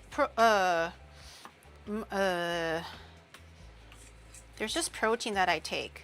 Honestly, it tastes a little disgusting. But if you mix it with things that have a stronger taste to it, it's not as bad. This thing, the collagen peptide, this thing, oh, you can't see it, it's literally invisible. But this protein thing, it's supposed to be, it has like a really good collagen component in there. And it has protein. Just gonna, something to cover the flavor, because you can kind of tell that it comes from cows. And it's a little bit like unnerving when you put it with just water. So I'm like, maybe I can put it into something that has a stronger taste. So it'll be a little bit more invisible. Whey protein? No, it comes from cows. It has collagen in it. It's supposed to be really good for your skin and all that stuff. I use it as just like a protein powder. It doesn't have a taste, by the way, so you can use it for savory or sweet. I used to actually put it into the protein corn potage soup that Shadow bought. I used to add that into it, and you don't taste it at all. It also makes it a little bit creamy, which is kind of nice. But because I was taking chia seed water in the morning, I was like, you know what? 2 birds with 1 stone. Let's put the milk or this cow protein in there, and I can kind of like taste the cow protein, and I did not like that. It's a little off-putting. So in this way, it should be a lot better. Whey protein isolate, my love. I don't think it's whey though, is it? Collagen peptide. It just says collagen peptide. But for the sake of beauty, I will do this. But it has to be delicious or I can't eat it. I refuse to. Okay, I'm gonna put this in the fridge, and this hopefully it'll expand and become nice and thick and like gooey and puddingy and delicious. But I would imagine this is enough for two days of like breakfast, maybe even 3, depending on how much breakfast you eat. But you just let it sit in the fridge. At least 2 hours is what the lady said, but I'm gonna leave this for overnight so I can eat it tomorrow for breakfast. I'll put this over here, I guess. And I can make another small portion of berries for the next time. It's basically a fruit yogurt with chia seed, yes. But because the chia seed absorbs a lot of water, it kind of bloats up. It kind of turns into like a pudding. It has like this kind of like a weird slimy, like slippery texture. I know I'm not really selling it, but if you've had chia seed pudding or chia seed water, you kind of know. It basically it's dry, but once it's sitting in water, it bloats up, and it has this kind of like little invisible layer on the outside that is supposed to help satiate you if you're trying to like lose weight and if you're always hungry. Has a lot of fiber and vitamins in there.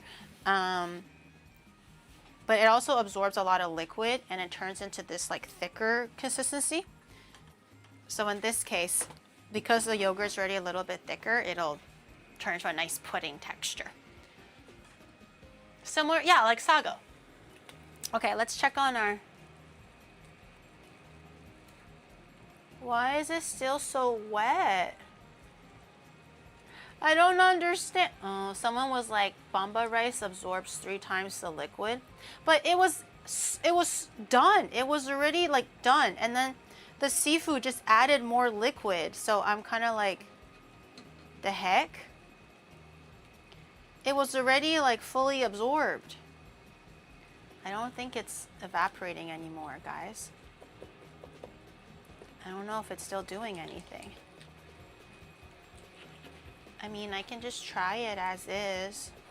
It'll be more risotto-y than ricey.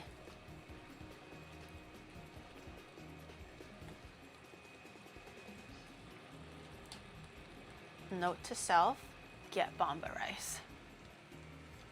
Maybe you should have heated up the seafood more. I didn't expect it to leach so much like extra like liquid, I guess. But I think everything is fully cooked for sure. It's just like the liquid amount is a little bit sad, but it's okay. Let me see if we can. It looks quite good though. We're gonna grab the seafood off a little.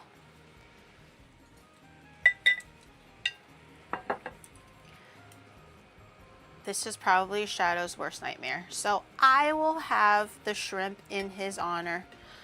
Oh look, the shrimp are spooning each other. Aw. The smaller shrimp is spooning the bigger shrimp. And in the shrimp, it's hiding a baby. And it's wearing a necklace. And in the necklace, oh, actually, I guess it kind of just looks like a sex toy now with the octopus stuff. And it has treasures on the inside, i.e. some clams. Okay, so I have a little bit of everything. Oh, let me get my gloves. Awfully phallic? No, not really. It's pretty good. Actually, the rice is not too bad. It's just it looks a little bit on the wetter side, but it's actually not too bad. Oh, we got some nice char on the rice. She's stuck a little bit, but we do have some nice char. Let's see if we can. Let's see if I can unearth a little bit more. The key to a paella apparently is to make sure your pan is actually completely flat, which I know seems like no duh, but a lot of times when we're cooking, we kind of forget to check if the burner is completely flat. And the reason being for paella is because you want the char and the cook to be even, or else the rice will kind of like cook unevenly. And you may get pools of stock in one place and less in the other. But this is just like a regular stove. I'm not really cooking this outside or anything. So it's more or less pretty good. Oh. There we go. I didn't realize that you couldn't see. Come on. Okay. Nice.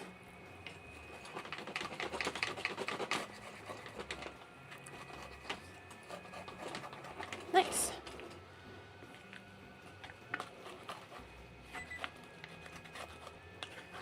It's actually not that bad. It looked so much wetter, but now that I'm kind of like stirring it in and mixing it in, it actually looks really good.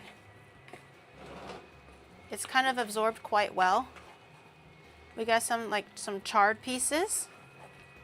The Socrato or something. I forgot what it was called. I forgot the word. Socrato. It looked like it was stuck to the bottom, but it's actually not very stuck. It's actually quite nice. Not the sofritos, the sakura, yeah. I'm not stirring it on purpose, but I was just trying to kind of like get some of the bottom pieces out a little bit.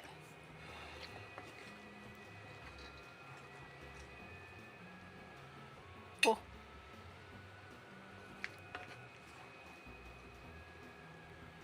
I try. Does Shadow want any at all or no? Shadog? I think he went upstairs. I'll try it then. I'll try it for the glory of Espania. I'm allergic. You're not allergic. You're just picky, bro. Allergic. I try. He's not allergic. He just hates seafood because he's picky. Mmm. Mmm. Oh, the rice is so crunchy. It's really good. I was worried by the color that it might be like a little bit too toasty, maybe a little bit burnt. But it's like crunchy. It's really nice. The tomato is like a nice umami now. Like it's not really sour or anything because it's cooked down so much. My favorite seafood? Crab and shrimp, pretty much. Oh, it's nice and crunchy. Let me try the seafood. See if it's nice and cooked. I have octopus.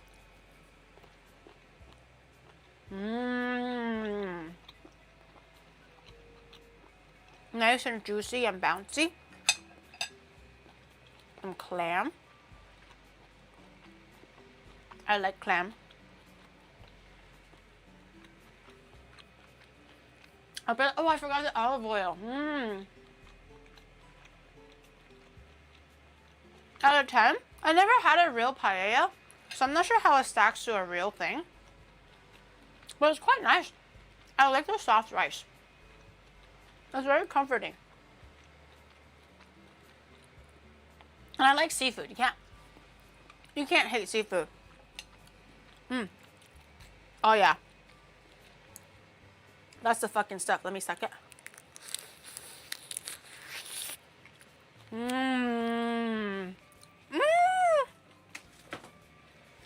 I miss shrimp head.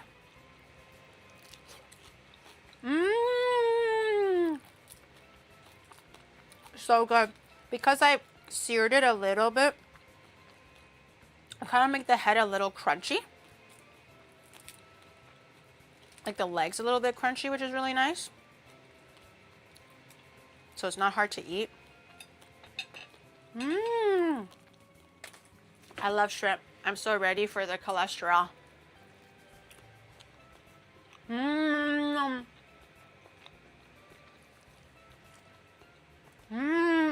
I love shrimp. Dude, I'm gonna eat all the shrimp head today. All 5. You can't stop me. You can eat the shell, you can, but it's a little bit like fibrous. So if you don't want to waste it, then you can eat it definitely. But if it's fried, it's a lot easier. So we have shrimp and The rice. squid is Then perfect. there is shrimp and grits. Can you make shrimp and oatmeal next? Is that what you want, guys? Shrimp and oatmeal. Does that make you happy?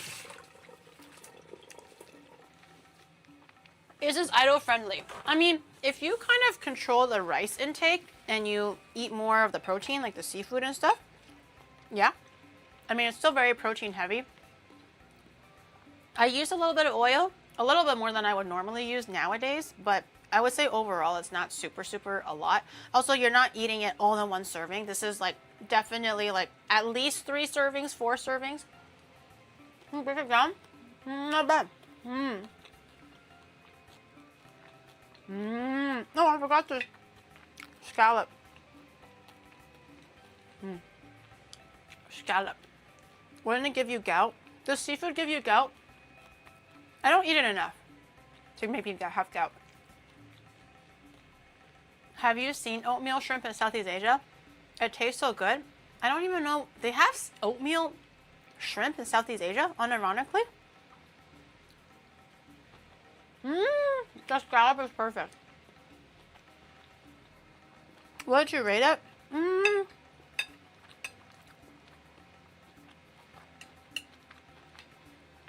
I haven't had the real deal yet, so I'm gonna give it 8 out of 10 because it's very yummy for me right now. All the seafood Here is is my cooked argument for perfectly. shrimp and oatmeal. Gam, just think of the macros, girl. I mean, shrimp has good macros, minus the cholesterol. Oatmeal, you don't want to eat too much of it, but it's okay. So I like it. I feel like this is probably not close to what an authentic paella tastes like. So I'm very curious for the future. But as it stands now, the rice is delicious. It's fully soaked into like the stock, the tomato umami, a little bit of that burnt toasted rice. All the seafood is cooked really nicely. It's not chewy at all. It's really tender. I have no complaints. I really like this. It's really good. Is there actually Southeast Asian oatmeal shrimp? I'll look into it, but I didn't even know they had something like that.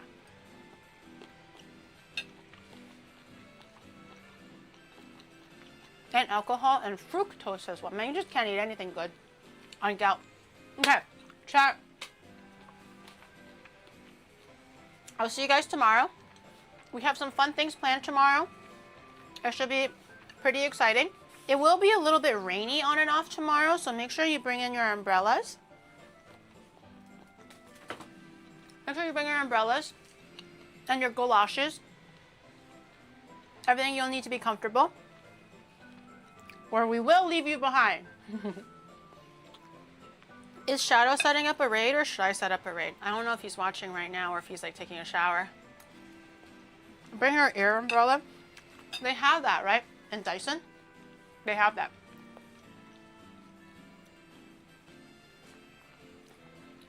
He's here. Raid is going. Okay. I don't know who we're raiding, but make sure you're nice. I'm going to grab a little bit more. I'm going to try to grab a little bit more seafood, though. Less of the carbs. I'll save the carbs for the leftovers. More shrimp. More shrimp all for me. I'll probably heat up a bento box for Shadow so he has dinner. Okay. All right. I'll see you guys tomorrow, chat. I would tell you where we're going, but Shadow says I have to be safe and secretive. So you can't find out until tomorrow. But in any case, it should be fun. We have a full day of exploration to do. And I'll see you guys tomorrow. Make sure you're dressed for the weather, though. It'll be warm, but a little bit wet. Okay. Bye, everyone. I'll see you guys tomorrow. Thank you for hanging out. Have a good rest of your Wednesday, and I'll see you guys 12 p.m., 12 noon JST tomorrow. So in like 12 hours, roughly, or whenever. Have a good night, Queen. You too, Queen. You too. We're not going to a MILF bar. No, we're not going to Disney Sea. What the fuck? Bro, I can't work miracles, man. I can't sneak you guys into Disney. That's going to be arrestable, punishable by the state. We're not doing MILF Alley either. No. So seafoody. Really good. Ray went through.